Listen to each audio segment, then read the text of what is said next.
Yo, what's up, guys?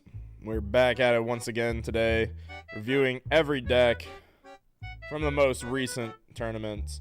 As you can see, we're wearing a very special hat. This hat says, I heart wieners. It's supposed to say I heart winners, but based on my last couple tournament performances, clearly I don't heart winning, so I had to downgrade to I heart wieners. But anyway, let's get that out of here. What's up, gang? We're back once again with all the decks. Shout out to Law as usual for putting together the slideshow. Yeah. Let's get into it. What if I play Bear Bong? You're so right. I actually did throw the finals. I realized, like, I kind of realized it mid-game, but like I didn't wanna do like a takesy backsy type shit in the finals.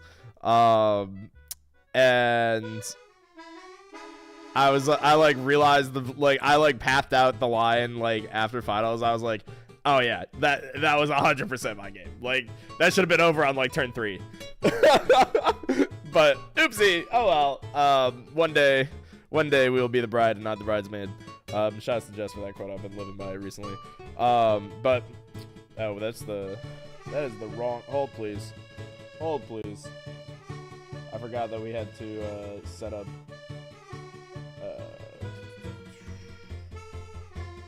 I forgot I set that up.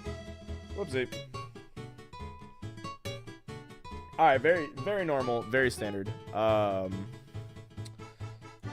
on. So, yeah, technical difficulties aside, let's go back. So we got the last webcam event of the year, first webcam event of new format. Love that. We don't have permission to play whatever this funny video is, so shout out to Law for that. So we're skipping that part.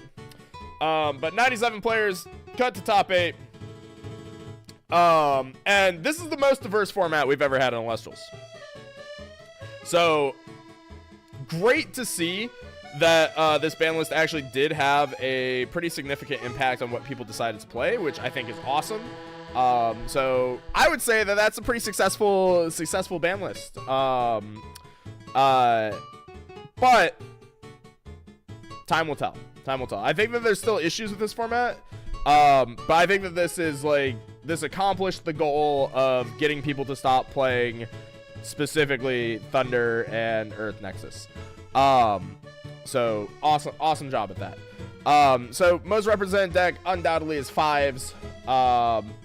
And that's also what I kind of played as well. And we'll talk about that specific little point later. But in a new format, aggro deck, you just throw the aggro deck down and you just go attack. Don't turn your brain off. Don't think too hard. And it works. And clearly most people followed that train of logic, so it was the most represented deck in Swiss, in the tournament in general. Followed up in second place, huge jump in popularity, is Frost. Frost went from being a deck that we all thought was going to be crazy when it came out. Didn't do anything. It was awful. Saw a little bit of fringe play with Daybreak. It would sneak into a top cut every now and then. And now it's the second most represented deck in the game with one ban list. One little ban list, and now it's the second most represented deck in the game. So that's awesome. That's very, very cool.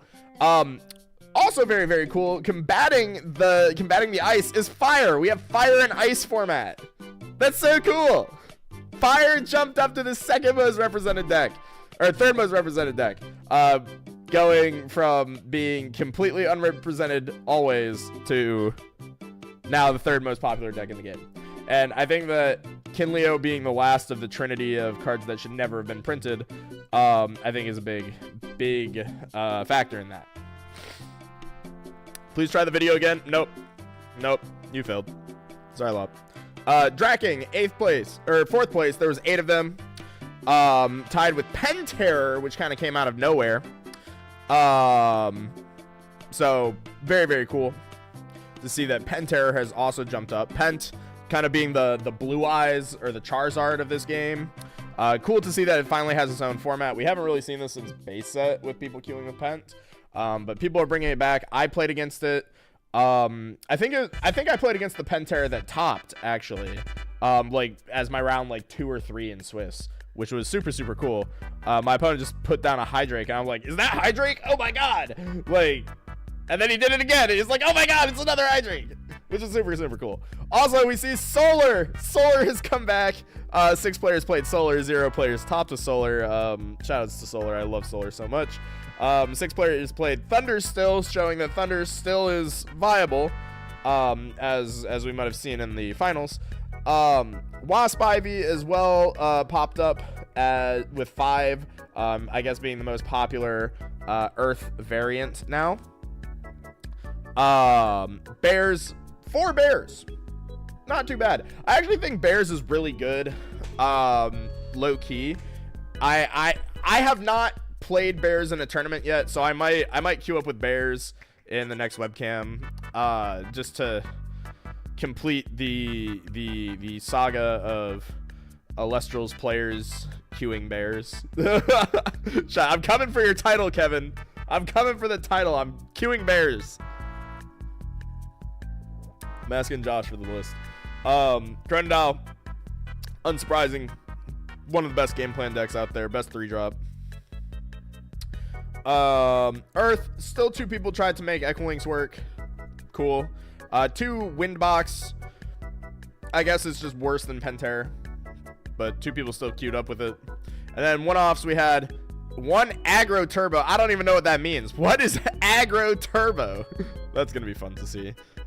Deck Thin Turbo is also gonna be funny to see. Interesting new archetype descriptions. 1 Barabog Gamer. Where's Dimax? Where is Dimax? Somebody find Dimax. 1 Ethereal Box. I assume that that's Solar. 1 Flame 'em Off. 1 Frostfire Pile. Yo, it's like they're playing the format. Oh my god. That has to be Brewlock. That has to be Brewlock. 1 Heal Stall, which I think topped.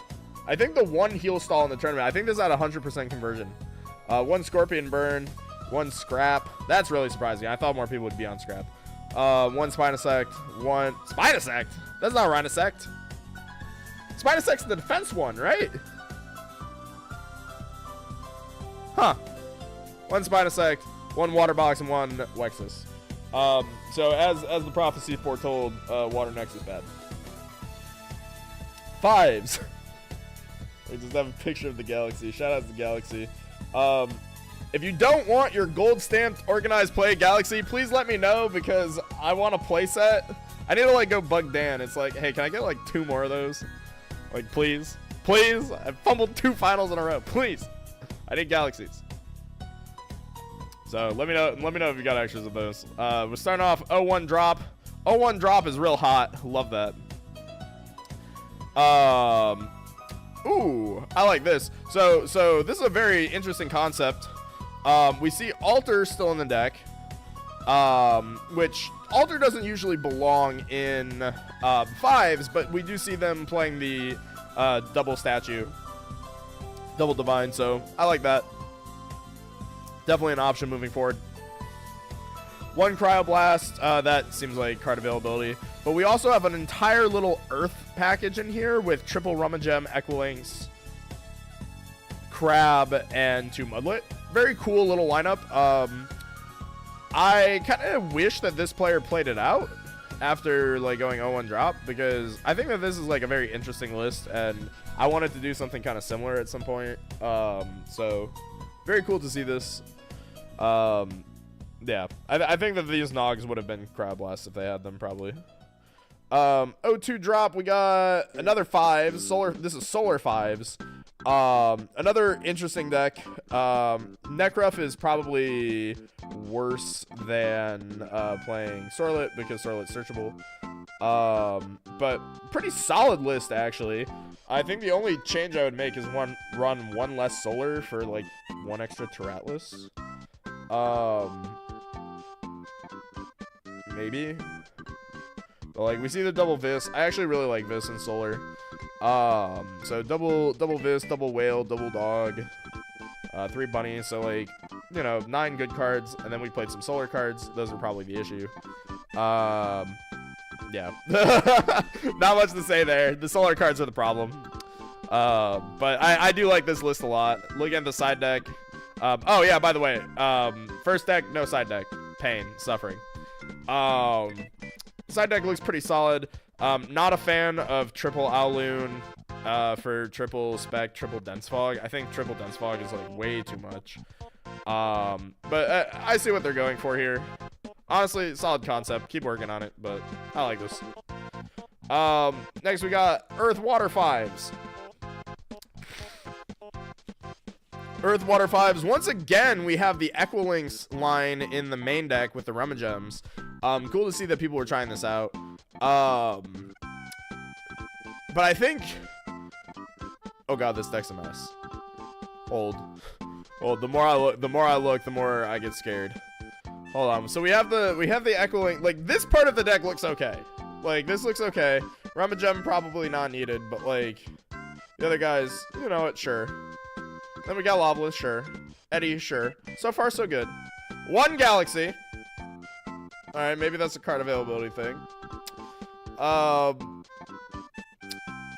Uncolith. Not really sure what Unk is doing here, but sure. Three rabbit.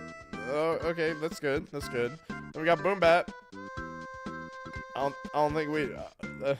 What you doing here? You're not too good, bud. What you doing there? Elichick, sure, and then Plupkey. Sad Plupkey. And then we got 13 back row with 1 altar. I kind of don't hate that, actually. Like, this I'm actually kind of cool with, but there's no Cryoblast in this main deck, so a little bit sad. And then Staples. So, like, I think that this just needed a little bit of cleaning up. Like, Unkalith and Boombat should have been Whales, probably. Rummagems could have probably been Mustations. Like, Rummagem, Plucky could have been, like, Mustations or something. And then just more Staples. It would have been fine. The side deck is... It looks like they're siding into Scrap. I'm not sure why they're on Golden Fleece. I guess for Galaxy, but... or Defense Guys, but this probably should have been Necklace. But this might just be a card availability thing, because we see, like, random one-ofs a lot. I'm going to chalk this up to needs to buy more Elestrals out of 10. Gotta love Galaxy Control. The single Galaxy Control. Yo, is that Rishadal with the Barabong? Yo, chat, hold on. We gotta derail. I'm gonna pay attention to you guys again. Hold on. We have to derail. So, Rishadal showing off our original member perk of Barabong emote. But I have secretly added another emote.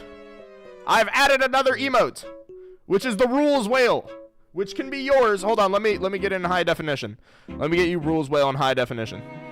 Hold please. Let me get you high definition Rules Whale. This emote can be yours.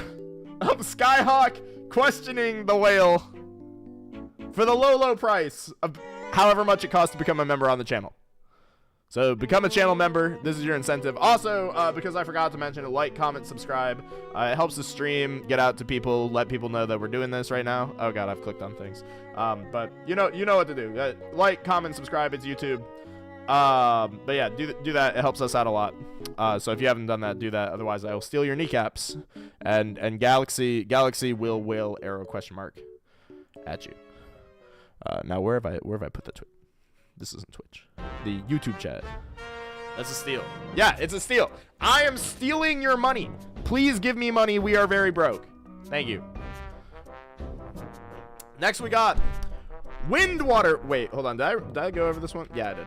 Okay, Windwater 5s. All right. So this player went 2. Oh wait, what the heck? What the heck? It's 2-5. All right, that might say a lot about Wind. That might say a lot about Wind. Yo, is that Skyhawk? What? Whale arrow question mark. Whale arrow question mark. Approved by Skyhawk. You two can get your Skyhawk approved Rules Whale. They want to play. This is awesome. Hold up. So I like the first 13 cards in this deck. First 13 cards here, awesome cards, great cards.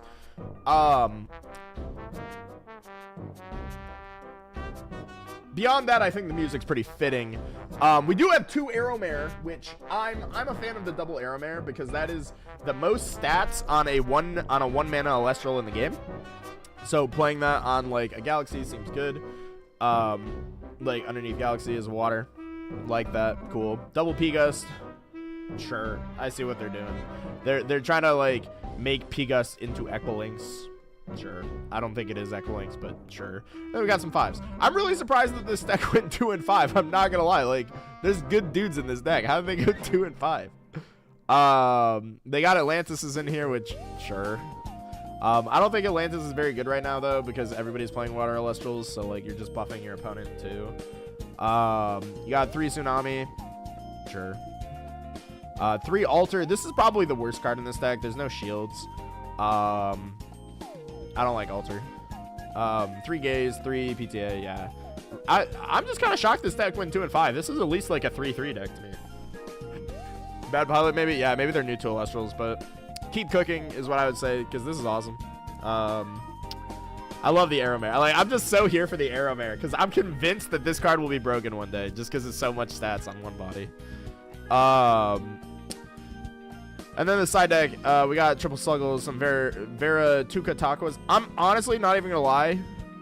They probably should have just main decked the birds. They probably should have just main decked the bird and the fish. Also the Cryoblast. I think the common theme that we've been seeing with all these like low tier 5s is that they didn't play Cryoblasts, and I'll put it in the words of Josh when we were deck building. He said, if they're not maining 3 Cryoblasts, we're beating them. Like that is all Josh said about our deck, and so far that appears to be a trend. Maybe we'll see more Cryoblast at the higher end later on. Bro, it's persistent. No, I like this. I like going 2 and 5. My first ever card game tournament, I went 1 and 7. And my one opponent was on the 0 and 7 bubble that I beat, and he rage quit after 1 game. It was fun. that was when I was a teenager. That was awesome. But I think you got to play it out because you gotta take every opportunity you can to play card games in order to get better.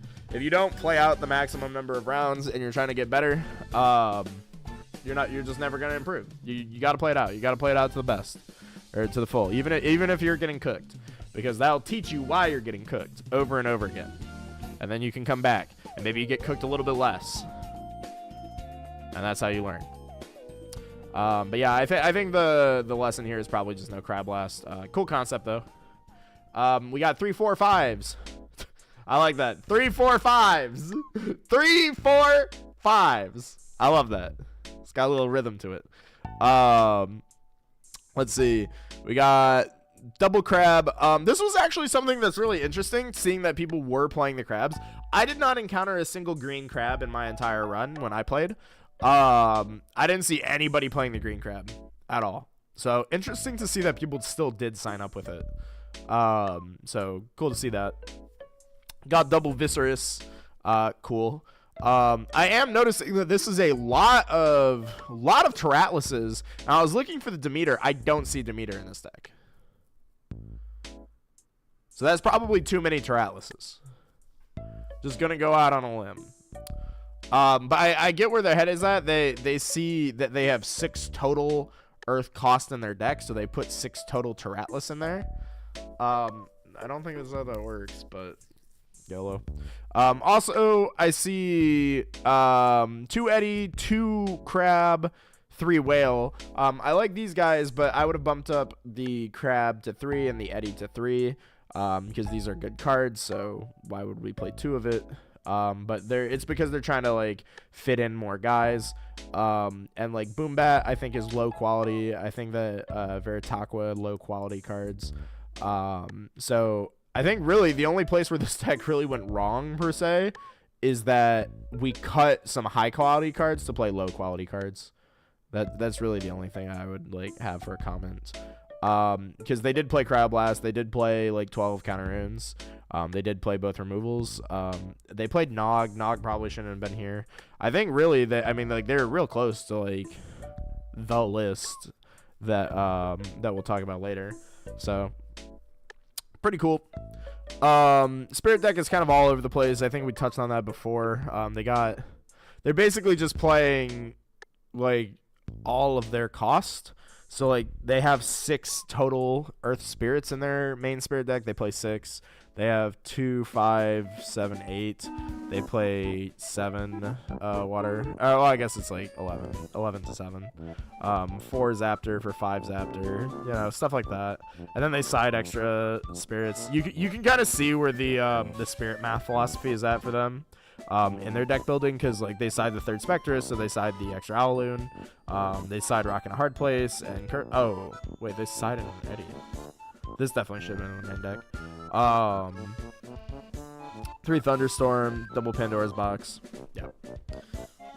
I have to comment that the Eddy's Kerbis stuff, I do like that a lot. Actually. It was something that I was like thinking about putting into the deck list. Like me and Josh talked about it. And then like Josh thought I was gonna queue with it, and then I just didn't. I just didn't do that because he was busy. He was busy while I was building the side deck. 42nd. This is our first positive fives deck. Shout outs to the first positive fives. This is wind water fives. So maybe kind of an evolution on that concept that we saw earlier. So this one's playing double vis. I like double vis. But unfortunately it was the third vis that gets you.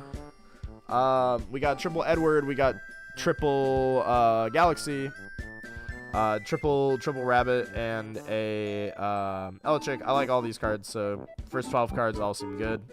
The wind stuff is a little bit more dubious, but I do think Galaxair is a good card. I think P-Gust is decent. I think Sorlet has the number 5 on it. Nemisail, probably not necessary for this type of a deck, but I guess this is the Drachagua slot. It's just been replaced as wind. And Plupki appears. This deck is interesting because it plays 3 total divines instead of just the 2. So cool. I think really where this deck differs from like other fives is that this one is replacing just good dudes with utility cards, and something that I think has proved itself in elestrals over and over again is that playing cards for utility isn't as like important as it is in other card games. Like it's nice to have utility, but really just the raw stat lines are more important than utility, and if a good stat line has utility on it, that's awesome. But the fact that you have to like your spirits are a resource, like removing a card from your opponent is almost like giving them extra resources because they're now not going to spend their resources on that card. So removing resources isn't as strong as you might think. So maybe that's where the philosophy here on why this deck underperformed. Looking at the spirit counts, I like 4/4 on the Triatlas Zaptors. That seems good. One Cryoblast spirit seems good. The one Luminape is unfortunate, but is the correct number for the Plupki. And I think that this is really the reason why you just don't want to play Plupki, is Plupki requires you play Solar Spirit. We don't want to play Solar Spirit. Pretty simple. 4 Leviathan seems a little bit low because water is a really good element right now. So I think these Lycris are just eating up too much space. I think that's really the main flaw here. Looking at the side deck, Owloon for double Dense Fog. Sure, if you're going to play Dense Fog, go that route. Sure. But I think Spectrus is probably better in this slot right now. Boombat, I don't think Boombat's good. I think we psyoped ourselves for a few months into thinking this card was good. It's really bad. This card sucks. More Nemisails. Again, utility stuff. Atlantises, I don't think we need. I think the biggest issue I have with this deck is just too much wind. Too much wind and not enough water. 7 out of 10. 7.8 out of 10, not enough water. Here we have a 39 3/2/5s. 3/2/5s. Once again, we see this little Earth package getting splashed in here.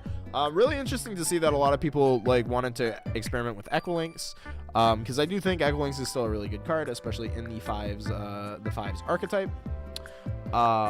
So good to see that was not lost on too many people. So all good cards up at the top. Only 2 Whale though. Whale should probably be at 3 because it's broken. Uncolith in here. I'm not a big fan of Uncolith, but it is what it is. 1 Toxion feels a little bit arbitrary. That probably should have been a 3rd Whale. 1 Spectrus also feels like super weird. That feels just like genuinely incorrect. 1 Spectrus makes no sense. And also this is kind of a low dude count. So like if you've ever heard our like dude count theories before, so like dudes have to be playable. You want to see about 16 to 18 dudes in your deck, with 16 on the low end, 18 on the good end. This is 16 or 17 dudes total, but 2 of them are 2 drops, so these are subtractions basically. Like Lavalith is like half a dude. So this is definitely on the low end of dudes, but playing a deck like 5s, you definitely want the higher end. So that probably doesn't feel so good. I'm trying to figure out what they cut. Oh, they cut extra dudes for altars, and I think that's probably the main thing that we can point out here. Like these altars were probably just sitting dead a lot of the time because you only have the 3 divines. Is he manning the lunar? Oh yeah, I'm in the way. He's playing 1 lunar spirit. There's 1 lunar spirit in this deck.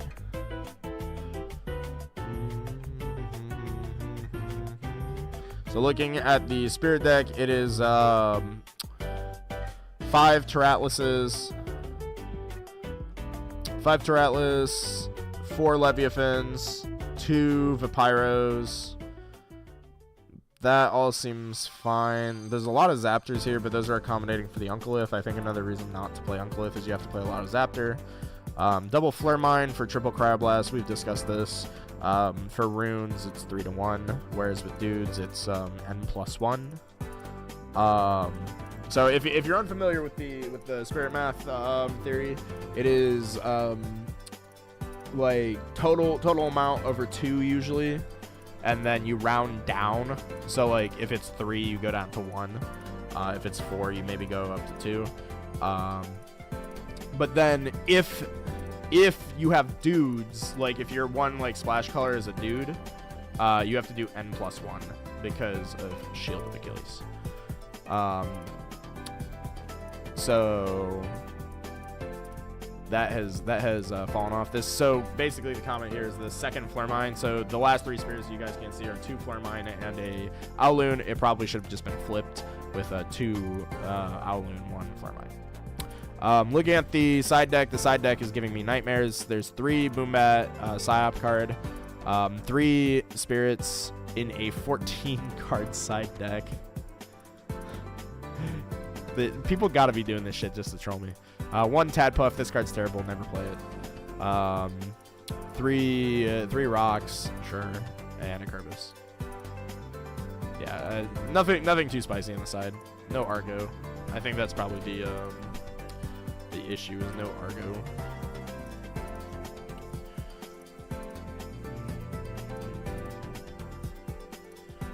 Two Viscerous, Earthquakes, 3 Terralis. Yeah, exactly.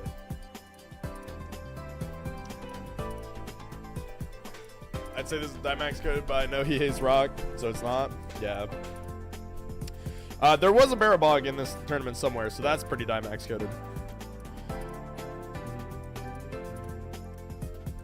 If you think 14 is bad, I got a surprise for you. Oh, Viper, I'm already aware. I'm already aware, bud. But we'll get to that towards the end. Here we got a 4-3-5s at 31st place. So another positive, another one playing a heavy Earth package, as we've seen. This has actually been a pretty popular package, is to throw in like double Mudlet Equilinks, double Vis, and a Rummagem. This has been very popular.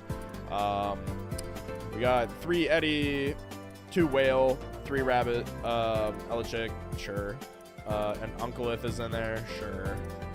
But again, not the biggest fan of Uncolith, just because it requires you to play so many Zaptors. And you can see that they've had to double down on this this Zaptor thing because they play Quackles. And if we then account for subtractions, that's -2 for the Quackles because this is a rune dude. Rummagem is kind of a rune dude, so that's -3 dudes, minus a dude for Uncolith, that's -4 dudes. So we go from 18 dudes to 14 dudes, which is too low for 5s, which is probably where where they encountered problems, is they probably just were not drawing enough effective dudes every turn to make this archetype function. Also interesting to see here, they have 2 Scythe of Demeters in their main, and they're siding the necklace. This is weird. I don't really understand that. It should definitely be 1 and 1 because they serve different purposes. The necklace lets you get over big dudes like Cryolink or like Cryoverns, or like, you know, just big dudes. Like it guarantees that you kill something. Whereas Scythe just helps you play around Eddy.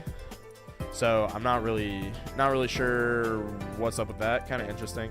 Also, they're siding in the 3rd galaxy. if you're playing 5s, I don't know why you would ever do that. The Galaxy should just be in the main. And then also interesting to see that there's no Shield of Achilles in the main. So I'm not really sure where this whole like we're siding shield concept came from. It was probably a Josh thing, but this is definitely a format where you don't want to side shield. Shield is very, very, very good because it is a removal. It gets a card off the board and gives you back tempo in a high tempo format, and especially in a high tempo deck like 5s, you're definitely gonna want shields. So shield should have been in the main. Yeah, I think that's just the main comment here, is that shield should have been in the main, necklace should be in the main, galaxy should be in the main. Yep. Looking at the spirit deck, there's a lot of Terratlas, a lot of Zaptor. Those probably should have been switched out for Leviathan. I think a critical thing that we're seeing over and over again here is the under evaluation of Leviathan. I think in a deck like 5s, Leviathan is probably the best spirit that you can use because it lets you play around Tsunami all the time. And if your dudes are just stat sticks, then it doesn't matter. Looking at the spirit deck, we have the extra Zaptor, which you guys already know I'm in pain because of...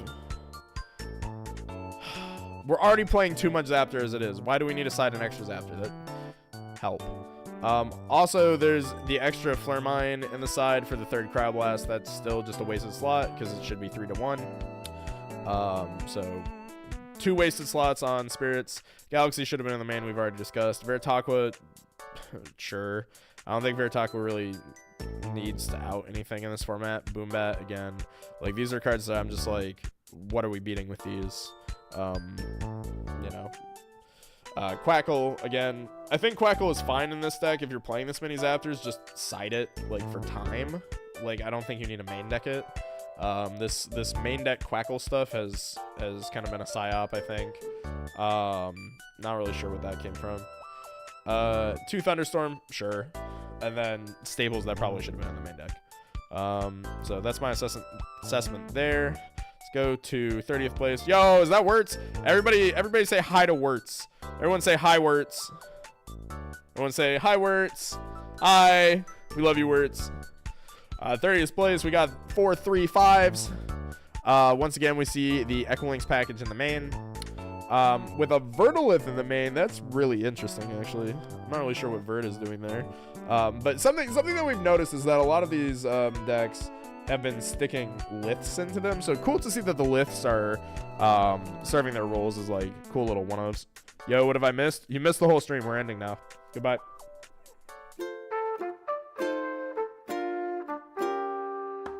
Nah, I'm just playing. You haven't missed much. We're just looking over 5s.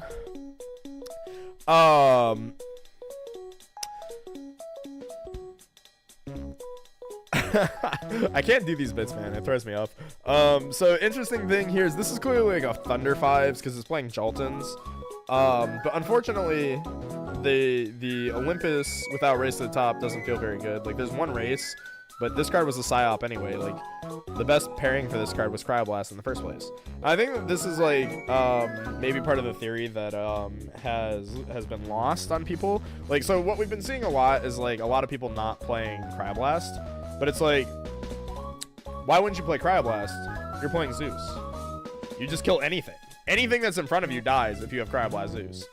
The only exception is Mustation. That's the only card in the game that does not get, like, giga fried by the combination of cards. So, like, they are playing Cryoblast, but Raise to the Top just isn't it. So, like, this is just, I would call this wasted deck space. And then if we do our subtractions for dudes, Verdolith not a dude, Uncolith not a dude, Plupkey not a dude. So, and this was already low on dudes. This was 17. So this is playing 14 dudes. So I think that's our assessment there. Looking at the rune lineup, they have altars. I don't think altar is that strong in this type of archetype, but we'll get to that later. Listening while I work, so I won't be active in chat. Have a good day at work, Words. Wishing you the best, homie. Let's see. Looking at the spirit deck, there's a lot of Zaptors. Low Leviathan count. I'm also realizing that there's no tsunamis in the main. That probably is a mistake. Tsunami is like the best counter rune. And once again, siding this third galaxy. I don't know where this psyop has come from, but this is like the 4th person we've seen doing this. Maybe they're just afraid to commit to galaxy. I'm not really sure why, but okay. Double Feloy Forest seems very weird, especially because they're playing more water dudes than they are earth dudes. And I think that there's just some like funky, like, I'm playing good cards, but I'm not really sure what deck I'm playing type shenanigans are going on here. Not really sure how to chalk that one up. The Feloy Forest actually like is really confusing. Why is there Feloy Forest? Why wouldn't we play Atlantis?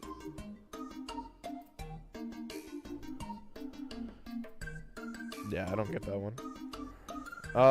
Anyway, this is our first, I think this is a bubble, 5-2.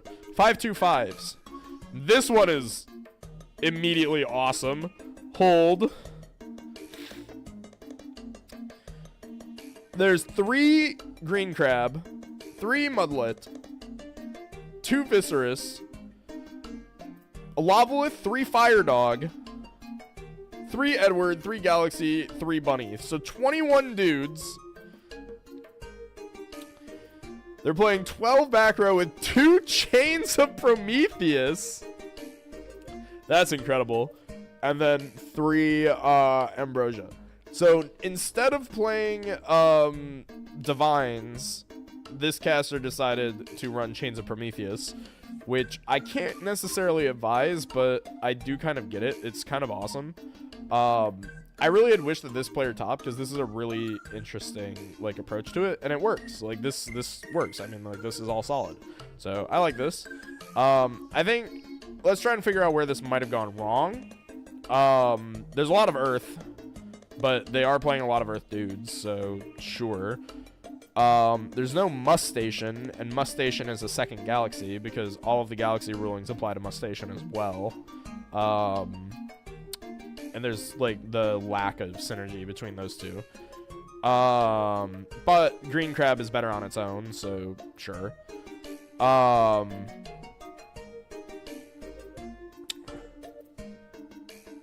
Let's see. There's no Argo in this deck. It's a little bit low on Zaptors, but I think it's okay because they're only playing rabbits. But then they side into 3 more Zaptors for 3 Boombat, 3 Thunderstorm. These Zaptor side deck psyops need to stop, dude. Oh my god. Like, what 3 spirits are you taking? Like, I could see 1 Zaptor coming out for like the 3 Thunderstorms. I could see that. But 3 is egregious. I still don't know what Boombat is for, really. Because like playing Exiled Force is not that good in like a 5s meta. Because like if you're behind, like Boombat is only good if you're ahead. So it's like, I play Galaxy, you play my station, you beat over my guy. I guess you can play Boombat and pop it. I guess. Like, that's the only place where it feels good. Because, like, you're threatening just attacking over the crab. But, like, I don't know about all that. Alright, what have I missed? Not too much. We're just looking at 5s. What's up, Josh? Now I wish I sided 15 Zaptors. Feel a little bit more obnoxious. Oh, God. Dimax did that once. He sided 15 Lumarus. He just queued up with standard Earth Nexus and then with 15 Lumarus on the side. He went O2 drop though. So it didn't get to attack my brain cells. What's really interesting is 3 Pandora's Box, 3 Poison Nectar. I have no idea what these are coming in for. I assume Pandora's Box is for like what's it called? For Argo, maybe? That's just awesome. Like this list is like so radically different from everything that I know about this game, but it's still like solid. The side deck needs a lot of work, but like main deck is cooking. Inside more Zaptors, actually. Yeah, true. We could all of these cards could have been Zaptors.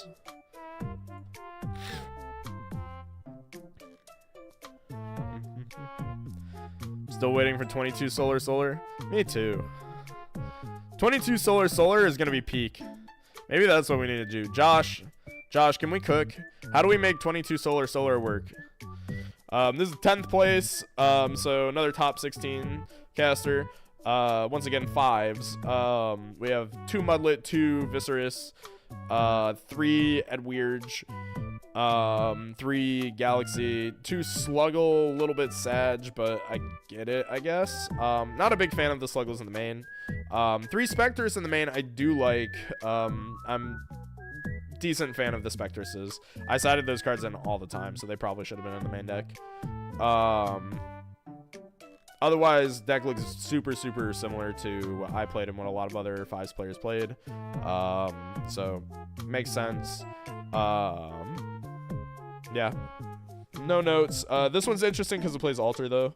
I'm trying to figure out what this one's missing. I think it's the Blue Crab. I think they probably could have topped with this if they just switched out Sluggle for a Blue Crab. That'd be my guess. And then just side the Sluggles. And then, like, side into a Heal Stall or something. There was 5 Terralis. That's probably about right. 5 seems about right. 7 Leviathan. That seems fine. Yeah, Spirit deck seems good. No real comments there. They maybe could have gone down 1 Zaptor. But makes sense because if we look at their side deck, they're playing, was that 6 Thunder Dudes? So I like that. They got 2 Quackles in there and an Uncolith. So it kind of feels like they're siding into Heal Stall. They start 5s, they pivot to Heal Stall. They got the Atlantises in the side, which was a card that was on our consideration palette for me and Josh. Crab Blaster in the side deck. Not sure if I'm the biggest fan of that, but it works out. Like, at least it's in the deck. I think really the only thing this deck is missing is a Necklace of Harmonia, and I get why they wouldn't want to do that because you're not playing any Nexus users. But as Josh so confidently put it, just cast Ambrosia off a Necklace forehead. So I think the Necklace should have been in there.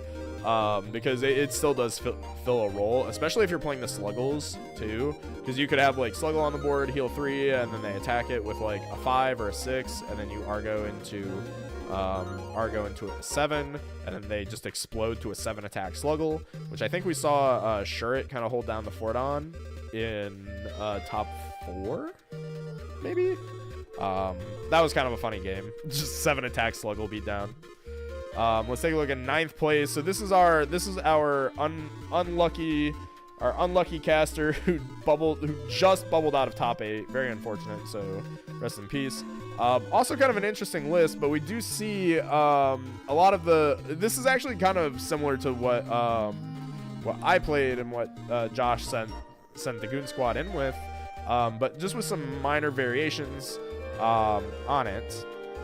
We got the 9 water dudes. These are our probably our new public enemy number 1s. This is the Water Goon Squad of Whale Crab Sperm.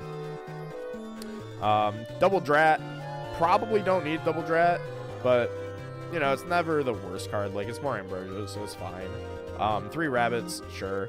But the Boombats, unfortunately Boombat I don't feel like is that good, but we have seen it pop up time and time again.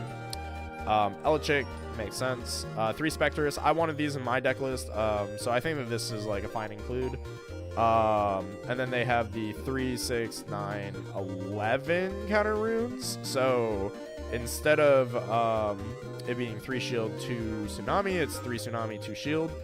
I think that probably should have just gotten flipped because shield is really good. It's a tempo break. There's also no Demeter in this deck list, which maybe could have helped them just make the list a little bit more consistent. But you know, they still managed to fit in the Zeus Crab last package in the main, so you know, all seems good here. They also side into it's kind of funny. They did the reverse of what me and Josh did, which is that we sided the Spectresses and then main double Fire Dog plus Lavalith. So they've done the reverse here, which is really funny to see. And then it looks like they're siding into Heal Stall with 3 Sluggle, 3 Quackle. Makes sense. 3 Dense Fog in the side. Not really sure what that's for. I assume it's for opposing galaxies, maybe. Or maybe this is just a, if I get jump scared, I have an answer. And then also an Ash Rabbit's pretty interesting to see, I guess, for the heal stall game plan. So makes sense. Looking at the Spirit deck, we have 2 Terratlas for the 1 Earthquake, sure. The 2 Vapyro for the Lavalith stuff. What's also interesting about this, and what I love to do in this game, is you can expend, like you can like mainboard these types of spirits, right? Even though you're not maining these cards, you can expend these for free at any point during the game. But like I could start by going like, oh, I'll expend a water, I'll expend like a Zaptor water, and then like maybe expend 4 and 5 as like Vapyro. And now they're thinking that there's a Lavalith in my deck, even though I know it's not there. They're gonna start playing around it because they're in danger of Ambro into drop Lavalith at any point. So that's something to consider as well with the pre-siding spirits, in case you need more reasons. Double Cryoblast for triple, or double Foremine for triple Cryoblast. We've talked about this. This probably could have gotten trimmed. But cool that they found space. They had the 5 Zaptors, sure. Yeah. Really the only thing that I feel like is missing here is like, the Demeter probably should have been here, but also Uncolith probably could have come in if they're playing all this heal stall stuff. Like maybe over this Moonbat. Yeah. So those are all the 5. So now I'm going to pay attention to you guys again. Turn the floor back over for our comments, questions, etc. Chat goal started. Get Trish to tell everyone they got scammed. What? Fog was for Chrono since I was scared. Oh, wait, Sasha's, was this your deck? I was scared of Tower and never came in. Yeah, that's usually what I see the like the dense fog's there for. And I think the theory that we've kind of been rocking out with, at least me and Josh recently, is better have it. Like you just better do it. Like if we get jump scared, okay. If it happens twice out of 3 games, okay. Did that Kokomo all the time? What? Did what? Taco is a weird card. It feels like it does nothing half the time. Yeah, Taco is weird. Taco's an interesting boy. He'll maybe we'll have his day in the spotlight one day, but I don't think it's today. Arcolith doesn't matter. Yeah, Arcolith doesn't really matter. I think they could have done it though, but yeah. I don't think it's that good, so I don't think they're really missing out on much by not playing it. The Pyro thing, since I was signing the fire stuff. Oh, yeah. I love the little mind games that you can do. Like, it's just more reason, I think, to like pre-side your spirits if you are gonna like do like a small little splash. Because I think when you pre-side them, you can introduce mind games. The only bad part is when you don't want them to know that you have cards in your side deck. But you don't want them to be thinking about a card. That's worse. So that was something I would do a lot. Is I would keep my Papyrus until really late in the game. Because I didn't want my opponent to know there was Lavalith in my deck. I was hoping that they would play into it or press an advantage. And I'd be like, oh cool. Lavalith. So, let me, here, you guys, before we get into Frost, find me more questions. I just have to take my meds real quick. I forgot to take them this morning.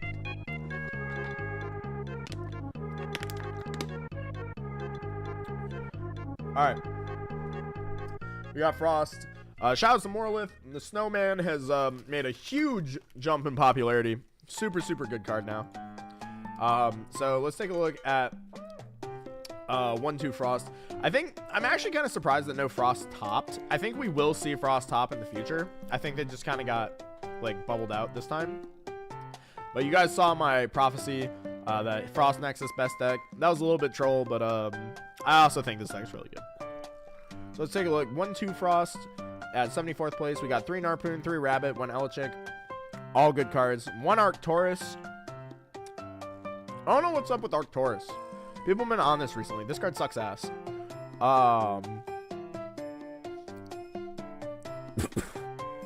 2 Frostmite though. I think that Frostmite's really good, especially in combination with Cryoblast. It's kind of like more copies of Zeus. Double Cryoling, Cryo Vern. Awesome. Good ratio. I like that.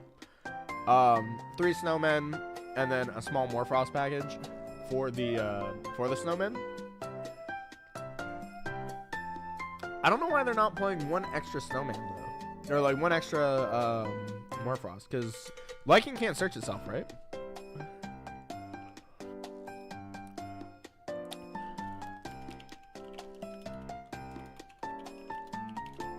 Morphrost Lycan form. Alright, let's take a look. Up to new Morphrost that are not Lycan form, add them to your hand. Yeah. So maybe that was like a game knowledge check. Like maybe they didn't know that.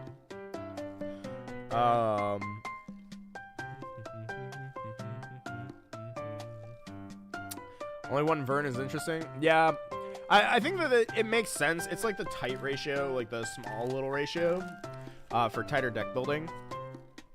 I don't necessarily agree with it, but I think that like it makes sense because you don't want to draw the brick. I also don't like Keon in this deck. Keon seems pretty bad. Not a fan of Keon. I'm not gonna lie, that could have been Demeter. This deck might have been better by just cutting the Keon, replacing it with Demeter, and then putting in like 2 more Earth Spirits.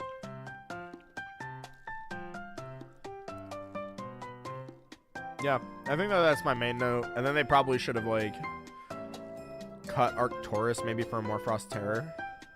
Or like even A-Bomb maybe. Wasn't this Jess's list? I think this is yeah, I think this is Jess's girlfriend's list, Laura. I think it's the same as Jess's list. They play the same list. That's really interesting though, but if Jess's list is the lowest list, that means that Frost on average did pretty well. I'm willing to bet that like the next Frost list is like a 2-3.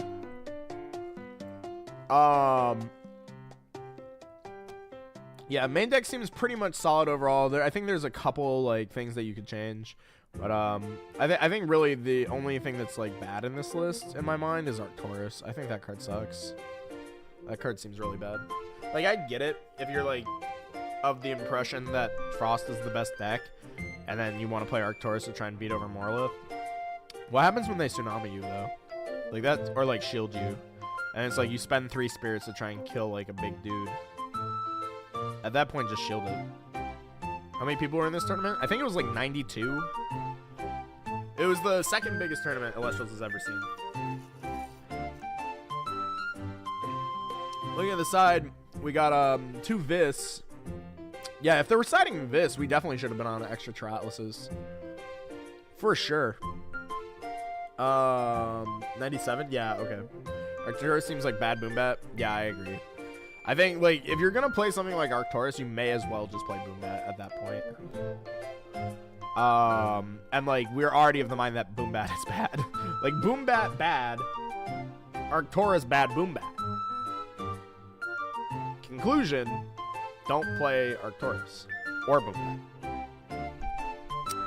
I think Demeter would have been, like, the good thing in this list. Especially if you're looking for like removal to dudes, that would be my guess. Is like you could use the Demeter to get over dudes. Bad great. What do you mean? No, that card sucks. That card's awful.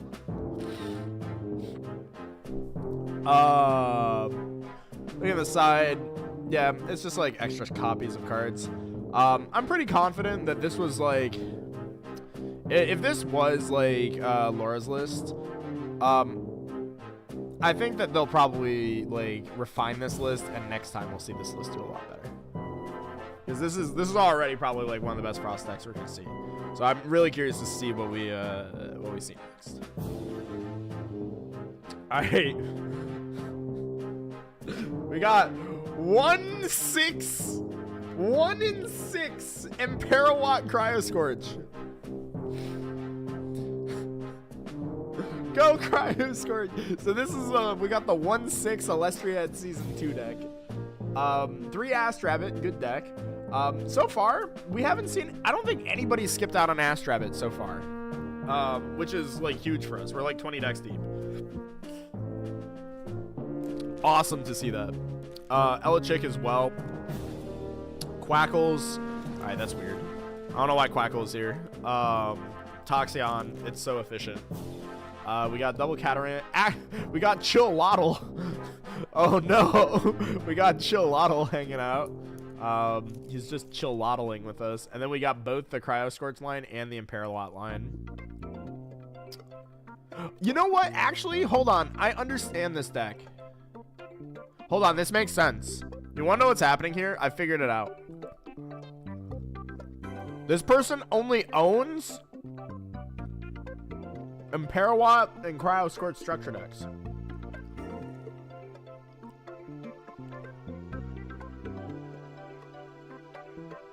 Every single one of these cards come in the starter decks.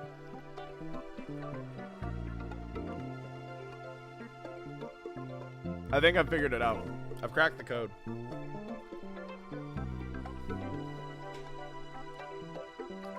And Thunder. Yeah, maybe they own a Thunder starter deck. I can see that. Because of the Toxion. Oh yeah. Yeah, you're right. You're right. Yeah, no, this tracks. Okay, super cool. I also mad respect for the 1/6 playouts. Because like I was saying this before too, is you gotta play out. You gotta play out. Like if you want to get better at any game, you just gotta eat the L's. Because if you don't eat the L's, you'll never learn. You just gotta eat your L's. So I love that. Oh my god, 2/5 Waylance. 2 and 5 Waylance. We're in for a treat. So this is 10 Frost, 7 Leviathan, 3 Zaptor. That's awesome. Looking at the main deck, we see 1 Galaxy, 2 Foamy. Foamy, a really good card that I don't think we've actually seen before. In our deck building, or any of these deck lists. I think this is the first Foamy list. It's playing 3 Waylance. Shout out to Waylance. It also plays double Narpoon. Sure. More starters. And the one Galaxy feels weird to me because maybe they don't own extra Galaxies, but Galaxy is just a broken card. And in a lot of these like lower deck lists that we've seen, it feels like people are afraid to put them in. But actually, the more I'm looking at this deck list, they might not own more than 1 Galaxy, because I just saw that they're on 1 PTA, 1 Alter, 2 Gaze. This might be like a care package gamer. Yeah, okay. They're also on a 12 card side deck. Yeah, I think that this might just be like a lack of card pool. But if we were to assess this, I think it's stuff like missing critical cards like Galaxy, missing stuff like Mustation. It's playing a Frost package that like effectively does nothing. Like Enfrostic's good in this type of deck. Catarant, sure, but the more Frost stuff seems pointless. The Frigicub seems kind of pointless. Boreas seems kind of pointless. Waylance is like cool and good, but that's a subtraction.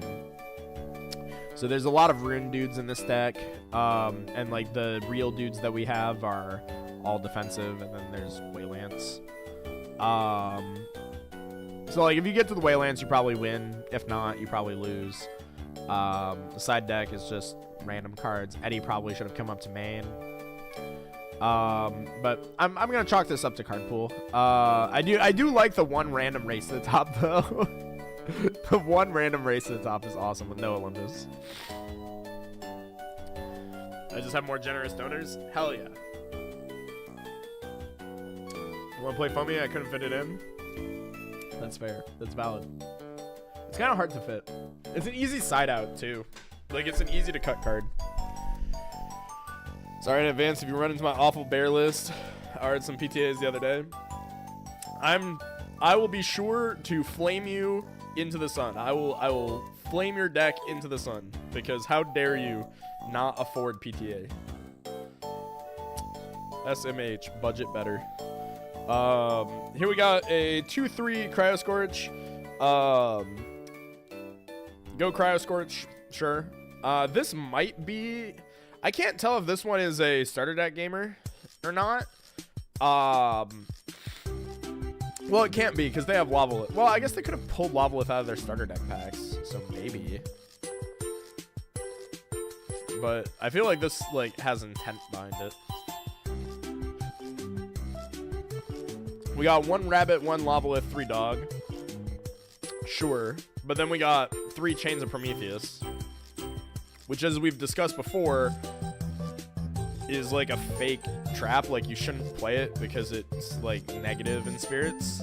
Like there's like some times where it feels okay to play it, but this, no, I don't think I would play it here. We got double Eddy, that seems fine. Triple Small Tuga, that seems fine. No Galaxies. Galaxy would actually go crazy in this deck, because whenever you run Small Tuga into Galaxy into Dog is like the best like opening 3 turns you can have, basically. Like it, and it's off of 2 cards. So that's really strong. So Galaxy feels a little left out here. But I think that this is just kind of a case of like not enough dudes, because if we account for subtractions, there's only 14 dudes if you count Lavalith as a dude, so it's really like 13 dudes, which seems really low. And then we're playing Chains of Prometheus, which is like a fake counter rune, and then we're also playing Drops of Leaf, which is just like one of the worst cards in the game.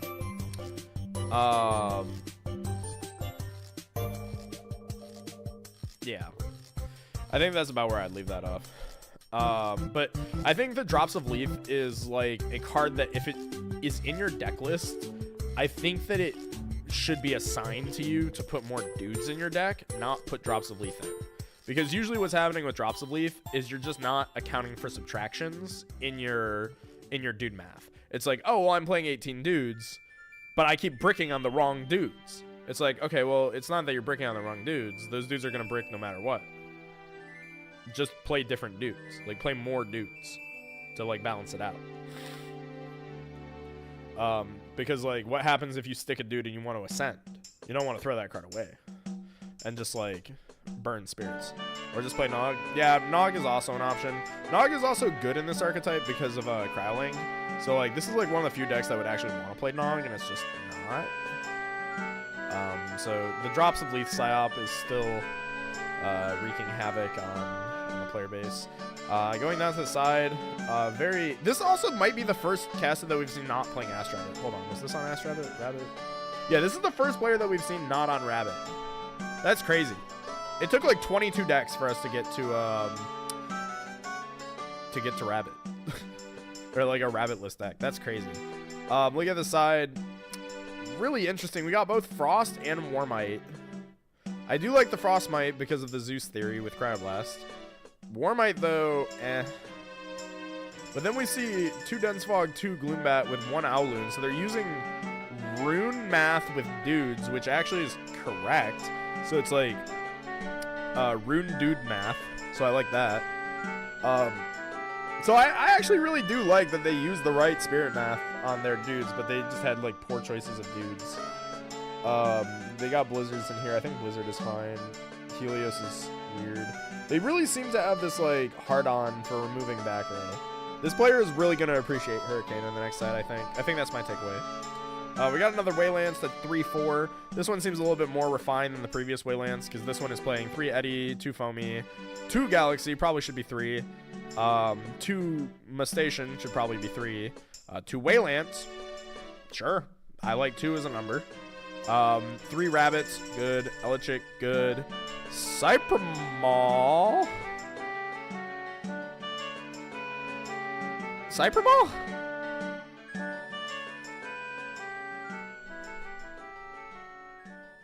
Cypremol.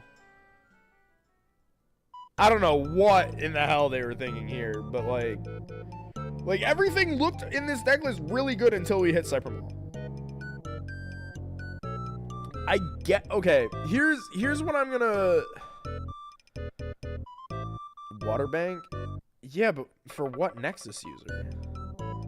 Kerberos in the side? Like, that seems so bad. I think that this is like a bad Ambrosia? If I were to guess, like, you play Cypher Maul, and then you Gorgon's Gaze pay off of Cypher Maul? Or pay off of Golden Fleece? I guess?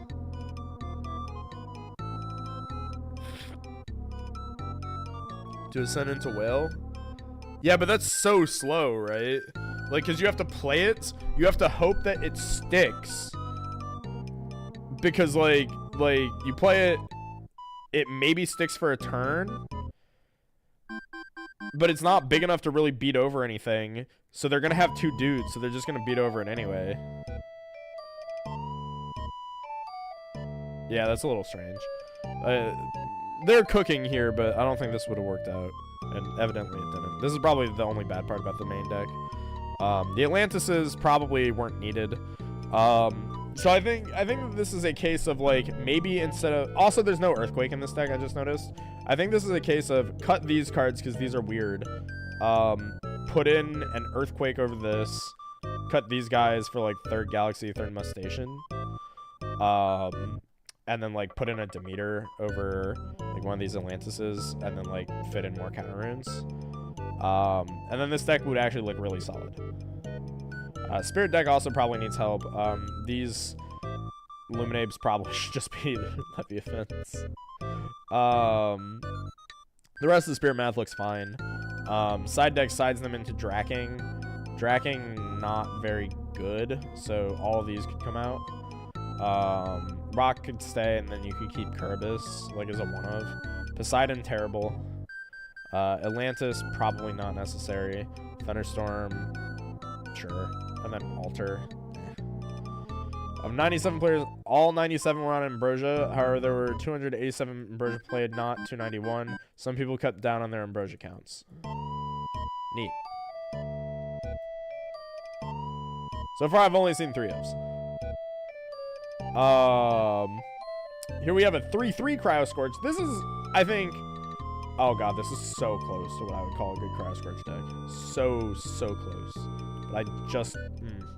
There's always something, man. Like, there's always something that just feels like a little bit off. Whenever somebody wants to cook, like, this is the part that makes me sad, and why I feel like at some point I have to, like, get into the tank and, like, script out like a deck building theory video. Because people are so close. They're always so close. Because, like, this looks solid. Like, 3 Eddy, good. 3 Galaxy, good. 2 Mustation, could be 3, but sure. 2 Dog, sure. You know, we're already on a Fire Spirit for Cryo Scorch, so, like, double utility, sure. 3 Necruff. Or, not Necruff, Narpoon, sure. 3 Astrabbit, great. 3 Cryoling, 3 Cryo Scorch.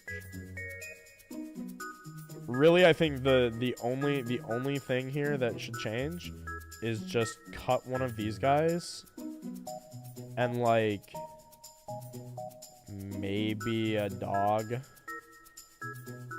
or, like, a Cryoblast and just put these up here. And it was so close to perfect. Like, this list was so close to perfect. So close.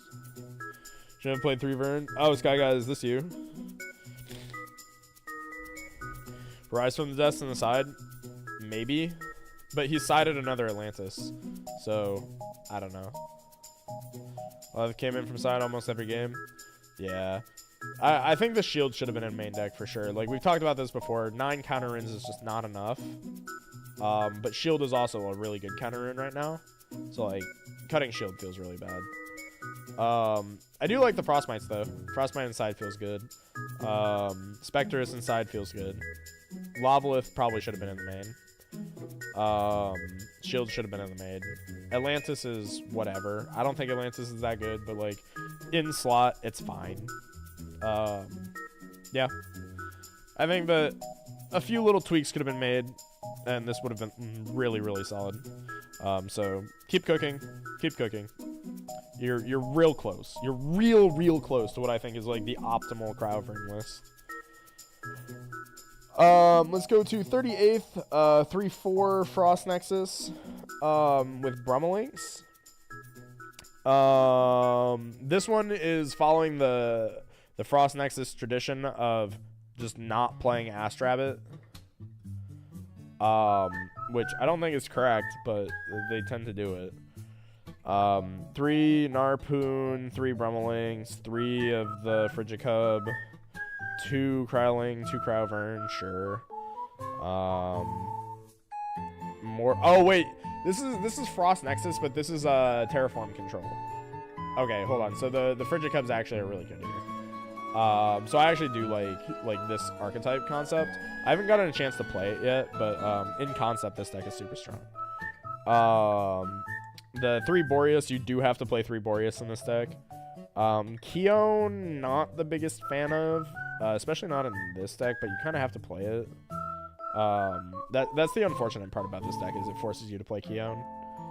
Counter Rune lineup seems okay. Not the biggest fan of Argo right now. At least not in this deck, but like, well, actually, no, I guess I do like Argo in this deck. I think the big problem with this deck is it's just so hard to fit everything. Like there's all these cards in here that are like solid, but we're just cutting so much stuff that I don't want to cut. That's really the issue with this deck. It's just of how much stuff that it cuts that you don't want to cut. But this deck in concept is really, really cool. So like the idea is that you get a Terraform and you put like 1 billion spirits on it, and then the Terraform just like prevents them from ever playing the game. Because all their dudes are like -4, and he's like 18 attack or whatever. So they can never just kill this until you get Earthquaked and then you explode. Well, no, because he protects himself. But like, you know what I mean. He gets shielded and you die. Side deck, they did not get the memo about 15 card sides. Also, siding an extra Leviathan is completely unnecessary because we're already playing 3 Leviathans for Narpoons, Tsunami, etc. So like, and even still, you could have pre-boarded this. 2 Owlune for 3 Dense Fog is the wrong ratio, etc., etc. Galaxy beats Terror. Galaxy does beat Terror. Sometimes. The idea with the thing is that you have to have the field spell up. So little Terraform is gonna be like, it'd be like a 6 attacker versus Galaxy being like a 5-0 or like a 5-3. Let's take a look at this Rino-sect. This is the second person on Aeromare today. Wait, what the hell? Wait, hold on, no, that makes sense in this deck. Hold on, wait, I forgot. Aeromare actually makes sense in Rino-sect. For a second, I thought this was the second person on Stat Stick Aeromare. Oh god. 3 Foamy. Oh, you know, I should have put Stat Stick Aeromare into the Prophecy. I forgot about that. I was like, I hit enter by accident before I sent the Prophecy. I had to keep updating it with like stuff as I was scrambling to think of things. So I think immediately what we see here is there's no Galaxy. Galaxy should have been in here, probably. Especially if you're going to be on the Crab. But I get it. You're just playing the Foamies to tee up the Rino-sect. I like that. Foamy into any Ascension deck just makes sense. Aeromare is really, really good in Rino-sect because you can ascend over the Aeromare to trigger the Rino-sect so that I can start popping cards. Cool. Love that. Probably not enough Frost in this deck, though. Probably not enough Frost in this deck. Yeah, wait. They're only playing 5 Frost in Rino-sect. That has to be wrong. Like, they're playing the Catarants to compensate for the fact that they're just, like, playing an obscene amount of water. And then they're siding into an entire water deck. What in the... I don't know how you cook so hard with your main deck and then fumble the side so completely. What is going on here? I also just noticed that we're only on 9 counter runes in main, so no PTAs. Didn't somebody say that they didn't have PTAs and they're playing Rino-sect? Is that the person I thought I was going to flame? So if that was you, I'm flaming you now.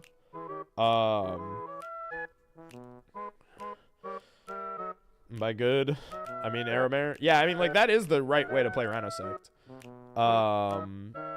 Just missing Boom Bat from the main. Yeah, this is randomly a Boom Bat deck. Like, this deck actually does want to play Boom Bat. Probably over the very top Tukas.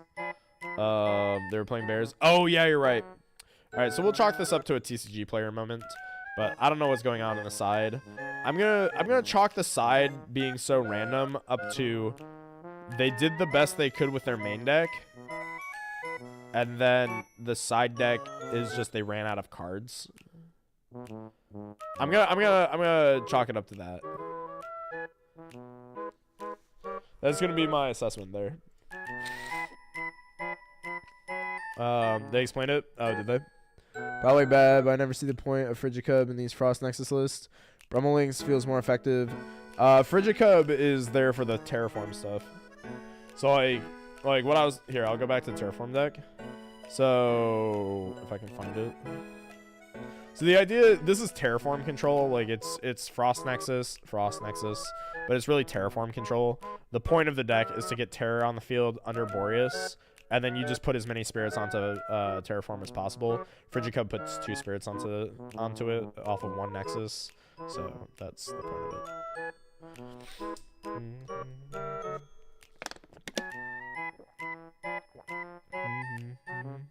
The making card. This was every card I own. Oh, okay. Okay, I see it. Yeah. Okay, so correct assessment. We're gonna call it a TCG player moment. This is a 4/3 Frost Nexus. This one's playing Biss. It's also playing Plupkey. Not a fan of Plupkey, but I am a fan of what they've done with this Frost Nexus, actually. This, I think, is kind of the ideal Frost Nexus. Where it's just an Argo deck with Brummelings. And, like, this is just, like, a bad Echolinks. Like, that... I think that is, like, the way to do it. Like, straight up. Is this just a Crowling deck that is just playing, like, the 5s deck with Brummelings. This is actually Josh. Josh. Where's Josh at? Josh, get out of the editing dungeon for like 1 second. Look at the screen. Joshy poo. This is what we're cooking next. We're doing this. I see the vision. I'll get a draft together. I'll put it in your DMs. Yeah, this is what we're cooking next. I think this is what we're doing next. Is good Frost Nexus. Like, I think we just have to iterate on this concept a little bit, but like, we're gonna get there. We're gonna get there. Good Frost Nexus inbound. I'll say it's bad, and you'll send you a new one. Yeah, exactly. Exactly. Good talk. So yeah, I do like what they've got going on here. Yo, Dr. Barber with the 5. I was here for this counter to come up. I have contact, but gosh, golly damn it, I want to be the first idiot. I love you. I love you. Mwah. Also, chat, if you are going to spend money, if you do have $5 to spend, consider spending on a membership for the channel. You do get these 2 awesome emotes. You get Barabong and the brand new, let me find it. Brand new Rules Whale emote. Check out the Rules Whale. Shout out to the Rules Whale. Look at Rules Whale. It's Skyhawk pointing at a whale. And we only have 1 member right now. He's lonely. Where is Rishadal at? I'm broke, but you know, I'll think about it. That's the energy I like. That's the energy I like. Scrounge, go work in the factory for your $5 so that you too can have Skyhawk Whale Rules Whale. Go work in the factories. All for the Skyhawk rules whale. But yo, thank you for the 5, Dr. Barber. Appreciate it, dude. Anyway, looking at the good Frost Nexus. What do I not like about this list? I don't like Plupkey badge. Catarant Midge. Yeah, I think it's about that. I think that's about my full notes there. I do like the Argos. Argos seems good. No Tsunami seems a little awkward, but could be hard to fit with the Argos. No Scythe of Demeter either, so that should probably be in here. Frostmite would be a good addition, I think.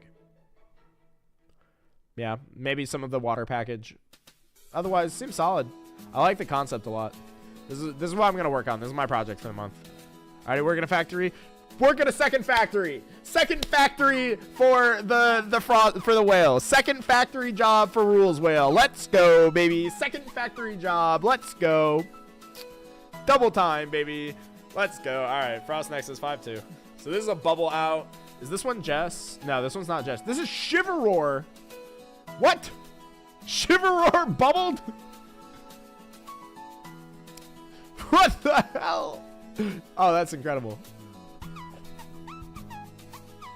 Also, look at this dude count. Oh my god. Hold on. If you account for subtractions. Wait. This is psychotic. If you account for subtractions, this deck plays 12 elestrals. And it went 5-2.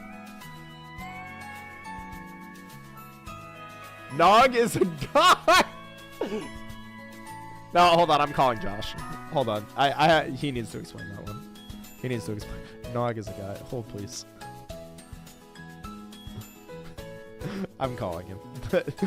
You gotta justify this one, bro. What the hell is this? This is the best deck I've ever seen. Nog is a guy. This is 12 dude Shiverroar. Josh, pick up the phone.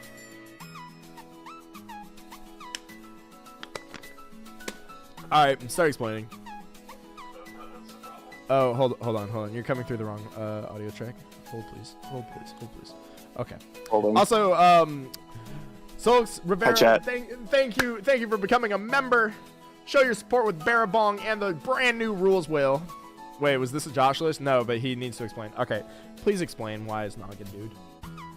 Because it always draws a guy. I hate you so much. Nog is a guy. Okay, we got that. Any further explanations? Oh, he already hung up. I hate him. It always draws a guy. You know what? I love Josh. He's so right, dude. This is why he's the GOAT. This is why every deck list that ever succeeds in this game is built by Josh. Here's about some of most decks. Most decks start with 3 Rabbit, 3 Eddie. Why do people use 3 Eddie over 3 Galaxy? I think Galaxy would be better usually. It's because Eddie beats the Rabbit. If every deck starts with 3 Rabbit, the next 3 cards are 3 Eddie to beat the 3 Rabbit that's in everybody else's deck. But 3 Galaxy should be the next 3 cards in your deck. And then 3 Ambrosia. Then 3 Gorgons. Then 3 Shield. Then 3 PTA. Then Earthquake. Then Laurels. There you go. I'm not wrong, like I say. I hate you. Because Galaxy beats Eddie. Yeah, exactly. You play Rabbit because it's good. Eddie because it beats Rabbit. Galaxy because it beats Eddie. Gorgons because it beats Galaxy. Shield because it beats Galaxy. Ambrosia because it's Black Lotus. Earthquake because it beats Rabbit. Laurels because it's always live. And then the rest is all flavor. Easy. Deck building concluded. Then we play 3 Spec to beat Galaxy. Except we don't because we played Necruff instead. Because Necruff burns. Laurels is always live. Yep. Okay, perfect theory. That's the video. If you're waiting on the deck building video, don't wait because we've already posted it just now. You just witnessed it. Play Crab to beat over Galaxy. But if your deck can't fit Crab, then you play Spect. Yeah, perfect. All right, we solved the fun there. No more comments. Oh wait, Divine Blessings in here. You know what? I can't figure out what's going on in this person's head. Good job. 18th place. Just barely missed extra prizing at 5-2 bubble. This seems like a pretty good Rino-sect deck. Hold on. Lavalith is here. Good. Catarant, sure. And Frostix, okay. Crowling, Crowvern, sure. Rino-sect, sure. Rune lineup, good. Crabblast exists. Rabbit, 3. Black Lotus, 3. Resting, okay. Earthquake not in main. We found the problem. 2 Eddie. Should be 3 to beat the rabbits, obviously. Yep, okay, we found the problems. The whales are in the side. Honestly, this is so I've like explained this theory like both on these streams. I've even like told Dan my theory about this. It's called the good card problem in elestrals.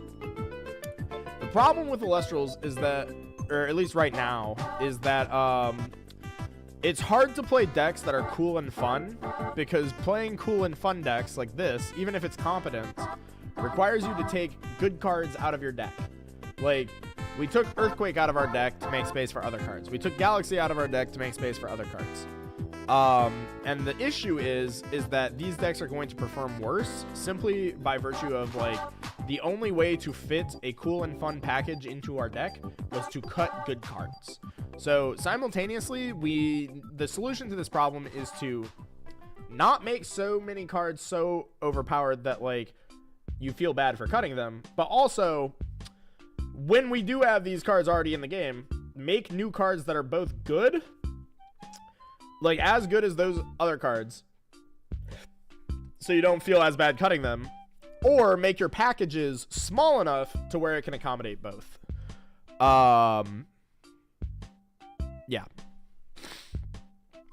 Frostmite saw some play as a rabbit counter this weekend. Yeah, I'm not sure if it was just a rabbit counter. Like, this was on my prophecy sheet of Frostmite good. Frostmite's an extension of the Zeus Crabblast theory in my mind, where Frostmite Crabblast just kills every Elestral in the game. And it's just better boom bat, basically, because it doesn't explode itself. But it also, by itself, gets over rabbit, which makes it nice. The payoff has to be worth the investment. Yeah, exactly. And, like, we see that with some decks. Like, Frost has good payoffs. Like, the big guys in Frost are good payoffs. The problem with Frost, though, is that the package is so big that you end up cutting so many good cards that you end up being 5-2 instead of 6-1, because over the course of 7 rounds, one of those, enough times you're going to hit games where it's like you're going to have a Crowvern or a Rino-sect in your hand, and if that card had been Earthquake or like Shield or Galaxy or any of these cards that are in our side deck, you might have won that game. But instead, you had to play a 2-drop Ascension to make Frost into like what Frost is. And that's the Frost problem. There's always a Crowvern in hand. Exactly. Like when you play against Frost, you know that your opponent has one less card in their hand than you do at all times. All the time. And then the other issue too is that once you're playing against Frost, you know that Shield doesn't have to hit anything other than a 2-drop. So like if I play against Frost, I draw Shield on turn 1. I don't activate it until they have a 2-drop. They swing at me with a 2-drop. Yeah, that shit's going back in your hand. It's like, cool, you spent all this time investing into a 2-drop. I might take 3 spirits damage, but you lost a lot of tempo. And it also burns you for at least 2. So I really don't feel bad. It's no different than just like shielding any other card. Really, I think the strength of Frost, like at least with Rino-sect, is just the ability to go boom, boom, boom, boom. I summon 3 Rino-sects all at once and attack you. And if you don't do that, this deck feels really mid. The other thing that's that Rino-sect has both as an advantage and a disadvantage is Rino-sect is very easily countered by every, like, counter ring. So, like, Tsunami, for example, destroys Rino-sect. Even if you're like, but what if they water enchant? Well, they're never going to be able to water enchant because they play the Rhinymph, and they go, Rhino target your guy. And you say, sure. They expend an extra spirit. So they're down 2 spirits. And you say, resolution. Tsunami misenchant off of my guy. My guy is destroyed. Your Rhino-nymph is destroyed. You've lost your normal cast. You've lost 2 spirits, and you have a dead Rino-sect in your hand. Your turn. Okay, I'll draw. I'll play Rabbit in attack mode. Add a card to my hand. Attack you for another spirit. Oh, look, I found another Tsunami. I'll set it again. Go ahead. Okay, I drew my second Rhino. Play Rhino. Expend again. That's another 2 spirits down. Resolution. Tsunami. Cast off the rabbit. Sure. Draw for turn. Oh, look, another rabbit. You see the problem. Which is why Arrowmare is good. That is why Arrowmare is good in this deck. And, you know, people haven't really, like, done that too much. I think that one Arrowmare list was the first good Rino-sect list that we've seen. And I think that they might have been on Arrowmare because they didn't own other cards. Which is hilarious. Is that they ended up on the better list because they thought they were making a budget include. Which is really funny. But yeah. Moving on to another. But here's the thing, is that we're seeing these Rino-sects towards the top because Rino-sect is still really powerful. So I think there is something to Rino-sect because this is another Rino-sect. And this one, I actually really like this one. I don't know why Quackle's in this deck. That looks really weird. Yeah, wait, why are they on Quackle? Why are there 3 Quackles? Iffy? Hunter Surge, what the fuck, man? Why are you on Quackle?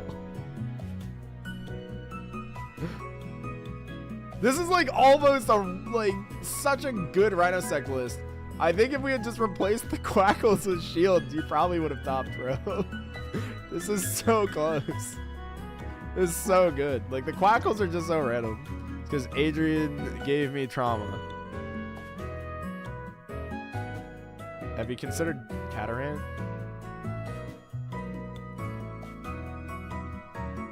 It's kind of like Quackle, but it heals the color that you're playing.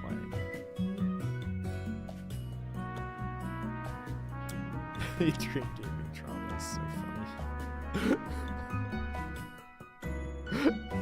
That's so funny. Yeah, I was given trauma too, but it's okay. It was my fault. I threw that game.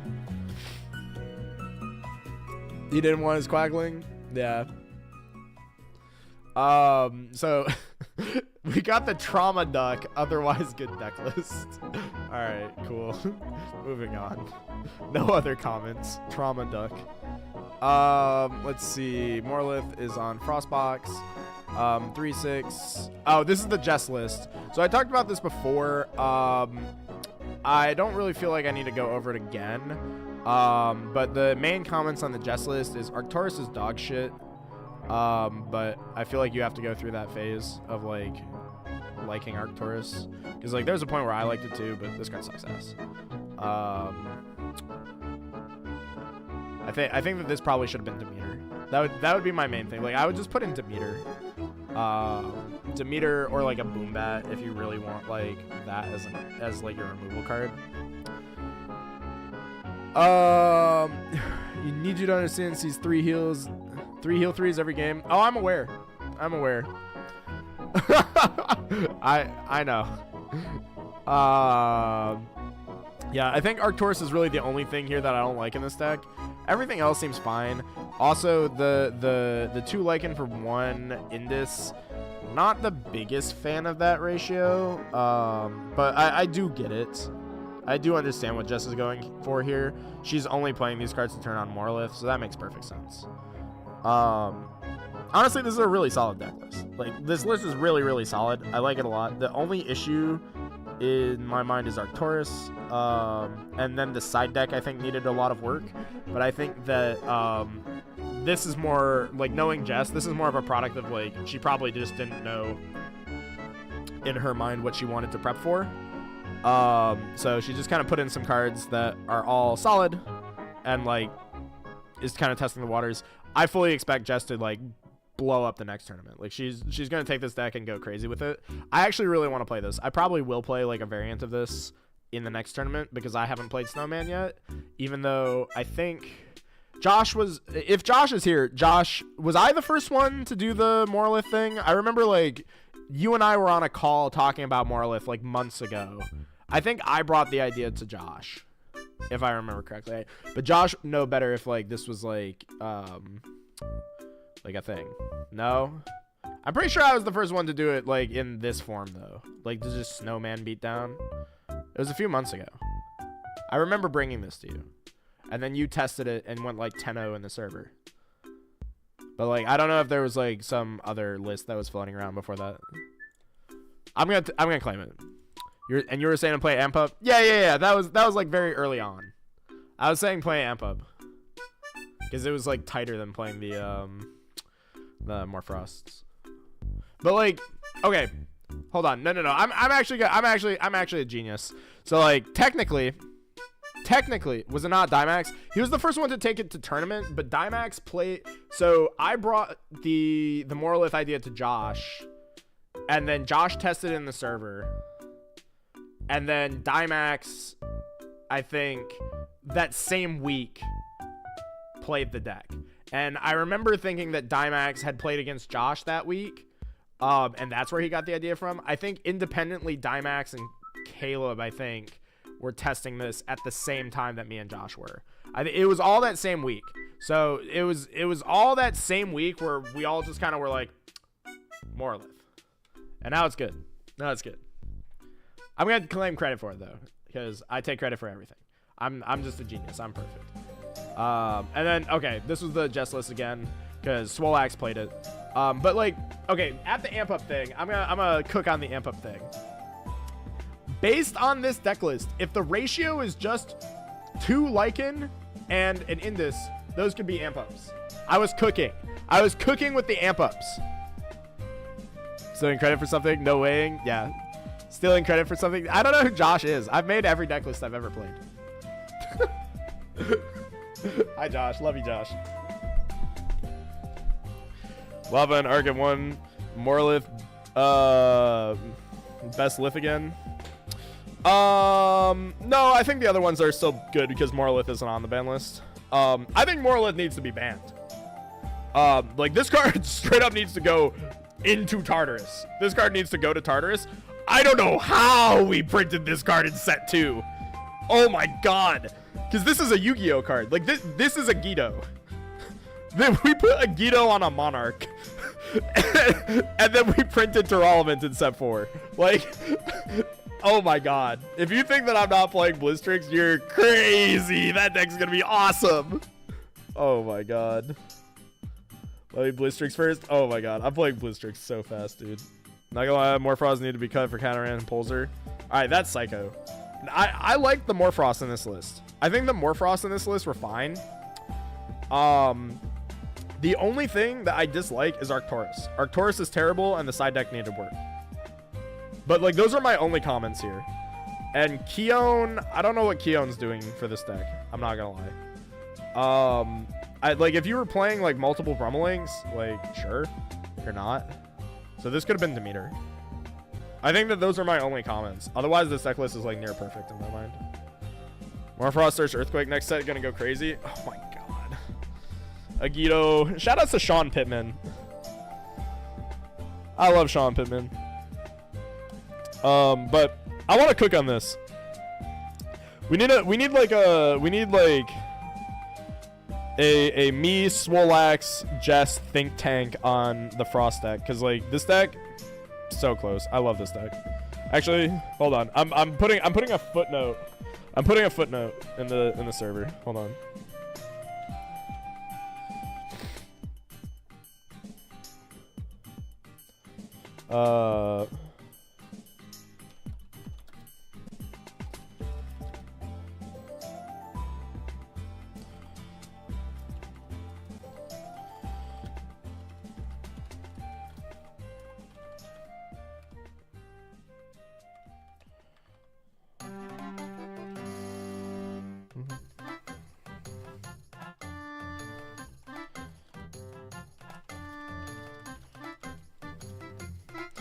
Okay, perfect. I'm excluded. No, I tagged you too.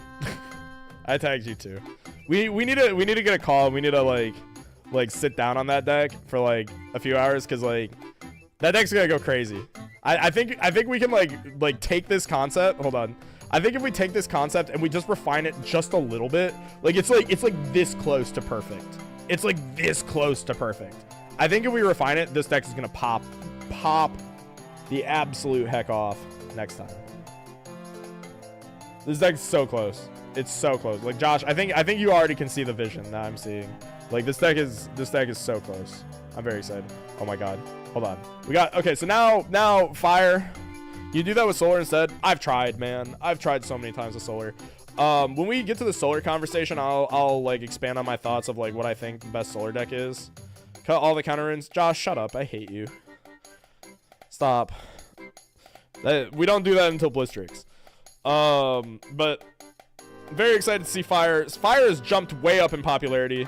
Shout outs to Kokomo. The seeds of fire were planted. So let's see if fire was perfected back in Kokomo or if we've innovated. So we got 1-6, another 1-6 gamer. Shout outs to all the 1-6ers. Huge respect. So if you are a newer player and you're watching along with this, definitely play out. Even if you're losing, still play out, because that's how you're gonna get better. You just gotta play it out, because if you don't get cooked, you never get better. And like inspirational journeys here, I'll share some Trishpiration.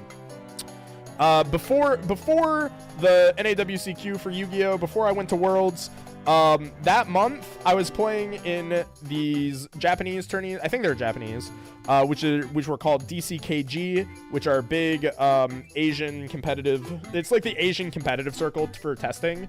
Like me and a few other non-Asians showed up to the tournaments, because we just met the qualification standards, and we just snuck in, and I was getting cooked. I think my win-loss, I think I was like 15-28 or something. I was getting absolutely kicked like a dog, and that happened 2 times in a row in the same month. Like, and then I went to Worlds. Sometimes you just need to get like beat, because I didn't learn what I was doing wrong until someone better than me cooked me over and over and over again for hours. I think I played for 8 hours straight and was just getting massacred by some of the best players in Asia, just over and over and over again for hours. And then you get better. So always play it out. It's the only way they'll improve. The only way that you'll actually see the problems. So that's my Trishpiration for you. So look at this. This is Waspire. Shout out to Shady Penguin. This list is a bit of a mess. 2 Ass Rabbit, Pain. I'm gonna chalk this list up to card pool, because they only have 2 PTA, 2 Ass Rabbit. This feels like this might be a card pool thing. They're also playing Hammer of Hephaestus, which is like weird and bad. But they're also playing. I don't even know what the name of this card is. Is that Flaracne? Is that the name of that card? I think that might actually be the worst card in Elestrals. Hold on. Like, I know Permafrog is up there for like worst card. There's some like really bad ones, and they're like all bugs. Is that card from base set? Hold on, I have to. I genuinely don't even know what it is. Oh yeah, here we go. Flaracne. Well, this Flaracne is enchanted. Elestrals cannot attack the turn they are cast, unless they're fire enchanted. 4/8. You know what's crazy? This card would be insane as like a 3/6 1-drop. Like, this is like a set 7 card that would actually go crazy. Like, if that card had like 5 or 6 defense and like with that effect, that card, but on a 1-drop, that card would be insanely good. Like, that would create stall as an archetype. Actually, let me message Dan right now. Let me message A Drive right now.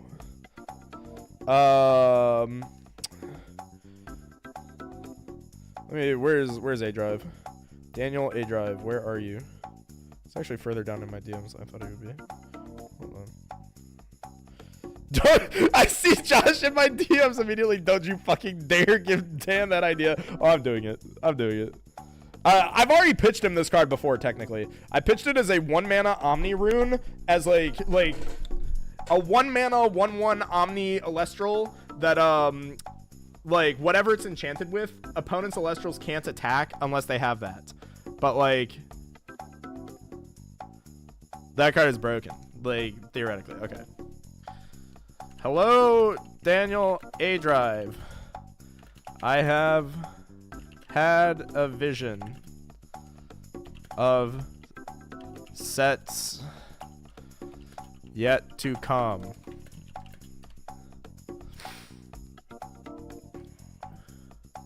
Hold, please.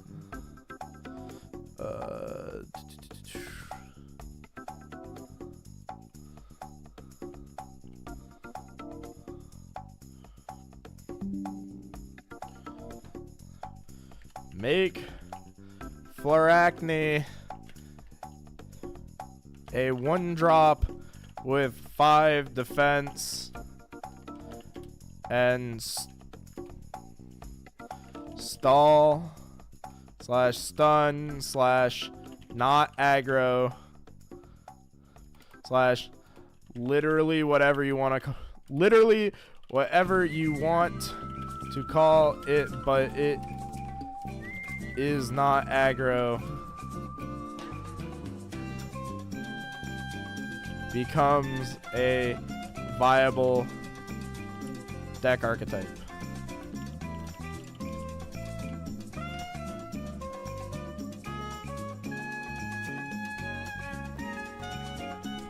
That is all. Yappy man. Alright, perfect. I've DM'd Dan. So hopefully in like set 11 we'll get Floracne on a 1-drop.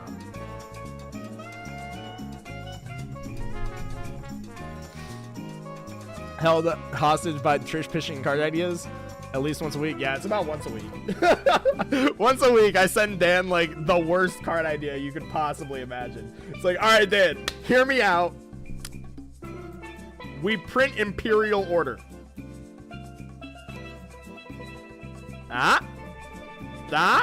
But we make it a 5. Super early proto Rhinoceros to be a thing? What is super early proto Rhinoceros? Yeah, I think that would be.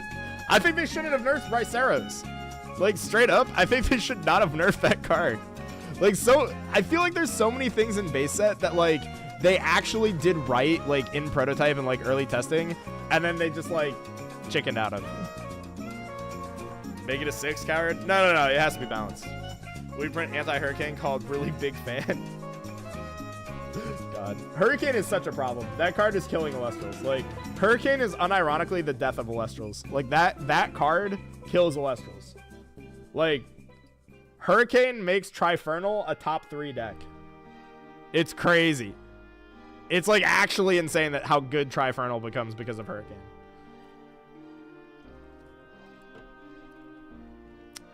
That card needs to get, like, limited ASAP. I think Hurricane's like simultaneously a really good card that's also really, really bad. Also, oh, there we go. Okay. Being searchable is really funny. It's searchable!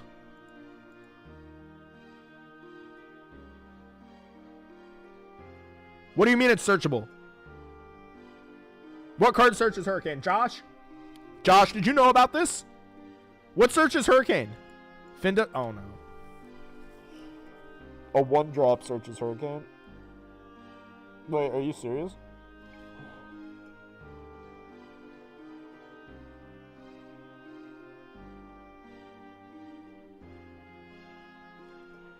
I thought Findus could only grab 1-cost win spells. I think it's Tornagent. No, Tornagent adds every card in the game. Can't Magneros grab it too? Yeah, but Magneros is bad. Tornagent's broken because Tornagent searches every card in the game. That card searches Gorgon's Gaze. It's broken. Unironically, I think Tornagian's really good. I had a really good Tornagian list pre-ban list, but I don't know how good it's gonna be post-ban list, unfortunately. Anyway, that's let's go back to the deck list. At Waspire. So we got 2 Blazers, 2 Floracne, 3 Ignector, sure. No Helios, unfortunately. This deck wants to play Helios so that you can OTK. But no OTKs here, so this is just pure Trifernal. Yeah. Alright, we're moving on. 1-3. Okay, people think Tornagian's bad. Yeah, I don't know how they think that. That card is insane. That card is like truly the GOAT. Josh is blowing up my DMs. Trish, no! No! I love you, Josh. So this is a 1-3 fire. That is playing 3 Kinleo, 2 Rummikul though. You should play 3 of this. This card's broken. Some people think this card's bad for some reason. 3 Rabbits, good. Lavalith, good. 1 Ash Rabbit. That was the worst card in the fire deck when I played it, but you know, it is what it is. This feels like they only own fire cards.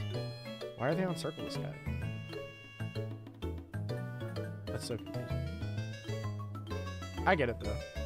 I was also a Circle of the Sky gamer.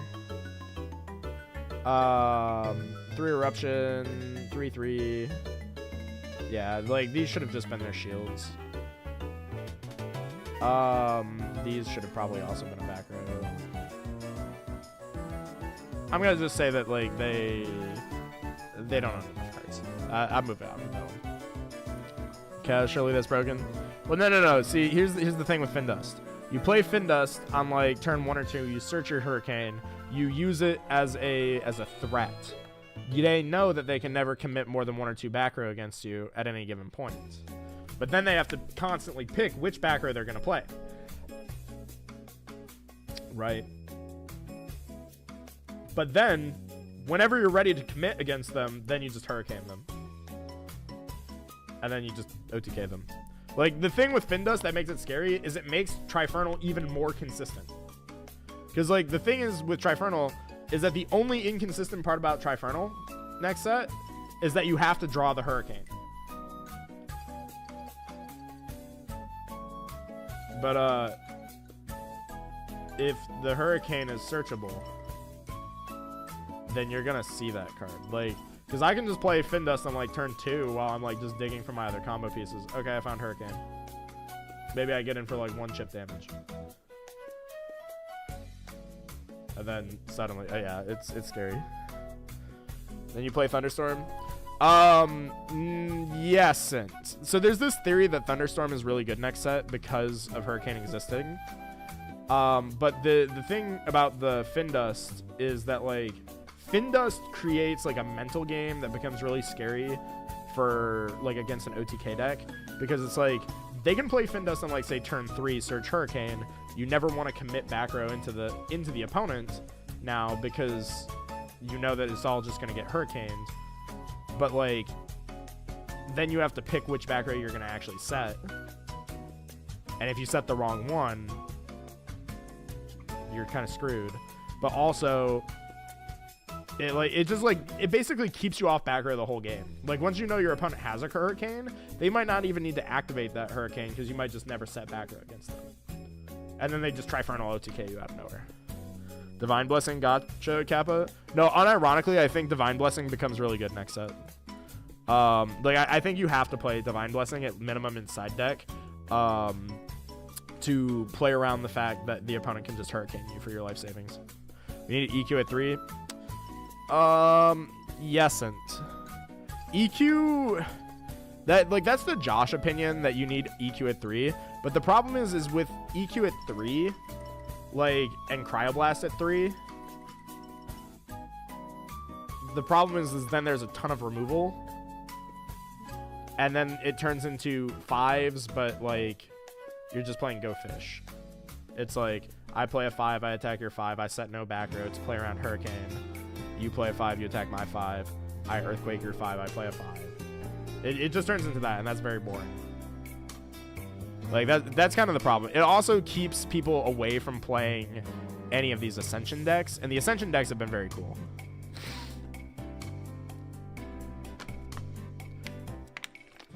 I think EQ belongs at 1, at least for right now. I think it can come back to 3, but yeah, I think EQ at 3 is probably a mistake right now. Like, I think the game has gotten significantly like better, I would say. At least with like the card pool. I think like the problem is that there's too many cards that do the same thing. I think EQ could come back to 3 once enough cards have been like ban listed. Like the problem is like you don't want to play against the deck that has 3 Cryoblast, 3 Kinleo, 3 Earthquake, Zeus, etc. Like you're just never gonna have a dude on your board. You just never get to play the game. I like full power 5's format. That format was miserable. That format was so bad. Like it was cool, but it was like very miserable to play. I think that we would be very over it by now if like we still had it. I think it was the right call. And that's also why I think Hurricane is going to be bad for the game, is because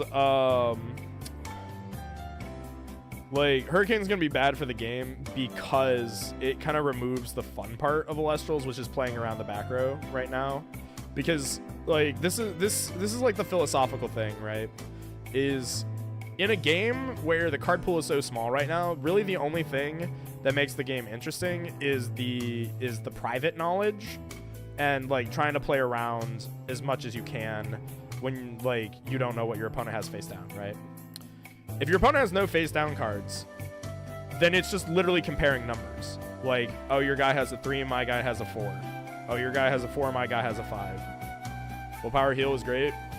That was a fun mirror. Like, don't get me wrong. Like, the full power, like, heal and 5's mirrors were fun. But they were also very miserable to sit through, I think, for a majority of players. Like, I think that they were fun at, like, high level. But, like, imagine that you just joined Elestrals. That's not fun to play against. At all. Especially if you, like, try to play something that wasn't the full power heal mirror. Like, the spirit differential would be, like, 30. It's like, how many spirits are you on? 18? Oh, I'm on 3. I've made no progress. Why most players didn't enjoy it? Yeah, I think it's, like, it's a fun format that you could, like, pick up with, like, another person who's willing to do it, but it was miserable. But playing that mirror match a lot is how I have not struggled against heal stall in tournaments recently. Because every time I play against heal stall, I 2-0 it. Because like people just like I just know the trick to the mirror. There's like a trick to it. But like even still, like it's still such a frustrating mirror. Like I would play it with Josh, and like Josh would beat me by like 8 spirit differentials. I'm like, Josh, how? Like we've both just been sitting here playing sluggles in front of each other every turn in a row for 45 minutes. How do you have 8 spirits ahead of me? He was like, I don't know. Anyway, sluggle attack. Lose to Hurricane, lose to Thunderstorm, choose. Yeah, I think that my big gripe with Elestrals, like right now in the place that we're at, is there's just too much redundancy. Like 3 Hurricane, 3 Thunderstorm is the same problem that Yu-Gi-Oh had when we had 3 MST, 3 Heavy Storm, 3 Feather Duster. It just turned into Vanilla Beat. And thankfully, that's around the same time we got like the first major ban list in Yu-Gi-Oh! It just put everything to 1. It's like, all right, you get A MST, you get A Harpy. Yeah, I think you get A Harpies, you get A Heavy Storm. Like, go nuts. So I think they're gonna have to hit Hurricane, but at least we'll have it for a little bit. That card's definitely like way overtuned. Like that, yeah. the big problem is we don't have enough back row yet to justify it. But I think it'll be fun for a little bit. We'll have a good time with it.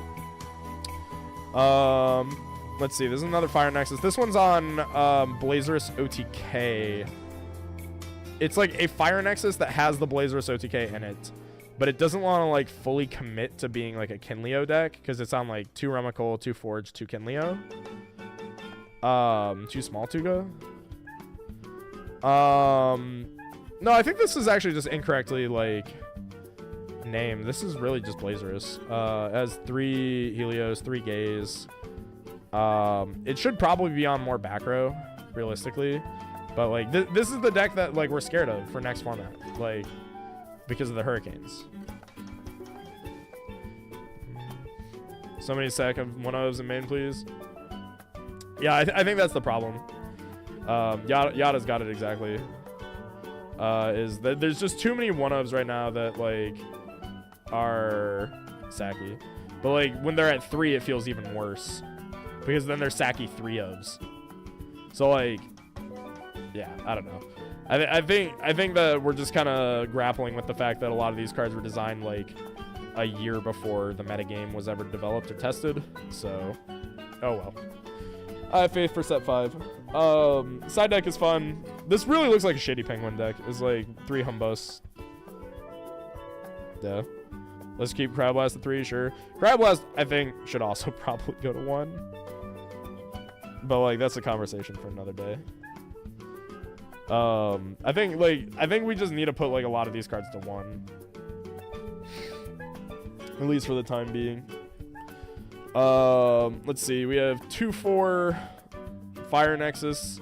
We got Kinleo's 3 Ash Rabbit. Seems excessive. That was the worst card in the deck. Another Chain. Has every fire deck played Chains of Prometheus so far? Hold on. Chains.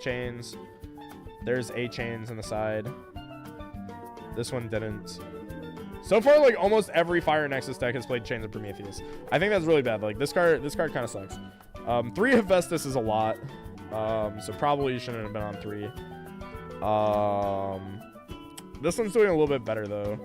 I think the Hephaestus was a good change for Fire Nexus if you're playing Altar, because I remember thinking Altar was really bad. Poison Tunic is also really bad.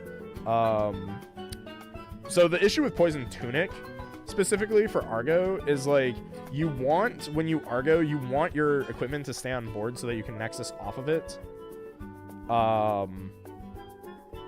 Poison Tunic doesn't do that, because you like flip Poison Tunic and then you equip it to a guy and then their guy dies, but then you lost the spirits on your board. Like what you would want is you want their guy to die and then you still have the spirits so that you can Nexus them from Kinleo, pop another guy, and then swing for a bunch of spirits. So I think that's like a conceptual error. Probably more background needed to be up in this main deck. Yeah. What is with these fire players and not playing side decks? Holy shit. Oh my god. So hold on. 1, 2, 3. 3 out of our like 6 fire players played half side decks, and I already know that this is not the only one that like did not play a full side deck. Fire players are in absolute shambles. Okay, this one's psycho. This one's playing 1 Ass Rabbit, double Scavicle. I don't need more. I mean, there is an argument that Fire really doesn't need a side deck because Fire is so good. But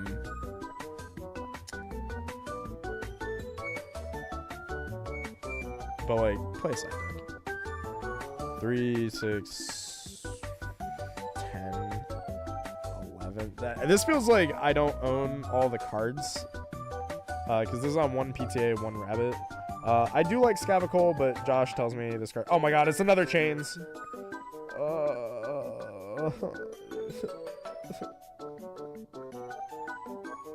This one also on Chains. Where's the Chains? I'm gonna just start scanning for Chains. Chains. No Chains. Okay. And would you believe that this is our first fire, our first positive fire deck? First comment is there's probably too much fire in this deck. There's 14, and it's siding the Earthquake. Just find space for this in the main deck. This looks really similar to the Kokomo list with some of the changes that I think we wanted to do, like Hephaestus in the main. That was one of the changes we wanted to make. But it's playing Poison Tunic instead of Second Harmonia, which feels worse. The Ash Rabbits were the worst card in the deck when I played it, so these probably could have come down. Chat, are we still here? My YouTube just crashed. That's kind of incredible.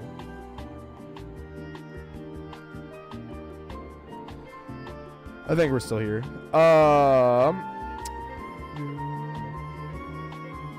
I just realized I can play Hurricane and Blitztrix. Oh shit, yeah. This is interesting though. I do like this, that they're on eruptions in the side, and they've finally learned that Verituga or Vesuvituga is worse than just playing a one Krakatuga as your Ascension if you're gonna play like the Tuga burn.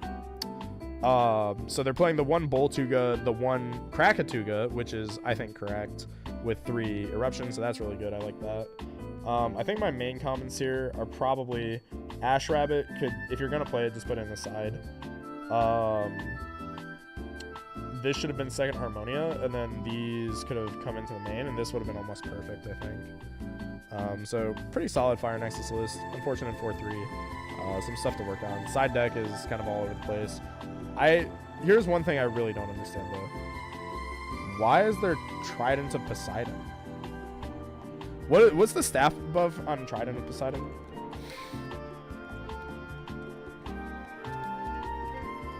Let me see. Empower Lesso gets 2 attack and cannot be targeted by counter runes. As long as the opponent... that's kind of mid. A little mid. And if finally started playing Krakatuga. Yeah, Krakatuga has always been insane. Also, low-key, Krakatuga under Galaxy, really huge threat. That card is scary as hell.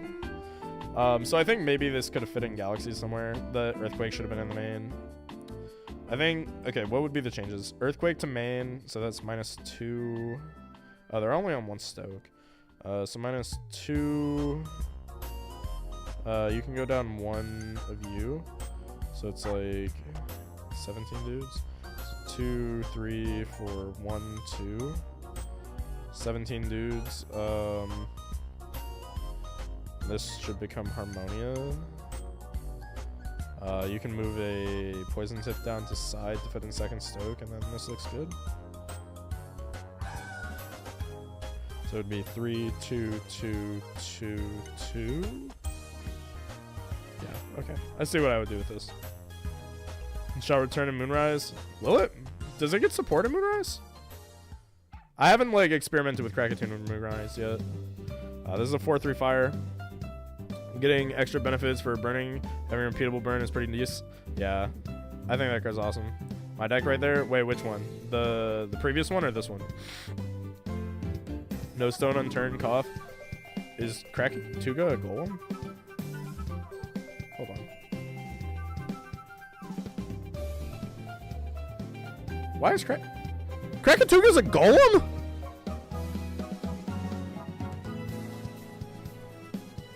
That's so weird. I do like No Stone. And Vesuvituga are golems? Huh. Okay. I hadn't clocked that, but I'll check that out. Wait, which one? Rage. Was it, also, wait. Did we get 2 new members this stream? Wait. Did I, like, completely miss it when you became a member, Arcade?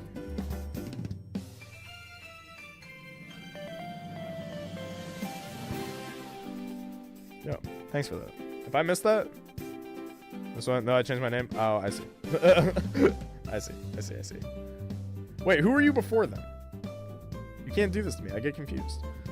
This just looks like the Kokomo list. Hold on. This one doesn't have, 27. Okay, now I flame you. This one doesn't have Lavalith, so Lavalith should have been in here. Oh, okay, Sulkin. Okay. Well, Rage is easier, so I like this one. I like it. Good job. Let's see. The Valkyries probably should have been Lavalith. Main deck seems fine. I do like Small Tuga in this deck, though, for the extra Kinleos. Let's see. 2/2 Hef. Yeah, no, I like this. This is like much closer to what I would have wanted the other list to look like. This is like very, very close. I think again, like the Ash Rabbit was the one card I didn't like when I played the deck. I would change, so like between these two decks to get you guys like I think you're moving in the right direction from like where I want this list to be. What I would do with this list is take out Alter and Rabbit for 2 small Tuga, and then replace Valkyries with Lavalith, and I think this deck list is perfect. Yeah. This would be perfect if you go -1 Ash Rabbit, -1 Alter, -1 Valkyries for +1 Lavalith, +1 or +2 small Tuga, and I think it's basically perfect.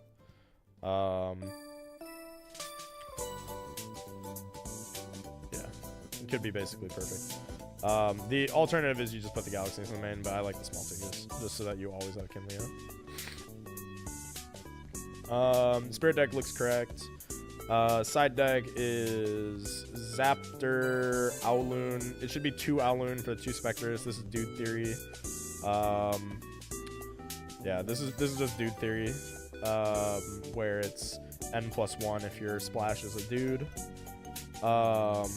So correct spirit math if this was Dense Fog, but because it's Spectres, it has to be 2. The 1 extra Zaptor, I guess, makes sense so that you can go Rabbit into Thunderstorm. But I think maybe you could just like actually just move this Zaptor into main and just play 1 less fire, just so that you can like play 2 Rabbits and re-enchant one of them. That seems fine. The Eruptions, sure. Spectress. Sure. Shield, these could have been in main. What would I have done for this in the main deck? Probably like out 1 PTA and out a Necra for 2 shield, and then side 1/1. Okay, that seems good. Perfect. Those are the changes I would make. Alright, 20th, literally is, but I don't love Lavalith, just got Alter today. Fair. I don't like Alter in this deck, though. I'm not a fan of Alter. Alter felt really bad when I played it. Good to see that a lot of people have taken the advice, like a lot of people playing the Fire Nexus list have taken the advice that I put out of putting in the 1 Hephaestus, because that felt really good.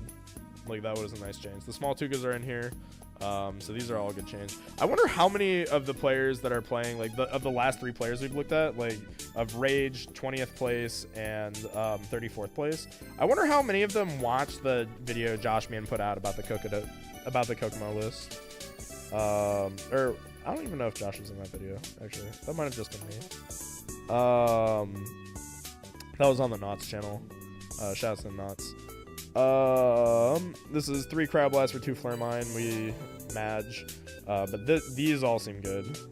Okay, good side deck. Only thing I'd say is cut a Flare Mine. And you can put in 3rd Eddy. Draking. Alright, so that's all the fire. We've had kind of a bit of a midway through the stream slump to kind of go off on some theory discussions. But moving on to Draking. We got Rise Draking at 0-1. If there's Tadpuff drops the leaf, it's this list.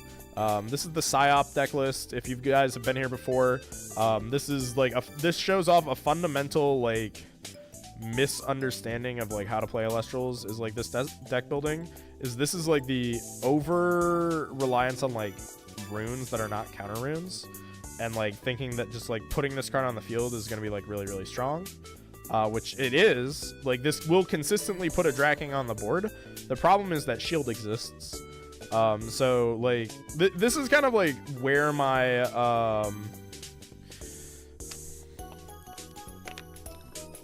these Roth decks, semi-invisible RAHP. Words, you gotta stop using these acronyms. What is RAHP? Rap. Yeah, so I really don't know where like I mean, I do know where it came from. Rock and Hard Plays. Thank you. I do know where this theory came from. I just don't know how like it's caught on so much. It's really, really bad. And like I get it from like I want to put the Draking on the board theory, but like unfortunately that's not how you win in elestrals. How you win in elestrals is you kind of have to just play the back and forth. Like committing to engaging with the opponent is actually the way to win. Because like you put the big Draking on the board, and that's really scary. But then your opponent shields you, and you lose. So you need to be able to like fight back so that you have a chance to reestablish. Put drops because of the +1. It's not a +1 though. It's a neg, or it's a net 0, but it's like a -2 spirits. Like, so all drops does is like it burns you. So like drops of Leaf is like, it's a Yu-Gi-Oh card. It's Ignite Reload in Yu-Gi-Oh, which is like a card that when it first came out, people thought that it would be good, but it wasn't good. Like on the text. Oh, yeah. In terms of card advantage, it's like, it's a net 0 instead of like, so we're like, Reload is a neg-1, but it lets you cycle your deck. Ignite Reload is Drops of Leaf, where it's reload but good, but the problem is you're still just playing reload. Like, just shuffling your hand back into your deck and then drawing cards isn't that good. You would rather just like expend to draw, or like build your deck better in the first place. And that's the fundamental problem with that. And then the problem is like with something like Drops of Leaf in a game like Elestrals, that card should never go in your deck under any circumstance because it's generating 0 card advantage, but it burns your spirits. It's really bad. Like, you lose 2 spirits to generate no card advantage and just like take cards from your hand and swap them out for other cards. And there's no guarantee the cards that you draw are better or more useful. We play Leaf here because Ascension Critical Mass by rest of the deck is way oof. No, you would never play Drops of Leaf. Never, ever. Drops of Leaf should never enter your deck under any circumstance. If there's Drops of Leaf in your deck, start over. Like, it is that bad of a card. Because it is just, like, it doesn't accomplish anything. It is straight negative advantage.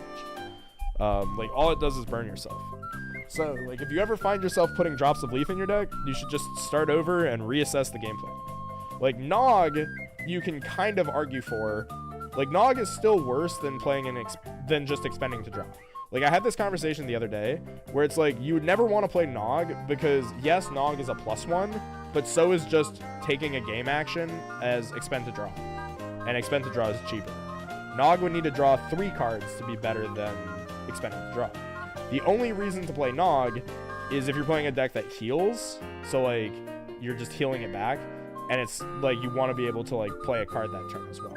That's the only reason to play Nog. But I think, again, it's just better to like put a dude on the board and like just play like real dudes, like say like a 5 for example, and then just expend to draw next turn, than to just like play a Nog. That's like it took me a while to get here, but like it makes sense. It makes sense. Like, I would rather take the free game action to get the +1 than just like play a card that's a +1. So that's like the fundamental reason on these cards being bad. Tadpuff is bad because it's just like you don't need to turbo into this card.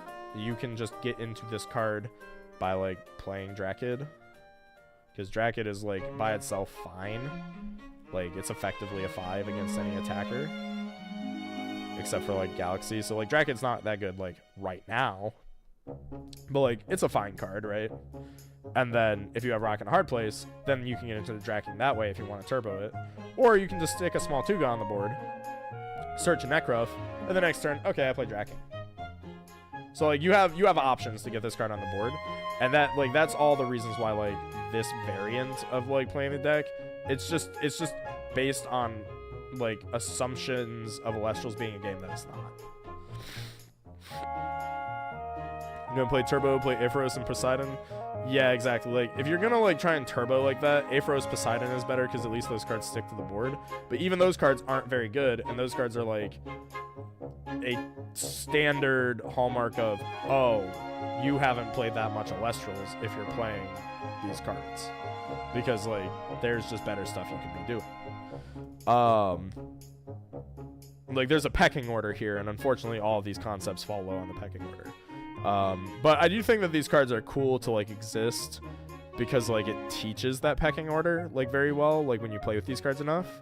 So like it's cool that they exist in the game, but like it teaches you lessons that like you have to just learn those the hard way.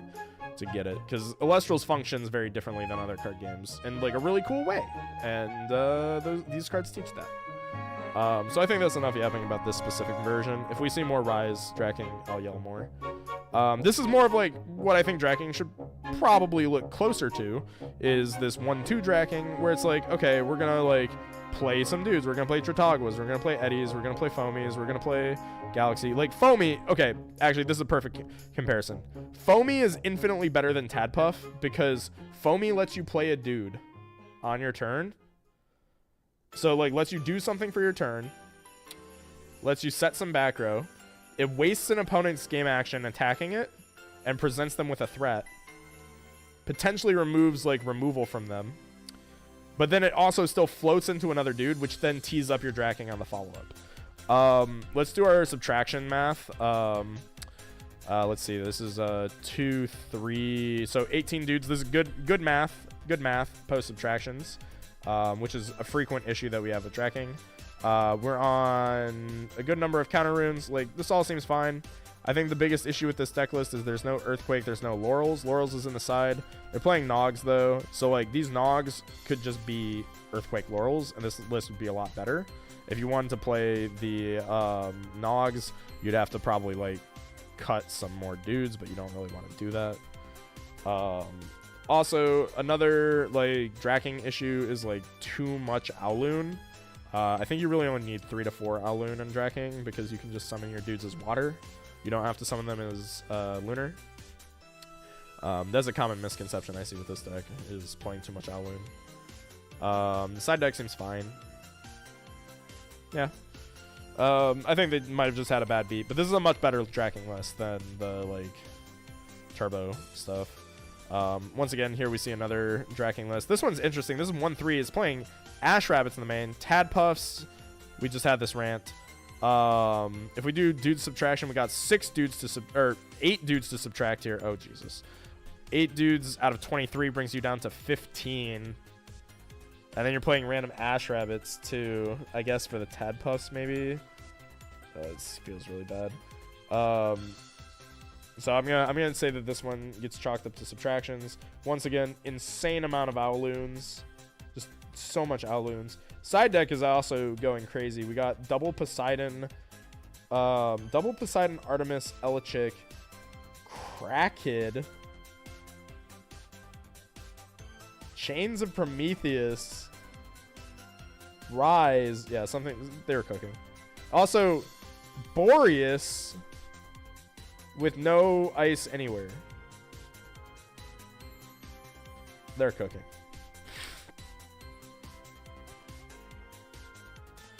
Both Kura and main. Yeah, I agree with that. I think the Kerbis in main is like a little troll. Is that Mountains of Boreas? That is Mountains of Boreas. I'm not really sure what they were cooking with that. Cards I own turbo. Yeah, that feels like cards I own turbo on the side. Let's see. This is 1-4 Draking 5s. Well, I mean the results speak for themselves. It's this list again. No side deck, another no side deck, Andy. Yippee. So this might be another cards I own turbo. 2-5. They do have a Lavalith, pretty huge. We do see Earthquake Laurels in the main. Okay. You know, I'm really tempted to take Draking to a premiere and like try and top with it or do well with it, because I feel like Draking can do well. I think people just like Draking for some reason always attracts like players that like do not know how to play Elestrals. I don't really understand it. I really don't get it, because I remember Not Sure It showed up to Kokomo with Draking and he topped. He was my one loss in Swiss at Kokomo, was with Draking, because like he just played Draking normally and played it well. Draking is a Timmy card. Draking is a Timmy card, but I feel like this deck is actually good. It's just that only Timmies play it for some reason. I think what I really want to do is I really want to like build a good Draking, take it to a tournament, do like decent with it, like pray that I can do decent with it, just to like show people, okay, like Draking isn't bad. You're just playing bad Draking decks. I watched the Draking list be horrid amalgamations of Curry rocking a hard play slop. I have not seen like very many good Draking lists. This is like the 4th or 5th one of these like video like streams that we've done, and Draking is consistently horribly built every stream. Every single one of these streams, Draking is like an abomination of God. And it's always the same notes. It's like, why are you playing like this turbo crap? Like, this turbo crap is all bad. Like, take it out. Like, what's going on in your side deck? Where's the Earthquake? Why are there Gorgons in the side? Like you have 3 Gorgons, but you're siding 2 of them. Like, what is going on here? It's just consistently the Draking players are like missing the bus. Like, something is happening to where I genuinely think I need to sit down and record a how to play Draking video. Because like the Draking players need help. Like, and it's only the Draking players. It's consistently the Draking players. Everyone else seems to always get the memo. It's just the Draking players. I don't get it. I don't know what it is about Draking. I mean, do it. Yeah, I need to do it. Like, I keep just thinking to myself, it's like, nah. Surely next time they'll do better. And they just never do. Like, I need to do this, bro. Like, I need to do it. I want a king super early and no, it's a late game. Yeah, I might need to steal Josh for this, and we can like sit down and like make the perfect Draking deck and like play out a match. I think I need to like play with Josh to like get a game, and then we can like post comm, and it's like, here's how to play Draking and why. Archetype is 3 cards and they're doing it wrong. Yeah, it's like playing Gravekeepers in GOAT format, but like you're playing the Gravekeeper trap card and like Gravekeeper guard and like 3 terraforming, 3 Necro Valley, like 2 spy, and like 3 guard, like assailant, etc. in GOAT control format. It's like, no, if you want to play Gravekeeper, you just play 3 spy and like 1 or 2 guard. Like, that's it. That's all you got to do. That's all you got to just take the other cards out. You don't need the Necro Valley, bro. You don't need it. You won't need that card for another decade. Calm down. Let's take a look at this Draking. I do like the triple foamy here. That's good. The first 9 cards of this Draking deck, really solid. This is actually like pretty solid for a Draking list up until like the runes. It's always the runes where they fall off the wagon, because they play the Nogs when they shouldn't. Because like water players have this idea that water should always play Nog, but like look at this list. Where's the Drataguas? Where's the where the Sluggles? So why is this here? It's just like there are these things that like people have like falsely taught themselves that are like things that you do in certain decks, but like without all the nuance in this side. Yeah, exactly. Like why? Like, why play this card if you're just gonna side this? Like, it just doesn't scale. 5-2 Draking. Okay, we got a Draking that bubbled, so let's see what they do right. Oh my god, look. It's a normal Elestrals deck. That's crazy. That's crazy. That's me. Yo, that's crazy. You didn't build Draking like an abomination and you went 5-2. That's awesome. I think this is the first time we've seen like a semi-confident Draking build. We got double Vis, sure. I'm probably not the biggest fan of Vis in this, but like I get it. I like Vis in Ascension decks, so I get it. 1 Draking, 1 Kerbis, sure. I like the split of Eddie to Drakids, good. Spectrus, good. 3, like we got the foamies in here. You got all the cards that are good with Ascensions, great.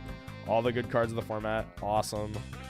We got all the counter runes. The only thing I dislike about this list, there's only one thing I dislike, and it's Dense Fog. That's the only thing I dislike in this list. Genuinely, I think that you probably had a solid chance at topping if you cut the Dense Fogs and you just, like, moved a Galaxy, like, 1 Galaxy into main over a Dense Fog. And then, like, maybe a Mustation or a 3rd Foamy. And that's it. Like, those are the only changes I would make. Otherwise, this is, like, near perfect. Like, arguably, you could, like, do triple mustation with, like, 3 musts over 2 Viscerous, but I think Viscerous is fine because it tees up the Ascension, so I get what you're doing with it. 5 Owloon is probably a lot, but you're playing the Dense Fog, so, like, one of these is a Dense Fog Spirit. Otherwise, the ratio is correct. Cryoblaster in the deck. Mudslide, I get it. I don't like these 4, but, like, I get it. Veritaqua mid, but I get it. Like everything here makes sense for once. Like, everything here looks solid. It looks correct. Like, and would you believe, oh my god, Draing didn't scrub out when, like, the deck list plays good cards. Insane. Moving on, we got Penterror. Didn't practice with Banless, all thrown together. Gloom and Takwa are only cards not sided. One must for sure. Yeah, like, but like, see how we put the good cards in the deck and it performs well. Like, as opposed to like this. It's such a huge difference in the quality of these deck lists and the results show. So, Draing video on its way. Penterror. Modified Pen starter deck 02. Incredible. I think that sums up about everything. It's a Pen starter deck when they've made some changes. Awesome. God bless your soul, Trooper. Also, huge shout outs to Penterror. Like, going from being like a deck that maybe 1 or 2 people played to like suddenly like 8 people played Penterror this tournament, which is crazy. We got an 01 Penterror. This one looks pretty solid. 3 Hydrake, Penterror, Twindra, 3 Bunny, Elechick. I think the big psyop with Wind is Aeolus. Have you guys ever noticed how Wind players always like go 5 enchant Aeolus turn 1? I don't know what's up with that. But like, every time I see my opponent activate an Aeolus and they put 5 spirits on it, I'm just saying they're like, man, you just lost the game. Like, thank you for burning yourself for a quarter of your spirit deck to search a 1-drop that is understated. Not me, I cut Aeolus. Honestly, I'm not gonna lie, I think cutting Aeolus is probably the play. Aeolus is kind of bad. Like, it falls in line, though, with, like, the Nog theory and stuff. It's, like, it really took Josh, like, doing his Josh bullshit with me until I realized that, like, your spirit deck is part of your card economy in this game. Like, you gotta count these as cards.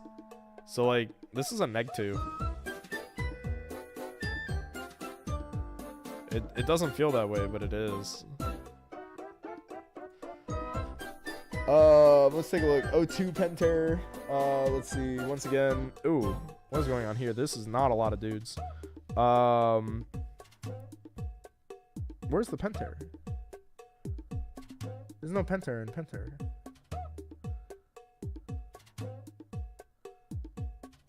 Awesome. I love how the Penterror is just in the icon. Not even here.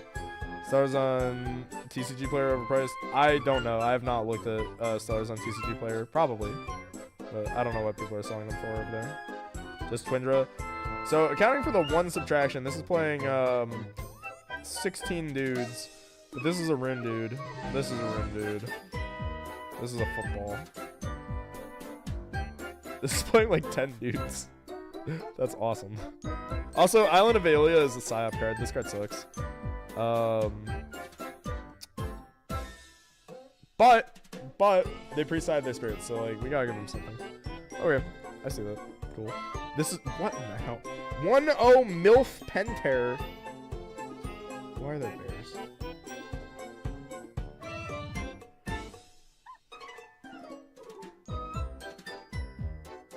Where's the Poseidon? This is like a bad Poseidon like Penterror deck.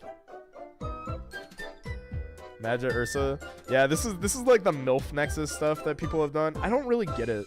Like I guess the idea is that you open Aeolus plus Ursa Den, and you go like Ursa Den because it doesn't matter what spirits are on it, and you play Exaltus. Like you search Exaltus, you Nexus onto Ursa Den, and then you cast Magic Ursa from deck. and then you get earthquaked. And then you go to the next game. 1-0 undefeated, baby. God bless them. They've got 6 cards on their side. That's fantastic. I wonder, was this Sand Sally? Because I know Sand Sally, she's been really on that, like, the Penterror Poseidon, like, goofy odd deck that I gave her, like, a month or 2 ago. She's, like, really stuck to it. She's, like, improved the deck a few times. But I know that she was, like, super sick, like, this week. Because I remember she texted me in the morning. She was like, I don't think I'm going to be able to play today. I'm sick. I was like, oh, well, just play your first round. Like, just, like, you know, like, show up. You can just give them the win, get your free stuff, and go back to bed. And I looked at, like, the standings, and I saw, like, the report, Sand Sally 2-0'd somebody, and then went back to bed. I thought that was hilarious. Like, I was dying. I was like, there's no way you showed up 2-0'd somebody, went back to sleep. She was like, yeah, I wanted my free stuff. I'm like, why didn't you just give them the win? I'm like, oh, well, I just had to let them know. Penterror best deck. Anyway, back to bed. That was hilarious. So, shout out to that. I wonder if she was the one doing it. I don't think she was, because I don't think she knows about this stuff. I don't even know if she owns these cards. Probably not, because she doesn't even own the second Penterror for her deck. She still plays Centaur. So we'll probably see that at some point. We see Penterror Sonicor. Penterror Sonicor. Interesting. Shout out to Jinzo. Jinzo, good card. They're the win 0 we want, but don't deserve. Yeah, literally. Draing twin feels cursed. That does feel cursed. You're not wrong.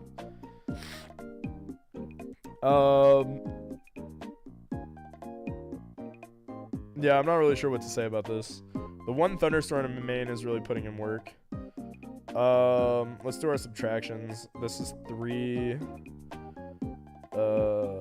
Do we subtract Pigos? I'll subtract Pigos. This is a rune. So 4. So this is like 14 dudes. Also, shout out to the one of Thunderstorm. This might just be cards I own, Turbo. I'm not gonna lie. Love blasting Jinzo. I love Jinzo. What is with the Penterror players and not having side decks? That's 3 Penterror decks that did not have sides. This tournament is so weird because, like, most tournaments we get like 3 people total that like show up with like a 12 card side or like a 0 card side or something like that. This tournament has had like 12 people with no side decks.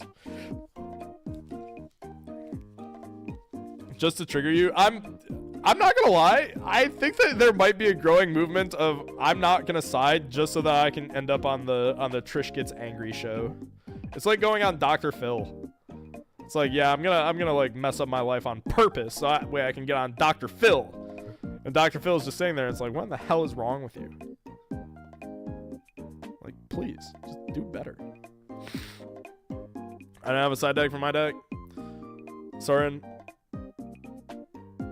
you're going straight into the volcano. I don't know what to tell you, man.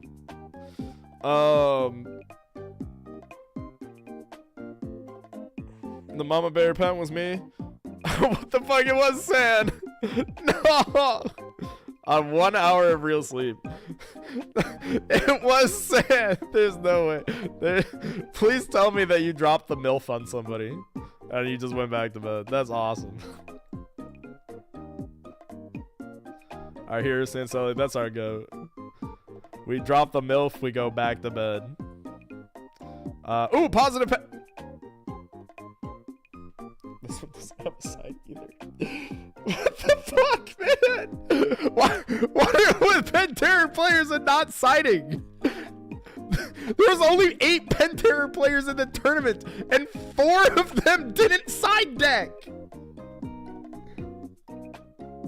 That's incredible.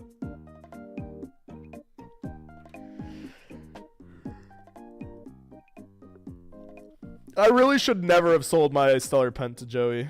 Because, like, I could be a Pent player. I could be a no-side Pent Andy. I need a Stellar Pent. Does anybody have a Stellar Pent? I need an extra one. I'll trade you. I have stuff. Anybody want a solar deck? Unnecessary brain power away from resolving Penterror. Unnecessary brain power away from. Ooh. Joe's got like 10. I know he has mine too. He slabbed it, so I can't get it back. I can't be like, hey Joey, I need to borrow my pen. Can I borrow that for a tournament? I can't even do that. I'd have to crack his fucking slab. Oh, god damn it, Joey. That's incredible. All right, solar. Oh, best part. Yay, solar. Oh my god. When it was me, I actually slumped through round 1 because it started at 7 in my time. Oh, that makes sense. F's in chat for cool. I hadn't considered that for the 0-1 drops. I had always assumed that the 0-1 drops were just like people that lost the first one. It's like, yeah, I'm just gonna do something else with my day, which like is totally valid. I hadn't considered that they're like nap time gamers. I hadn't considered that it was like I'm tired. Because like I was almost an 0-1 gamer this for this tournament, because I think I got 2.5 hours of sleep for this tournament, and I was having like a crazy allergic reaction all day. Like if you like, it's such a good thing that you guys couldn't see my eyes for that tournament, because I looked high as hell. Like I looked like I had like hit the bong. I looked like I had spent all night awake with Barabong. Like it was so bad that there was like a bubble forming on my eye. Like it was really bad. I encountered a cat the night prior, and I forgot how bad my cat allergy is. I forgot how bad it was, because my old neighbors had cats that I used to play with, and I guess they were hyperallergenic. You accused me of drinking last tourney. Hey, I thought you were about that life. Unfortunately, it's just me. All right, hold on. I'm gonna go pee. You guys discuss amongst yourself. I'm gonna put the chat on screen. I have a job for all of our channel members in chat, as well as people who are not channel members. If you're not a channel member, I need you to go down to the reaction and start spamming 100s. If you are a channel member, I need you to spam either Rules Whale or Barabong. And when I come back, the chat better be all Barabong, Rules Whales. If you're not a channel member, you can type whale arrow question * in chat. You can do that. So when I come back, I want to see all of that. All right, I'll be right back. I gotta pee. I want the memes.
All right, we're back.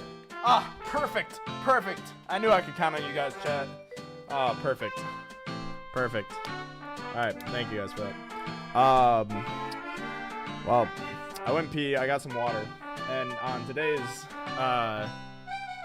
ADHD affirmation. I just found shampoo in my fridge.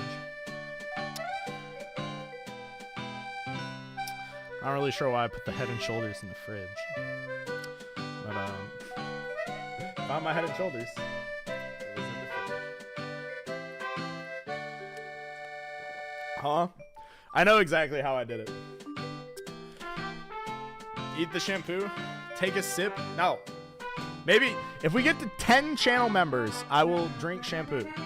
I will lick the shampoo. If we can get to 10 channel members by the end of this. All right. Solar. 01 solar, baby. Nap time solar. We got 3 rabbit. Good. Oh. Oh no. Not only is this cows, there's 3 Leo Bright in here. Dr. Barber, welcome to Casting Corner Support. All right, that's 1. We already have 1, so you need 8 more. 8 more of you guys need to become channel members and get your barabongs. Cow Jam? Yeah, Cow Jam. I feel like this is... Every time I find these new deck lists, the music gets even more fitting.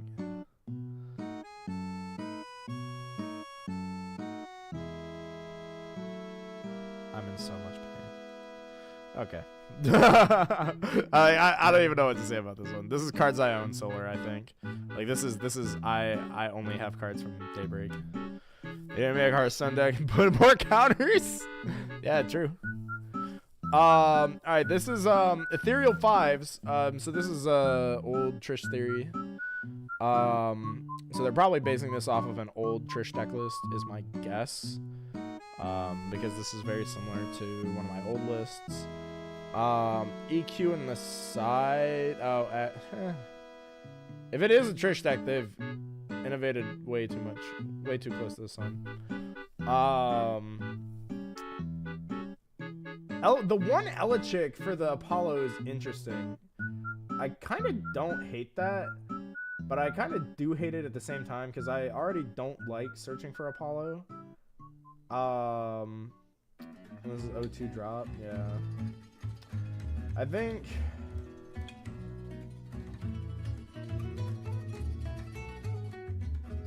Yeah, I don't know. Feels awkward. Kind of want to go back to the drawing board on solar.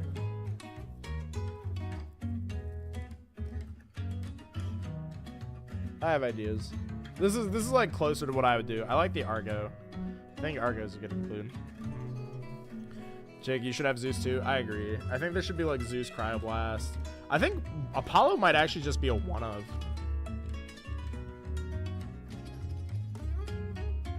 What's really holding solar back? The fact that all of their cards have 2 attack. Like, realistically, it's that. Like, it's that all of your guys go sideways instead of up and down. And everybody else's cards go up and down. Like, that's really the problem with this deck. Eddie also doesn't help. No searchable solar 5. Sort of. Loomer is a 5, but it's searchable off of Apollo, sort of, and like Starlet's a solar 5. It's an ethereal, so it's searchable, and you just play with solar. So this is your solar 5. Galaxy is also searchable in this deck. But like the thing is that Exaltus should never be searching for anything other than either itself, Astrabbit, or Lustragon. I do want to go back to the drawing board. I think I would cut Peegleam, play a second Lustragon, maybe. And then pad out. I also think Dratara maybe goes up to 3. Like, I've had like really weird thoughts where like Exaltus maybe goes to 1 and Dratara goes to 3, because Dratara is randomly like the best aggro Elestral in the deck. I don't really know how it is, but like it is. Like, something I've noticed is like you play beatdown with like good cards in the early game. Like you basically play 5s in the early game, and then in the late game you just go like, excuse me. Yeah, I'll play Apollo. I'll Apollo Excavate. Oh, hey, look at Dratara. I play Dratara. I Nexus off Apollo. I heal 2. I swing for 2 into open board. And now I've created a 4 spirit differential. And that's kind of like the best thing that this deck does. And then like Lustragon is like effectively Giga Echolinks. Tutors are the best cards in the game. Yeah, Exaltus tutors for all the best cards in the game. The problem is that like you can't play them the turn that you search them. And then you lose your spirits. Like, the thing that's really holding it back is, like, it's hard to keep an Exaltus on the board. But, like, what's cool with Exaltus is, and I really want to go back to the drawing board, is the first solar deck I ever built was an Argo deck. And then but because there was 3 Earthquake, 3 Cryoblast, and it was, like, the removal meta, I got talked down off of Argo. And I think I might have been cooking the first time around. I think I might have been right, just like way too far in advance. So I really want to go back to Solar and like try and play the deck again, but like as an Argo deck. Like I've been playing it a little bit like on the side, and it's been doing pretty well. But like I will admit that most of those games I'm just summoning Galaxy and beating down with it.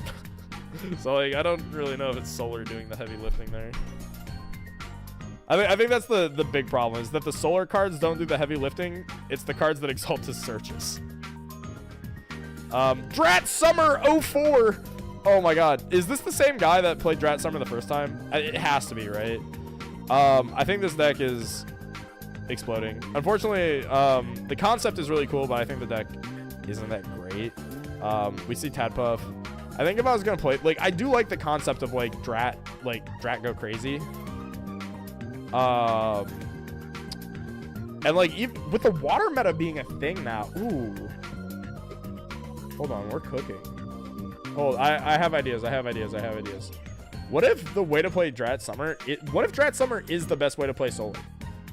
But like you just cut these 4 cards here, like you cut these 4, you cut the Lumaroos, right? Like so you cut these out, so that's like, well maybe you cut Lumaroo, I don't know.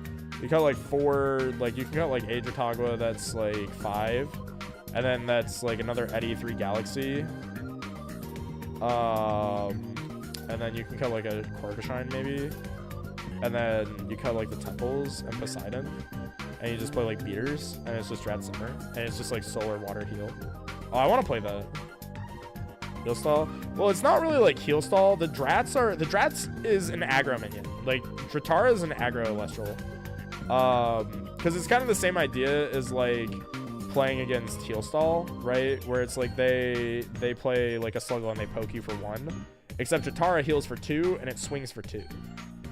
And if you just back up the Dratara with something like a Wave or an Altar or something, this card's broken. I have ideas actually, and like this deck with Argo actually would kind of go crazy.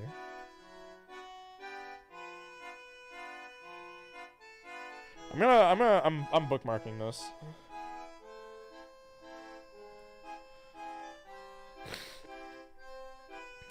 I'm gonna bookmark that. I'm gonna go back to the drawing board on that. I want to test with Josh later.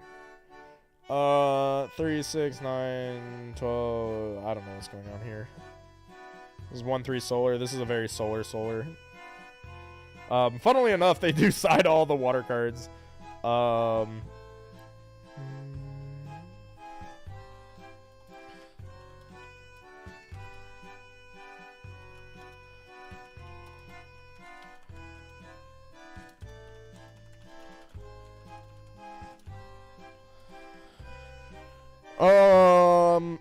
Yeah, I don't know what to say about this.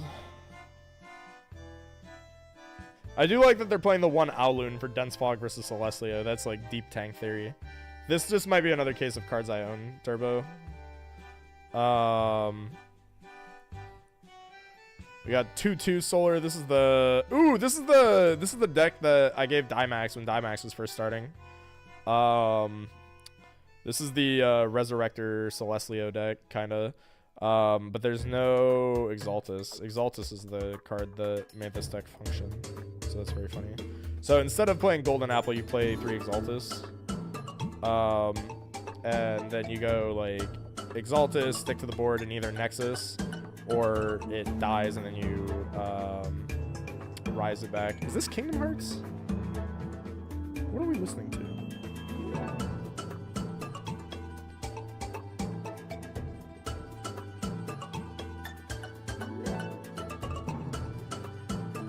P&L and Azran Legacy. This sounds like Kingdom Hearts. This might be Deep Jungle from... This sounds exactly like Deep Jungle from Kingdom Hearts 1, but it's not labeled as Deep Jungle in the playlist. It's from some other Nintendo game. This is labeled Garden of Flowers, PL, and Azran Legacy. This deck will never hit a Leo. Yeah. This deck is like... It's crazy that this went 2-2 though. I don't know how this went 2-2. Actually. How the hell did this go 2-2?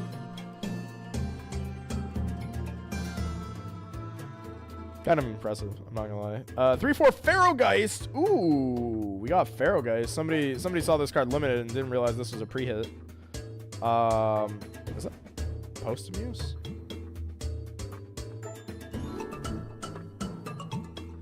This is so much Lunar as well. Why is there so much Lunar in this deck? You only need like 3 Lunar in this deck. This won 3 games. If you ever needed like confirmation that Pharaohgeist needed to be hit, whatever this deck is, won 3 games.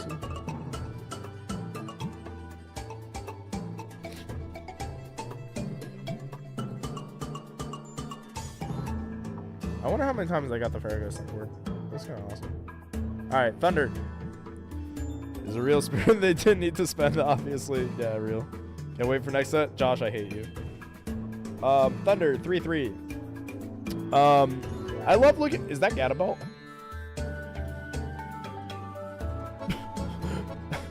What? Oh, Titano Strike mentioned! Oh my god, Titano Strike! Anyway, is that Gadabelt? Why are you here? Okay. Anyway, Race to the Top exists. This is Kristoff memeing. Ah, that makes sense. Okay. Okay, it makes sense now. I'm like, why is there Gettable? Like,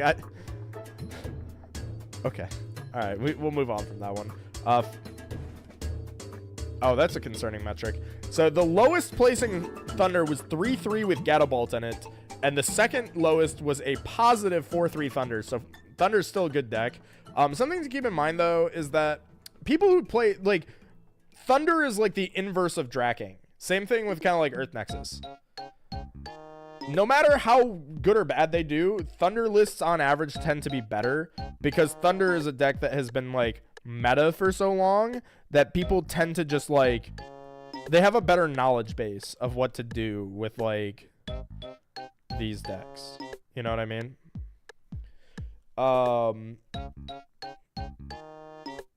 Yeah. Better knowledge base. So the lists on average tend to be better. So like you see more positive decks. I think that that's an interesting like little quirk of like Elestrals metagaming is that like it's also like it's so funny because A-Drive like said this like kind of in like a tongue-in-cheek kind of way, but he said like the meta is what people bring, which like is at the same time like completely wrong, but also like kind of accurate because like the meta is what people bring, because in Elestrals like when people bring decks, the decks that aren't the meta decks are typically underexplored and underdeveloped. Like they're not built correctly, so they don't ever do anything.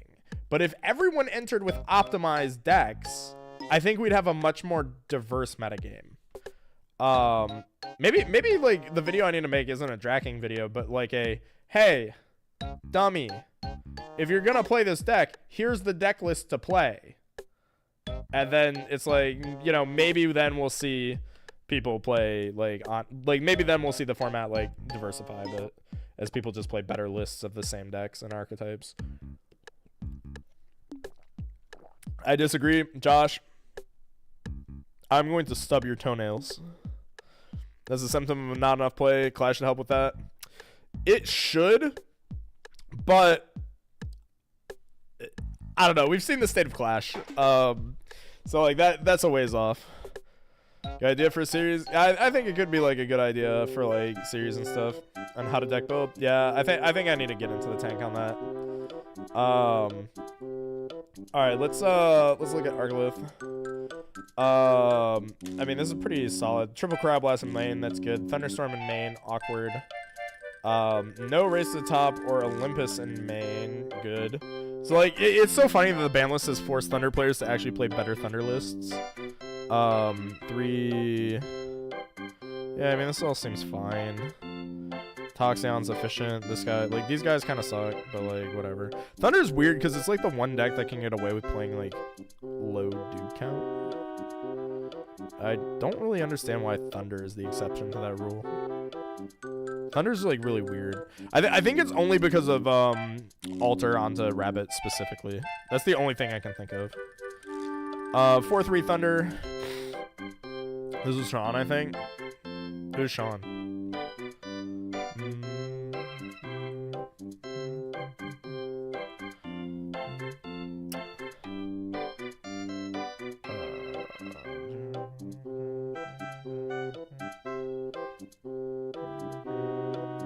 This is pretty standard. The one Plupkey we see again. Galaxy's in the side. Sad. Vault Tempest we see emerge, but we don't see any of the Vault Tempest like care package. Sean, he and Adrian made the layer list together. Oh, I see. I see. So if I go back,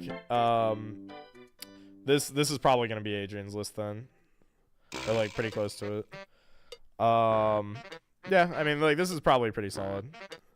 Like so, no real notes here. The Plupkey is a note in this list in 24th place. This one's not as good. Plupkey badge. Vault Tempest, interesting, but not playing any of the cards to tee up Vault Tempest, so not really sure why this is here.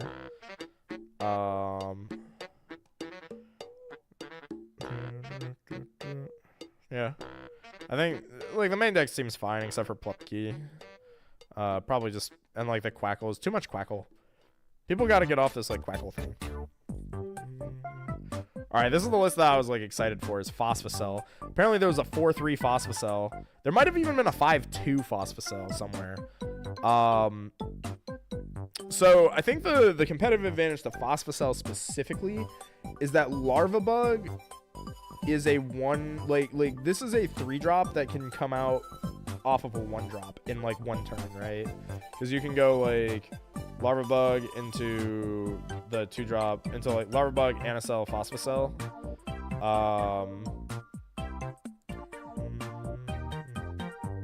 So before they took some big L's. Yeah, I remember hearing about that. So this deck is really cool. It's got a solid backbone to it with, like, 3 Rabbit, Viscerous Eddy. Lumaru is interesting. Not really sure why they're on Lumaru, Bow of Apollo, Plupkey. I guess the Lumaru is there to justify Plupkey's existence. These should have just been Galaxies. Honestly, this is really close to, like, a really solid list. Like, there's definitely a world where, like, we could see Phosphocell top. Oh, I guess, hold on, no, hold on. This makes sense. You have to play some Solar in the deck because Phosphocell Solar. I forgot this thing's a Solar. I wonder why they're on Bow of Apollo, though. Just to make this thing go face for $1 billion? I feel like that's not really worth it. But, like, sure, I guess. I think these can come out. And then, like, Lumer is probably fine to keep. But, like, these can probably just be Galaxies, right? Because it's basically the same thing. Galaxy's just better. And then you could still just play, like, 2 Solar. Like these guys. And then, like, these could just become, like, other counter-ins. This would probably go really hard. Like, this could become, like, a Demeter and, like, an Earthquake. Or, no, Earthquake's already here. Yeah, this could just be a Demeter. Like, maybe a Foamy. That'd be really solid. You leave Quackle alone? No. Death to Quackle. Also, what's up, KK? How you doing, bestie? I like this. I think there's definitely stuff to be like experimented on here. I also like the Sonic cores. Sonic core kind of good. I like Sonic core. Jinzo good. Oh, speaking of Sonic core Thunder 5-2. Jinzo good card. More Quackle, more Race to the Top. Sure. At least they're on the Crowd Blasts. So that's fine. Toxion efficiency.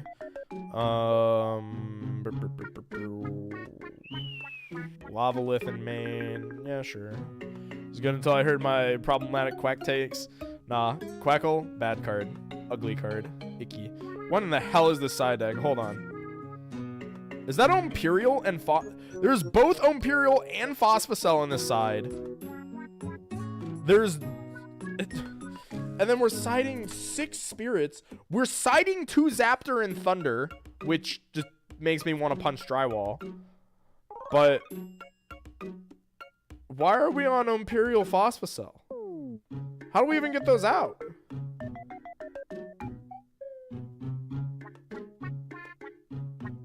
There's no Circle of the Sky. There's no Foamy. Imagine. We got good shit for Thunder? Yeah. Thunder hit the good run. Okay, that's weird. You just like them smile? They're my Tamagotchis. I put the Tamagotchis in the side deck. You know, just in case I want to feel something. Also, wait, why is there 3 Frost? Oh, this is headaches. This one 5-2 as well.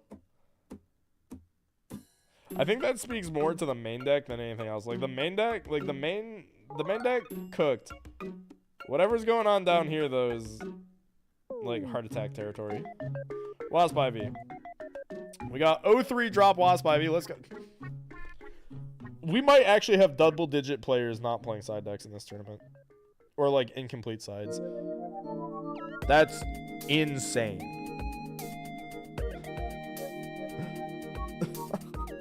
Please, I'm begging you, just put cards in your side. Even if it's 15 spirits, it's better. Come on, man. 3. There's no Tsunami in this deck anywhere. Also no Argo. This might be cards I own Turbo. I think this is cards I own moment. Another 0-3 drop Wasp Ivy. Poor Wasp Ivy, man.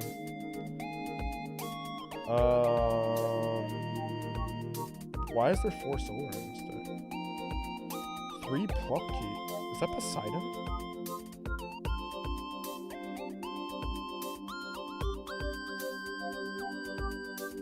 Hold on. Okay, so there's an element of cards I own here. Because there's 1 Argo, 1 Circle of the Sky, 1 Divine Blessing in main. Is that ham?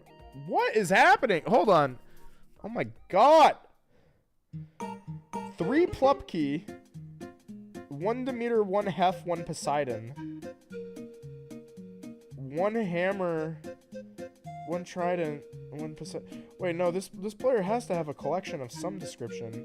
Because they have 3 Gaze, 3 PTA, Lavalith, Viseruses. This player has cards.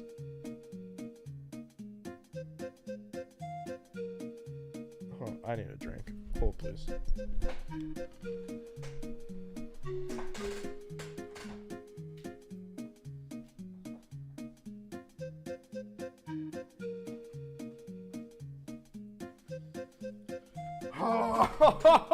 This is what you guys do to me. This is what you guys do to me. Hold, please.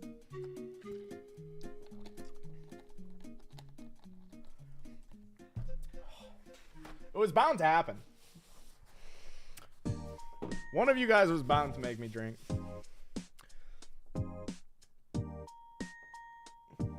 This is a gold stamp. What do I got there? I got Jim Beam, Kentucky Straight Bourbon. Fun fact, I found this out the other night. You can use this as Gugon. Jim Beam is an acceptable replacement for Gugon. If you can't get like stickers off of something. I was building a bookshelf the other night and some of the little stickers wouldn't come off. So I used Jim Beam instead. It worked. Is it good degreaser? Yeah, I was like, I wonder if I just take the strongest alcohol that I have and just like rub it on this sticker if it'll go away. And it did. It was awesome. Ooh, hold on. A drive responded. Hold. Riceros?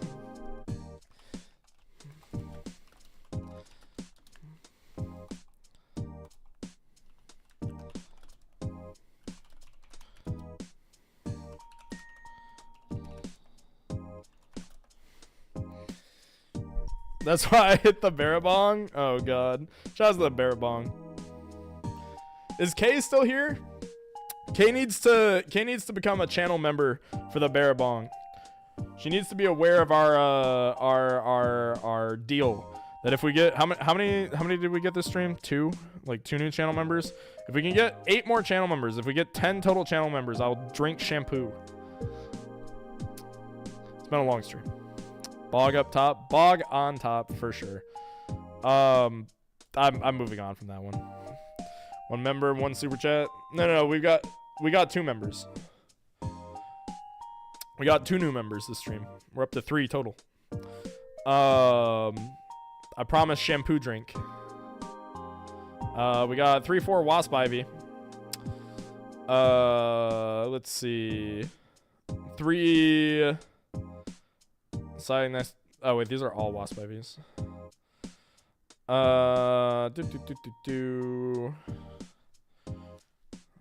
Just a little shampoo as a treat. Yeah, as a prize for you guys. Cards all seem decent. I mean, I see how we won some games. 2 scythe is probably excessive. Probably 1 scythe. Everything else seems fine. I think the problem is just that we're playing Wasp Ivy. Yeah, seems fine. Cryo Blast could have probably been in main. That probably would have helped. Whales maybe in main. God damn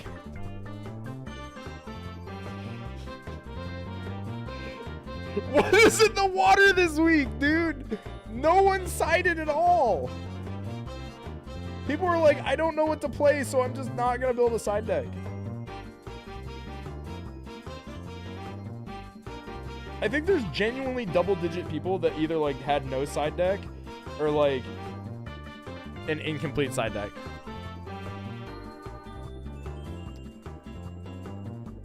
This is mine. I'm so upset. There might actually be shampoo in the water. Please. Please, if you don't have a side deck, just play 15 spirits. Please. It's more respectful. Please.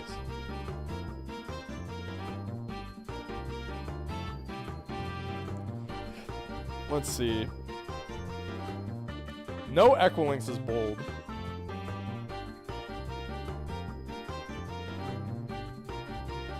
We got both Golden Fleece and Bag of Winds.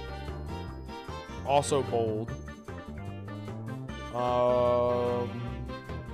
3 Sprouter is bold.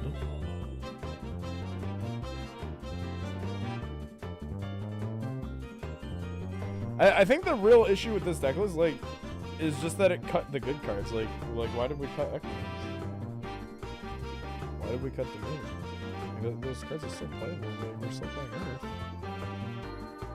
Trish is gonna commit shampoo drink. Yeah. Well, we need more channel members for shampoo drink. We need more channel members. Please become a member of the channel so that I will drink shampoo. 4-3 Wasp Ivy. Wait, hold on. Was this one on Rabbit? No Rabbit. Guards. Send Soren into space, please. See, this one plays good cards. So all these cards are good. Cool. Earthquakes. Double Scythe is weird. That's a psyop. This is like several person that's done this. No Tsunami and Rainfield. Weird as well. 3, 9, 11 back row. Golden Fleece. I feel like Golden Fleece. I think we talked about this because I asked why people weren't on this. I think you don't need it. Right? Like, I guess it's like a reason to play the deck, but like, Scythe goated though. Yeah, Scythe is goated, but like, I don't think you need 2 of it. Just 1 is enough. I think me personally, I would just cut 1 Scythe, 1 Golden Fleece, and play like 2 good cards in here. Like play a Laurels and like play another Argo. And that probably would have been better. Or like make those your Tsunamis. 4 artifacts for only 2 Argos whack. Yeah. It's actually 5 artifacts. Bears! Bears! Bears! Go Bears! 03 drop Bears. I think that this was this a chatter? Hold on, wait, no. There's a chatter that said they weren't playing a side deck. Fuck, I already know it's coming. I swear to God, there's double-digit people that just didn't queue sides. Roar. Let's go Bears. This seems like a fine Bears list, right? Oh, no, hold on, there's Glacier Ursa. We found what's wrong, and Ursa done. Okay. We found the problem. We found Chains of Prometheus. People cannot queue up with fire without putting this card in their deck. It's incredible. Otherwise seems fine. Oh, Nog seems rough. This might be cards I own moment. I'm gonna move on to the next one. 01 drop. This might be Naptime Bears, maybe? We got Ursa Den, Magic Ursa. Cool. Is that Earth Scout? Is this the bad one? One of these is the bad one, right? I think this is the bad one.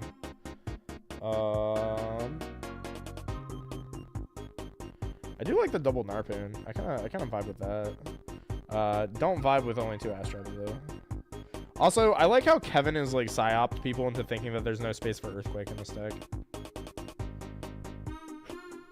There's definitely space for... Oh, wait, hold on. This is the bad one. Earth Smog. This guy's the floater. Is Bear from me? Yeah. I was thinking of this one. Smog.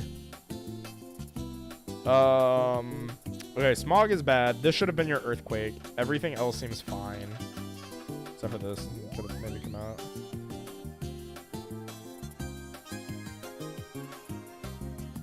This probably could have come out. This is like almost good. God damn it. I knew it was... Oh my god, the 10-10 split. Guards. This person was in chat, weren't they? They straight to the Shadow Realm.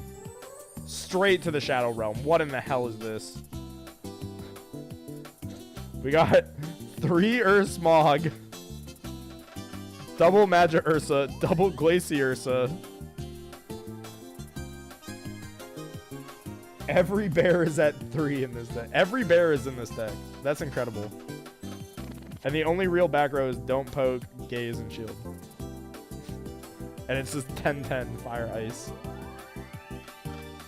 It's Bag with a Vengeance.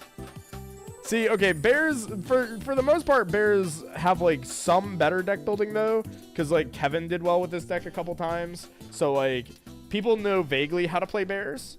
The problem is that Kevin had some like rough deck building like speed bumps in his bears list that I like begged him to fix and he just did not fix. So like bears isn't like refined yet, but like it's still better. I think bears is actually really good right now. Like the decks that I want to play for like upcoming format or like upcoming tournaments are I want to play the Snowman deck. I want to like revisit the Snowman deck. And I want to play bears. Bears seems really good. Like with Don't Poke. Don't Poke seems crazy. Chronodile. 1-5 Chronodile. Hold on. Is this just multiple Chronodile starter decks? Yeah, looks like it. Looks like it. Aphros, Poseidon, yeah, 1 Gaze, 1 Inside. Awesome split. Sure. 1-4 Chronodile. This one plays Sprouter. That's kind of awesome. Sprouter for Trident. This is like very all-in balls out. No fear, no doubt on the I'm gonna make a big dumb towers. The issue though is that we're playing the 2-drop. Also, the issue is that we're playing Trident beside him. Also, the issue is that we're playing Chronodile. I think that those are like some of the main issues. I honestly think that Chronodile could be top tier right now though. Like low key, I think Chronodile is like you could theoretically play like a bad 5s deck with Chronodile in it, and like that deck could like actually like pop off. Like theoretically, like you could just play bad 5s with Chronodile, and that would be like good. 2/4 Chronodile Draking. Okay. We got 3 Plupkey. Awesome. Plupkey, Poseidon, Chronodile, Foamies. Okay, step in the right direction. I don't like the Aphroses though. I think Aphros bad. Yeah, 2/4 Draking. No Galaxies in the main. People are really afraid to put Galaxies in their deck. I don't know why.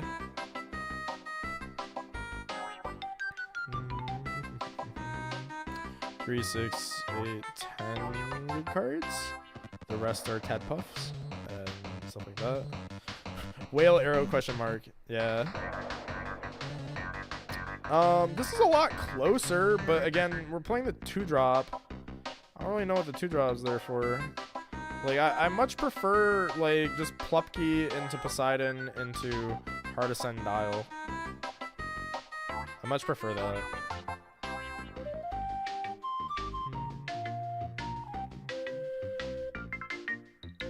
Yeah. I think that's about where I'm at with that. Earth! We got some Earth players. We got an 0-1 drop Earth. Play side decks, please. What is it this week? Like, where are all the side decks? 10 good dudes. Skyhawk emojis, Peem. True. Sure, you should become a channel member so that you can get the Skyhawk emoji. If we can get 10 channel members this stream, we're at 2 so far. I will drink shampoo. That's the promise. That's the promise. Saving the side deck for next event. True.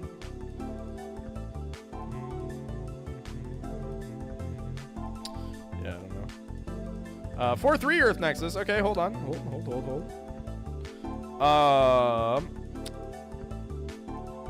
This one's on double scythe. Okay. Also, there's been a lot of Gloombat this event. I don't really know what's up with the Gloombat stuff.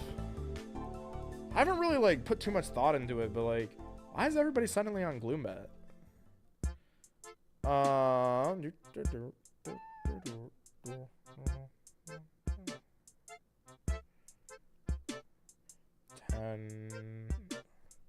Yeah, that all seems fine. No real comment here. I mean, yep, this is sure Earth Nexus. The Joltons for Feloys are interesting. Also the Sprouter for Scythe is cool tech. Not sure if I like it though. I think that there was like maybe some ideas here, but they need to refine them a little bit more. But cool list. Windbox. We got a 2/3 Windbox. Okay. Is that Carrion? Is that Findust? Is that Eruption? What in the hell is this? Is that Follicane? Rise?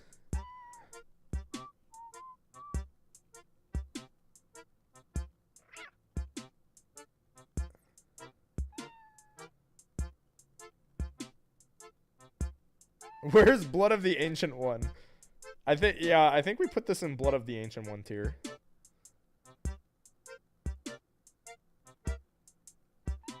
Oh my god, there's 3 Crysaur in here. The more I look, the more confused I get. This is my round 1 opponent, I think. That's awesome. This deck was a jump scare?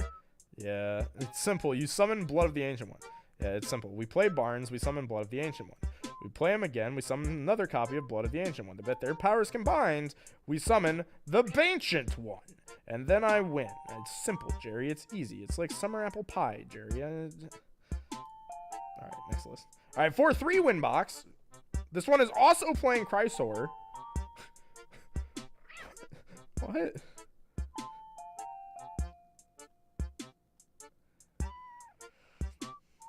And there's a toucan. Okay. And okay. I mean, there's good cards in their deck. That's an improvement. I really don't know how I would feel if my opponent threw a Chrysor down in front of me, though. There's also no water spirits here anywhere. Also 1 Cryoblast for 1 for mine. Also 3 Gloombat. It's so interesting because, like, in my head, there's no way this many people come up with all the same, like random tech cards, like, independently. So, like, there's gotta be, like, pockets of testing groups that come to, like, different conclusions. And, like, some of these conclusions are objectively wrong. But, like, you see players, like, a big pocket of players, like, all make the same conclusion. And you just have to know that there was some group of players all testing that all simultaneously convinced themselves, yeah, Gloombat's the play.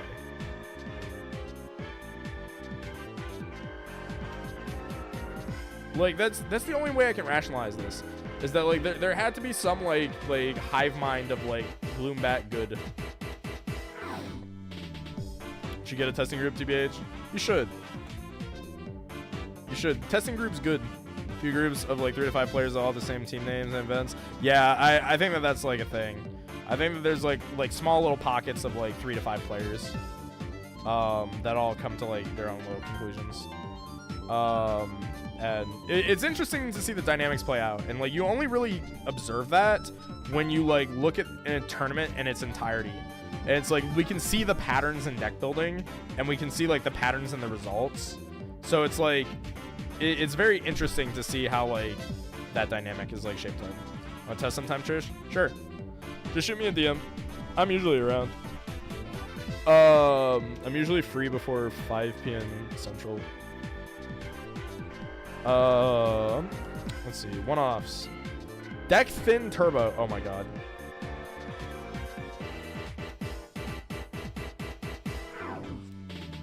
I'm not gonna lie. I just saw the side.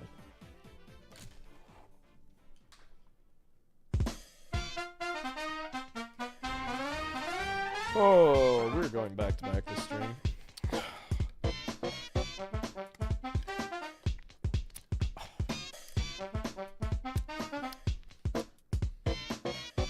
Should I pull Callous Chaser? Yeah, that counts.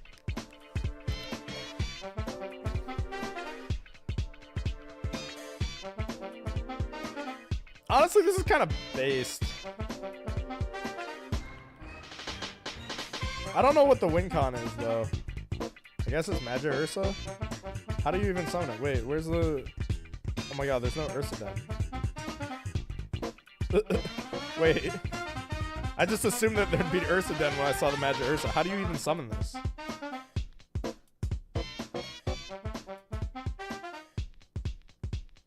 What's the win con? The only thing I can assume is that the win con is Magic Ursa, but there's no way to summon it.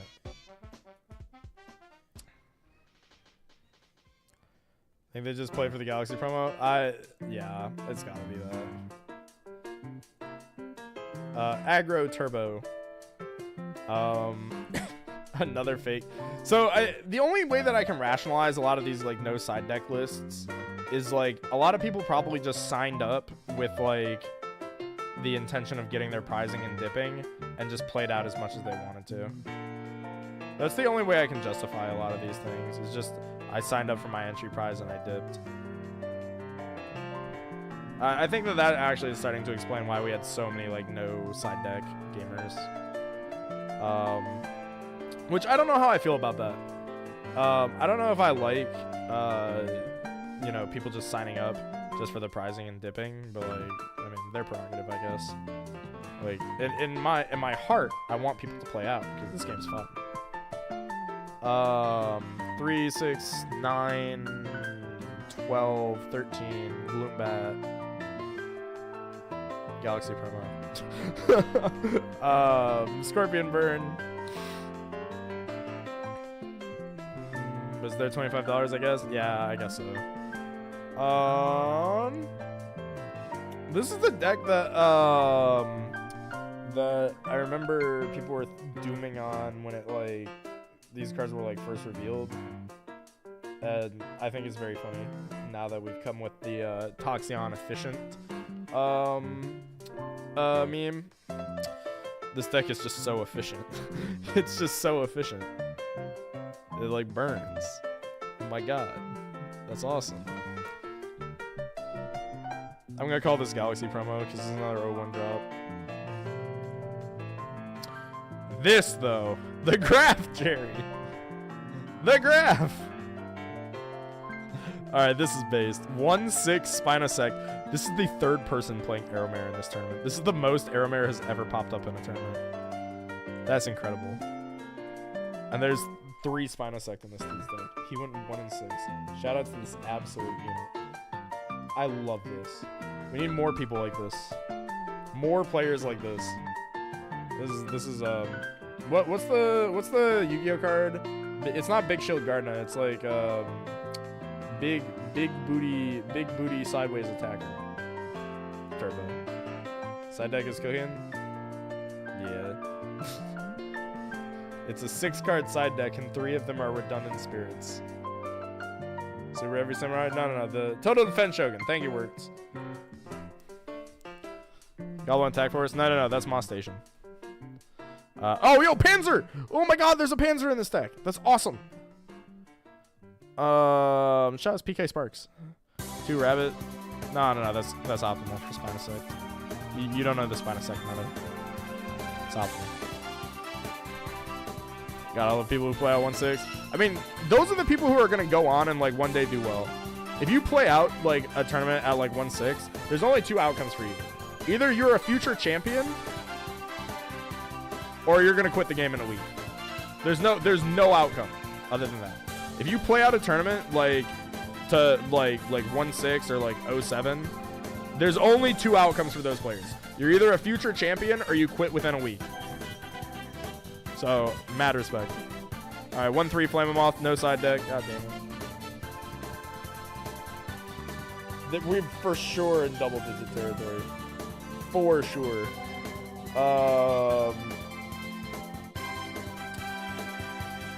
Do we need to discuss this?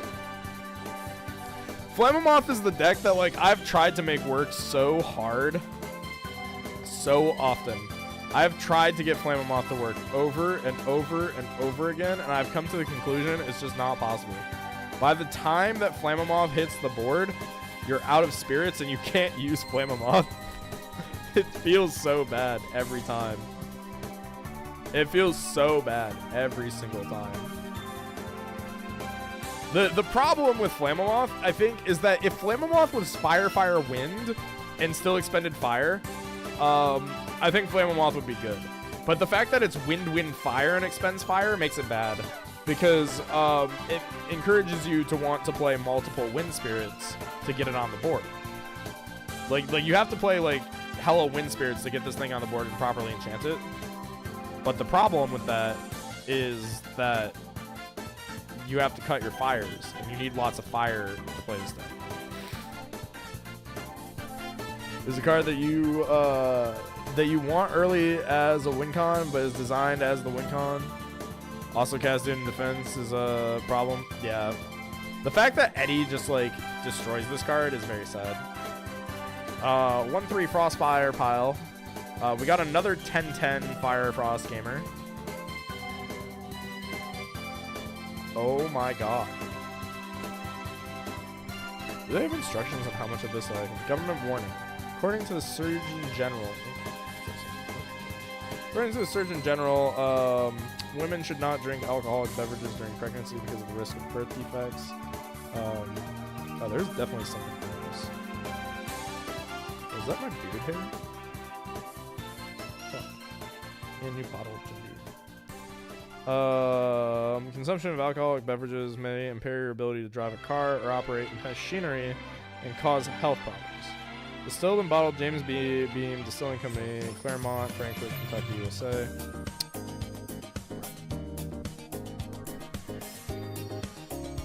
But I cheated on the ratios. This is peak. We play 1 Ash Rabbit, 1 Blaze, 2 Exaltas, a Kinleo, a Lavalith, a Necruff, a Scapical, a Rummacoal. I don't even know what this card is. Is that Cinder? Earth Scout, Brummelings, Catarant, Frostix, Iwoolly, Permafrog. I think that I would call this like I registered for the promo, but they played out 4 rounds and they got 69th place. Worst Reno deck ever. Yeah, this is Reno Firefrost. This is incredible.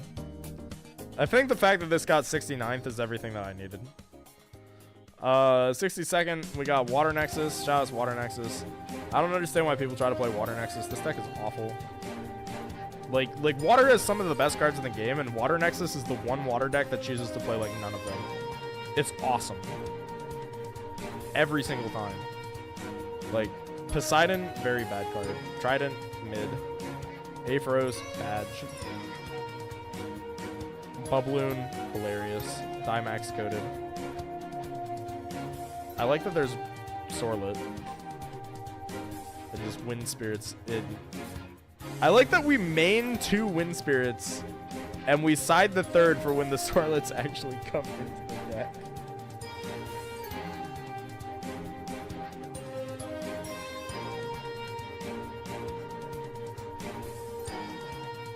Wait, hold on. Somebody lost this?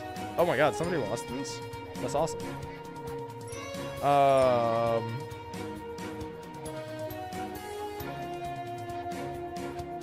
Can you do Cracking deck? I really like Kashtira and Elestrals. Ask words for that one.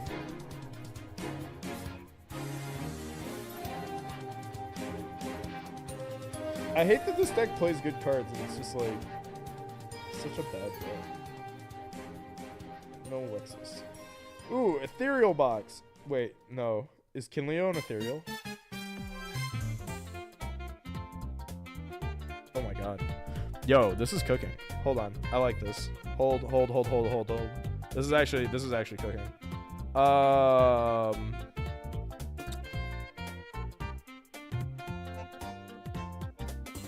don't like P-Gleam. And I don't like Jolton. I don't like Hephaestus. The rest I actually kind of like. And I don't like Temple. So I almost like this deck.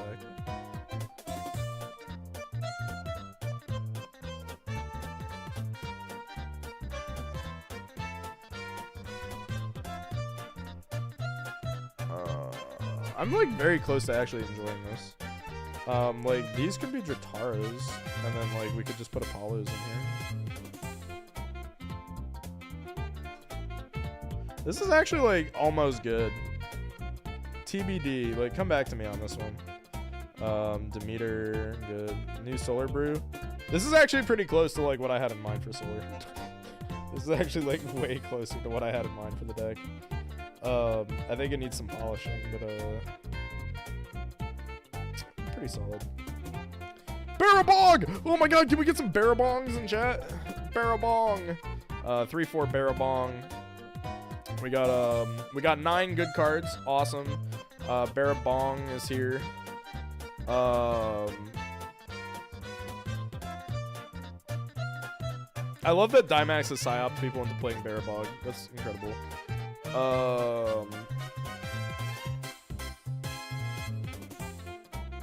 Yeah, no, perfect. No notes.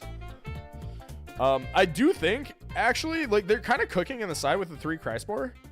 I think this could actually be a good deck, like, if you play Chrysor instead of, Chrysbor instead of Barabog.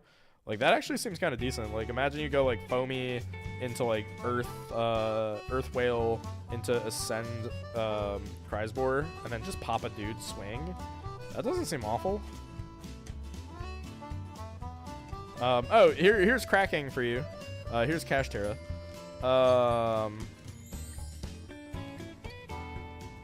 Let's see.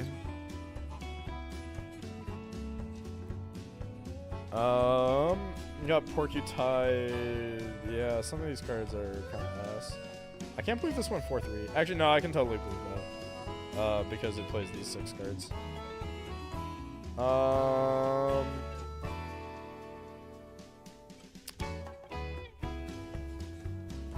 Another incomplete side. Okay. It's a depths deck. Yeah, I mean, like, yeah, it's playing Rise from the Depths to like get this guy out if it can. I just don't like.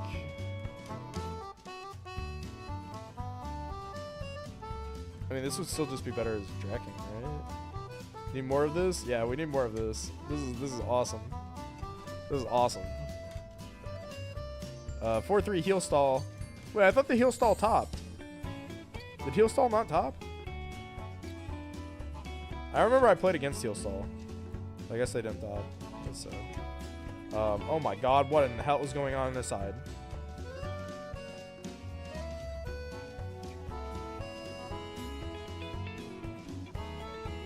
I'm not a fan of this guy. I'm not a fan of this guy, but I do think that the side deck is psycho. Why is there Cornucopia in here?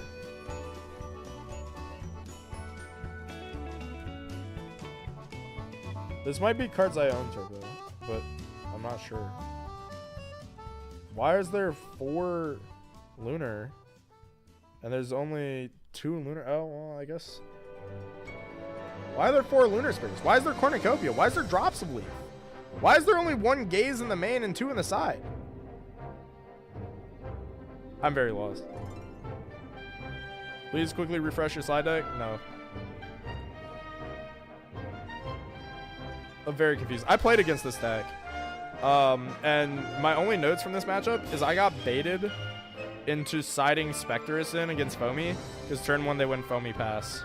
So I assumed that they were on 3 Foamy. So I sided Inspect. Very funny to know this.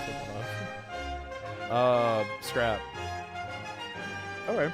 Scrap went 5-2. That's not too bad. We got double Lustragon. Who sides Gaze? This is like the 3rd person that has sided Gaze. This is the 3rd time I've seen 1 Gaze in main and 2 Gaze inside. This is Bo? I think this is Bo, yeah. This is me. Clee too short. Yeah. This is, Selecteer, not gonna lie. 2 Vis does not work with it. Yeah. The altars don't really work in this deck anymore either, because the only thing altar was like good for was like the rotate Vis play. But like now without the 3rd Vis, that play doesn't exist anymore. How are the Sprouters?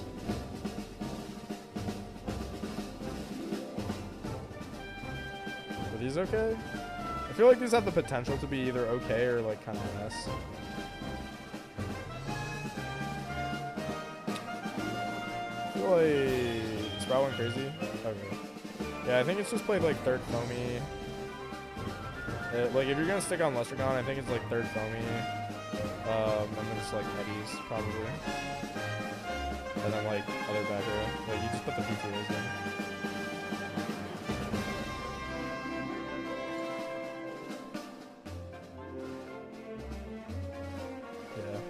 I think that's about right.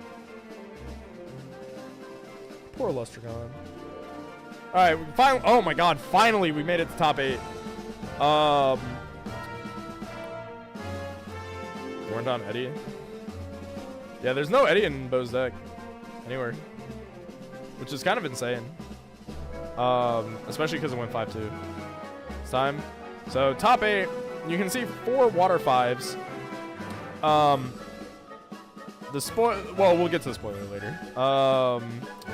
1 5s, 1 Fire Nexus, 1 Penterror, 1 Thunder. So we've had a bit, so it's 5 5s in top 8, which is like no surprise. 5s is the best deck.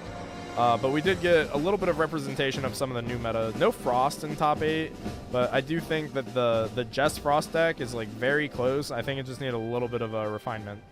And so we'll probably see, like, I would guess like 1 or 2 Frosts in top 8 next time. So let's look at top 8. Jack Yomu, Water 5s. This is very similar to the list that I played. Very, very similar. We got the 9 good cards. He's playing 2 Drat instead of the 1 that I played. 2 Drat, 1 Ash Rabbit. But it looks like he's siding into Heal Stall, so that makes sense, I guess. 3 Boombat. I hate Boombat. When I played against Jack and Top Cut, this card did fucking nothing for him. It just got gazed twice and he lost his whole turn. So this card sucked ass. The 1 Spectress is psychotic. 1 Spectress, 1 Owloon is just... That's just bad. Like, I don't even get that. Like, that's just, like, objectively terrible. So not really sure what's up with that. So probably cut some of the bad cards and replace them with Spectresses. The rest seems okay. Yeah, I mean, the rest seems fine. No Demeter is interesting. Side deck, it looks like he's siding into Heal Stall. Lavalith is there. Like, Lavalith showed up. Quackle, Arcolith, sure. Dense Fog is weird. Eruption is funny. A lot of cards to, like, win in time. I'm not really sure if we need to win in time, though. Viper, Fire Nexus. Guards.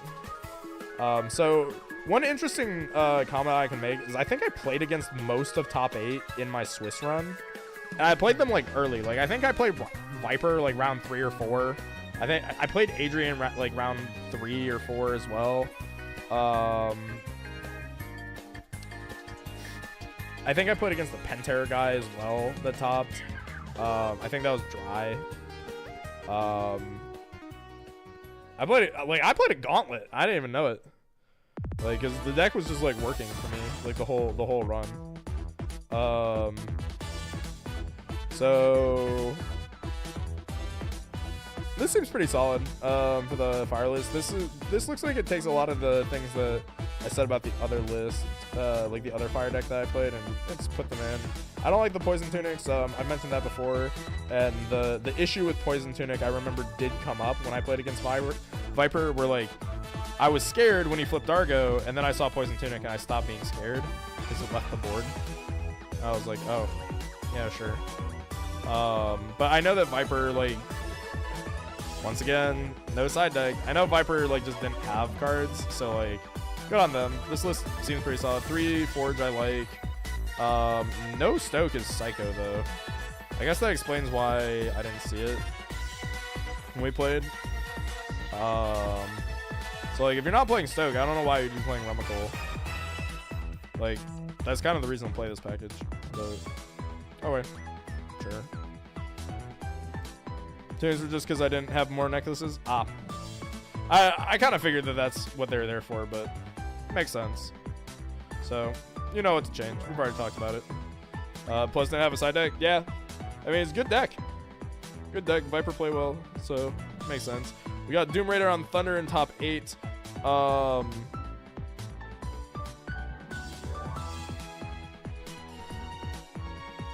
Okay, I think Law might have done some misclassification somewhere, but we'll see it at the end, because he called the winning deck Thunder earlier and Thunder again, or not Thunder in the final. So there was 2 Thunder in Top Gun actually. So this is a Doom Raider Thunder. Looks like more or less standard Thunder. We got the Toxion's, Race to Top. This is like more traditional Thunder. Only 2 Cryblast, not a big fan of that. The side deck's a little bit messy. The Jess Theory, 1 random Kiribis is funny, I like that. 3 Spect inside, makes sense. And then the extra Flare Mine, I don't like this split, but it's popular. I think you can get away with it in Thunder because you have so much extra. So I think if you're gonna do it, like, sure, you can get away with it in this deck. Yeah. pretty standard Thunder. Nothing really too interesting here. This is the one I was interested though, is the Dry's Pent list, because I remember playing against Dry. I think it was my round 1. It was either like round 1 or 2. So this feels all pretty solid. I mean, it's just pretty standard Pent. Oh yeah, there's like nothing too crazy here. There's no Tsunami in main, which is a little weird. No water in the main at all, actually. So only 2 Eddy on the side. Honestly, kind of impressive. Personally, I think, like, now that I'm thinking about it, since we're seeing, like, Penterror actually kind of, like, do stuff, I wonder if it would be possible to, like... I wonder if the play is to just throw Pent into 5s.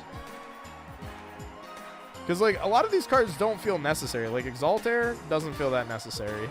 Pegas doesn't feel that necessary. Yet Olus doesn't feel necessary. Winds doesn't...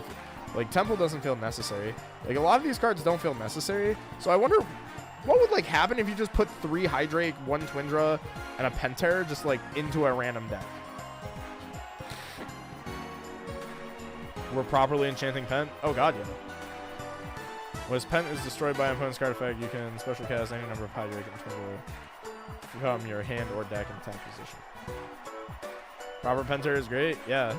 Proper Pent. That's awesome. He never got that far against me. I don't think he even got the Twindra against me.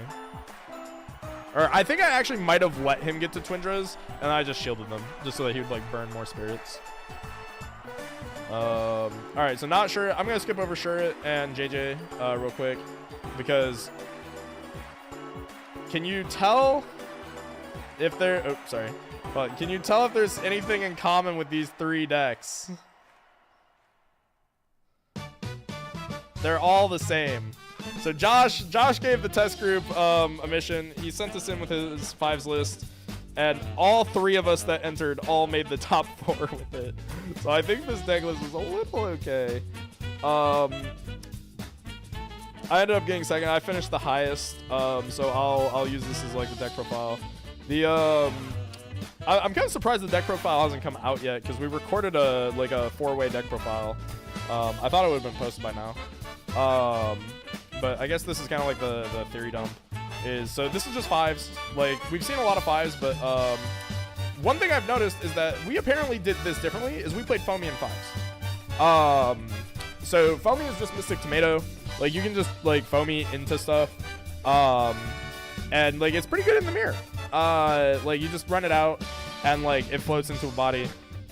So it keeps your board presence up, which is important in the mirror. If I had several times, like, people just ran out Galaxy into Foamy, which I thought was weird. And I just summoned, like, Mustation. I was like, sure, I'll play a Mustation. Foamy's also really good into PTA. Like, it's kind of like Galaxy where it beats PTA. That's kind of a theme of all these water guys, is they all beat PTA. Because, like, you can play Foamy, and, like, if they PTA you and they have a dude, you just crash into their dude. And you just, whoop, Eddy. Cool, pop to back row, Eddy effect, switch back to attack, run over their dude. Kind of works. So, shout outs to these guys. We played 2 Fire Dog. I think Fire Dog was probably the worst card in the deck. Like, I think after this, like, maybe these could have become specs. Because I frequently sided out 2 Fire Dog, 2 Foamy for, like, 3 spec and, like, Echo Links. Like, I did that a lot throughout the run. But, like, you know, so it's basically the 9 good dudes plus Foamies to get you into the good dudes. 1 Dratagua just to, like, float into off of Foamy or just, like, help heal. There's quite a few games where I would just, like, go first, expend, pass. My opponent wouldn't do anything, or I'd, like, PTA them, and I would just be like, okay, I'll play Dratagua, heal back, punch for 1. And then it's just, like, the rest of the cards were all, like, it was just the good water Elestrals plus 3 Rabbit Elichick, and then, like, Fire Dog plus Lavalith. Fire Dog is really just there because it's like you play out the Fire Dog, and then you can just hard ascend it into Lavalith when you're ahead. That's really the only reason it's there. But that probably could have been Spectrus, realistically. So I think if I was going to change anything, it would be that. It's just kind of hard to make that work with the spirit deck, I think was the main reason. And then we played 11 counter runes. It felt low, but I think it was fine just because, like, I had a lot of games where I just didn't play counter runes at all, and I just, like, played these dudes and just attacked. And then we played both of the good divine runes. Like, we just played the 3 good divine runes, so Elechick plus the 2 searchers, which was less common than I would have expected. Like, people did do this, but they also just, like, only played one or the other frequently as well, which I didn't expect. I expect a lot of people to be on all 3. Cryoblast, this was the Josh theory that if they're not on Cryoblast, we win anyway. This combos with Zeus, it blows up everything. I think the only place we take this out is actually in the true mirror match, because you just can't blow up. You can't blow up this. You can't blow up this. Doesn't kill this. So, like, doesn't kill this. It doesn't really beat too many things. And then those would then switch out for the Spectruses. And then the side deck is really the one place where me, JJ, and Shirt were all different. Because Josh wasn't around to build the side deck. So me, JJ, and Shirt built the side deck together. And we all had like 1 or 2 things we wanted to do differently. So me and JJ, we played Equilinks. This was me. I wanted to play Equilinks in this deck because Equilinks is crazy. And when I was doing side patterns for the mirror match, I was like, all right, well, we put in the Argo package, so that's 5 cards. And that replaces 3 Cryoblast, 2 Tsunami, right? For the Water 5's mirror. So that replaces those. And then we want to put in Spectrus for the mirror match. So we take out the 2 Fire Dog, and like a Foamy for 3 Spectrus, and then it takes out like a Fleur Mine and a Fire. And I was saying there's like, but we still have this 1 Foamy. I don't want to just play 1 Foamy. I want like 1 card here. So I cut a Foamy for Equilinks. I was like, all right, the Equilinks will come up. Like, the Equilinks will be good. And it did. It won me my top 8. Equilinks was crazy in top 8. It did like 11 spirit damage. It was insane.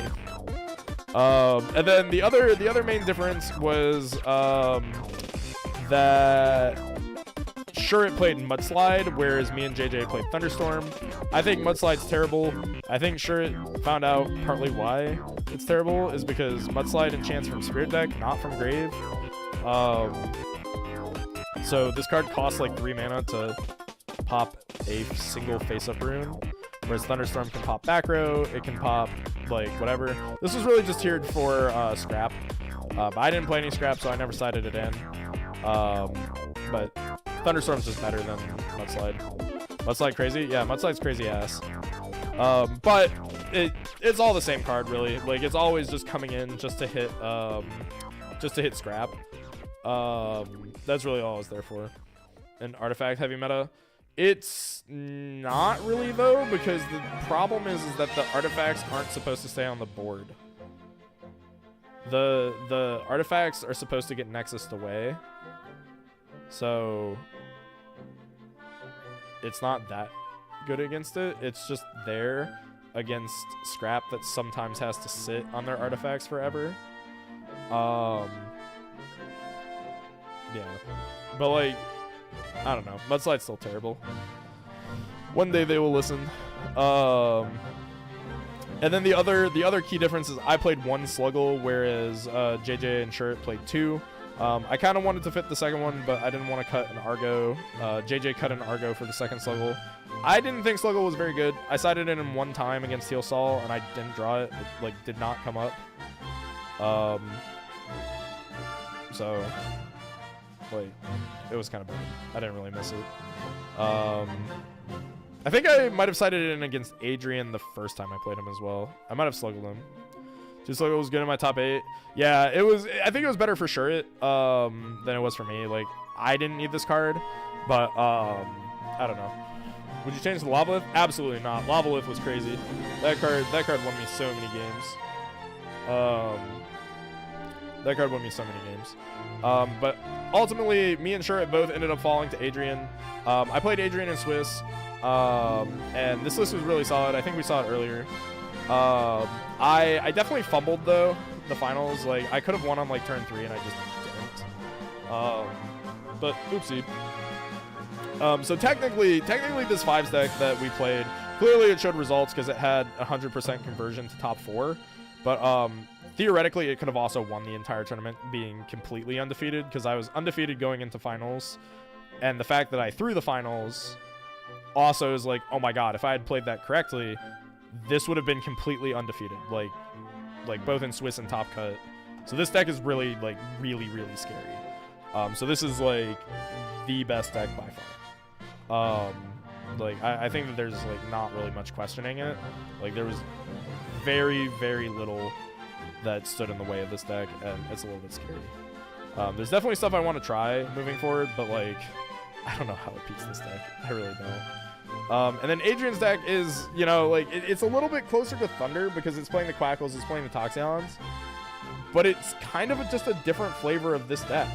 Like it's still playing like the Rabbits, the Elestrals, the Cryoblast, the Zeus Demeter. It plays all the good counter runes. It plays Alter, which was a little bit annoying because he had more back row than I did. And then like he had Uncle I don't think he ever drew it against me in any of the games that we played. And then he had the one Thunderstorm in main. He always drew this against me, but it never mattered too much, I don't think. But it was definitely really solid, so glad to see that he took it all the way to the finals and won. You know, so definitely really solid. I think I was his only loss in Swiss, so good run, but same theory. So I think really what we're taking away from this is, and even going back to the Jack Yomu deck too, it's similar, very similar to our list as well. Like this is just the best archetype that you can be on in Elestrals, is effectively just like, I'm gonna play big dudes with Galaxy, like I'm gonna play the good water dudes, I'm gonna play both Divines, I'm gonna play all the counter runes, I'm just gonna like go in on them. And then I like the side Argo. The side Argo cooks because that helps you beat Frost. I like that 5's the best deck right now. Decks could be good. Yeah, like I don't know. 5's being the best deck was like a foreseeable outcome, and I think that this is like why they needed to hit stuff like Galaxy, stuff like Mustation potentially, even, or like Eddie. Is because if you don't, this just becomes the best deck. But like even then, there's still so many 5's. You could theoretically just fill all those gaps with like other 5's, and it would kind of be the same thing. The problem really is just that like beat sticks are really good in Elestrals, and like trying to do something that isn't a beat stick is usually worse than just playing a beat stick. And like the decks that are good, that have game plans that aren't beat sticks, are decks that usually pump out big beat sticks. Like it's just like a roundabout way to get to a really big beat stick. I think that Scrap, like even Scrap, is kind of like a beat stick deck. Like if you think about it, like, let me see if I can go back and find it. But like, yeah, like if you look at it, beat stick, kind of a beat stick. Argo turns stuff into fake beat sticks. Kinleo removes beat sticks. That just beats with a stick. Like it just does big spirit damage. Lavalith is a beat stick. And these are like defensive sticks. Like every good deck in Elestral just has big stats on the board. And I think that that's kind of the main takeaway. And I think like we did really diversify the metagame by hitting as many cards as we did. There was a huge shakeup. A lot of stuff changed. But I think after the results of this tournament, we might see that diversity fade away as people just realize, okay, I can just play beat sticks and win. But I do think that it was an effective ban list because we saw a huge jump in the success of Fire and Frost. I think Bears, like the Bears list that we saw weren't good, but I think Bears is actually like decent in this meta, especially because it kind of like bullies the 5's decks. It's like essentially an Argo deck. I don't know. I think that this is a much better meta that we're in now. I think that like the 5s deck is really scary, and I think it is a good boogeyman, but it's also the first tournament. 5s is always going to overperform in that tournament. Imagine if Kinley is a 5. It is a 5. You just Nexus 2 onto it and it becomes a 5. Easy. Not gonna lie, yeah, Galaxy makes low cost commitment so much better. Here's the thing. This deck would not be the best deck in the game by such like the gap that it feels if they changed the stat swap rulings. Like if PTA made Galaxy a 3-2, this deck would not be as good as it is. That's the whole thing that makes this deck so crazy, is that Galaxy just ignores all background. Like it ignores Cryoblast, like, because Cryoblast can't kill it. It ignores PTA because it stays a 5 and still kills something. They can shield it, but then you just play it again. So it ignores Tsunami because it's a water Elestral. So the only effective way to deal with a Galaxy is to Gorgon's Gaze it in the battle step or to play a Spectrus and beat over it. Which is in turn vulnerable to the opponent's Tsunamis, the opponent's Cryoblast, the opponent's shields, the opponent's PTAs, etc. Like the only thing, and the opponent's Gorgon Gaze. The only thing that's like making this card so strong is the way that the rule is ruled. It makes Galaxy way more powerful than I think that they ever intended it to be. I think it was just supposed to be a 5-2 backwards that could make Mustation be a 6-1 and give you a reason to play the funny crab. I don't think they intended this card to be Rino-sect.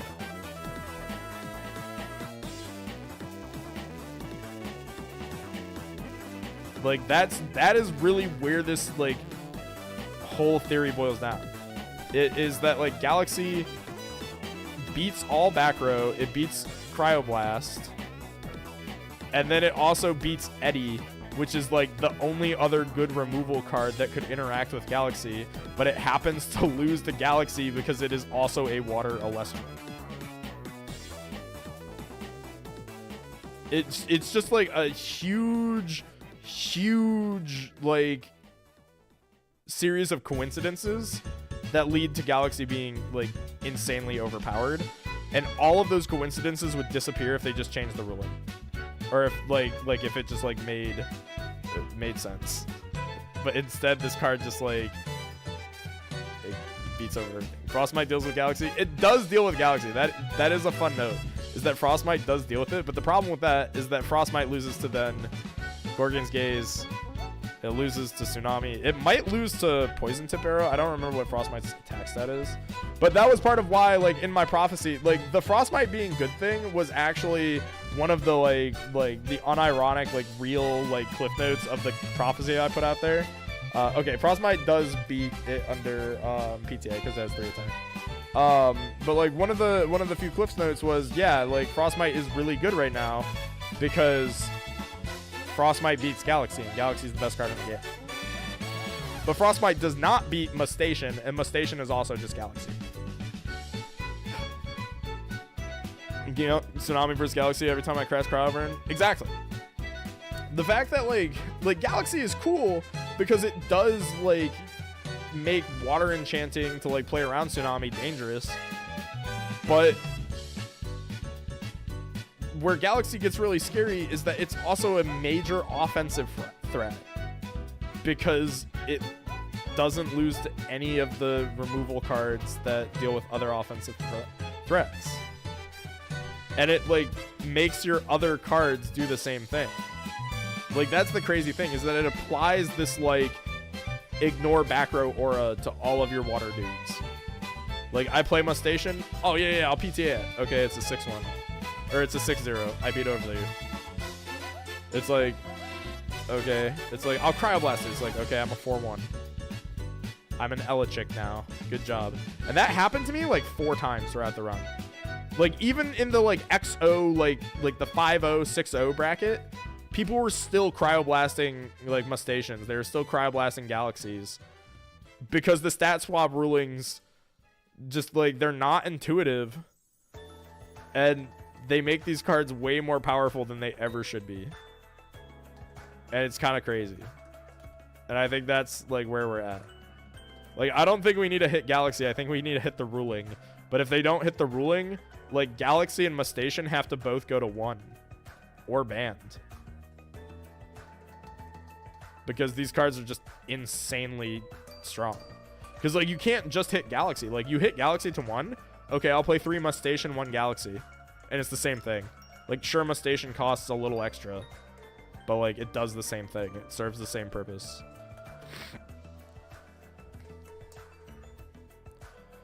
How will water do anything? See, but that's the whole thing. Is that, like, they don't need to hit these cards. They could leave these cards alone if they simply just adjusted the rules into a way that is both more intuitive for new players and, like, would not make these cards ridiculously overpowered. It would kill 2 birds with 1 stone, but they don't want to do that. So, yeah. Shout out to Galaxy. I think that's just kind of the where we're at with it, is that, like, the stat swap rulings have created an environment where Galaxy is now the best card in elestrals, is like the best deck in elestrals because of the ruling. And it doesn't need to be that way. Like, it could still be like a tier 1 deck, but it wouldn't be like so crazy. Why can't you get first? Because I don't like winning. I threw again. But it is what it is. I think that's just the bottom line. I think that's where we're at. It's the whale arrow question mark thing all over again.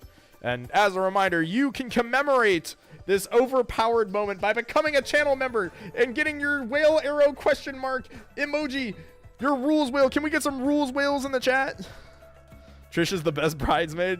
Yeah, always the bridesmaid, never the bride. I want to see some whale arrow, some whale rulings. Let me see those whale rulings. You also get Barabong for the price of the low price of whatever a membership costs. I think it's $5. Remember, if like 8 more of you guys become members, like right before I click end stream, I will drink shampoo.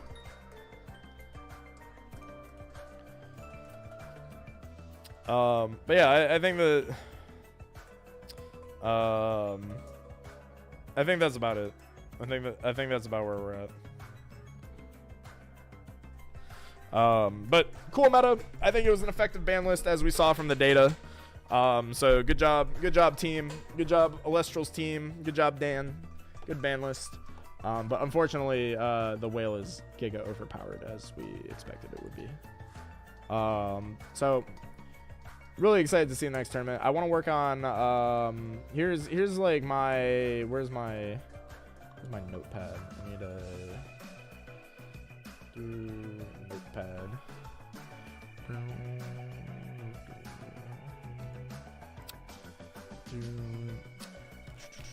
Okay. Let's see the notes from recent tourney. Or things to do for next time is really what this is. Next time. So it's the Draing video. I want to do the Draing video. I want to do Snowman research. Best deck question mark. And then what was the other deck? It was like Solar question mark. What was the other deck that I said I wanted to play? There was like another one. Oh, Bears.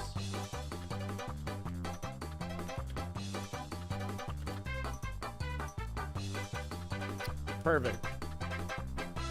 Just realized we never did a spreadsheet for Daybreak. What do you mean a spreadsheet for Daybreak?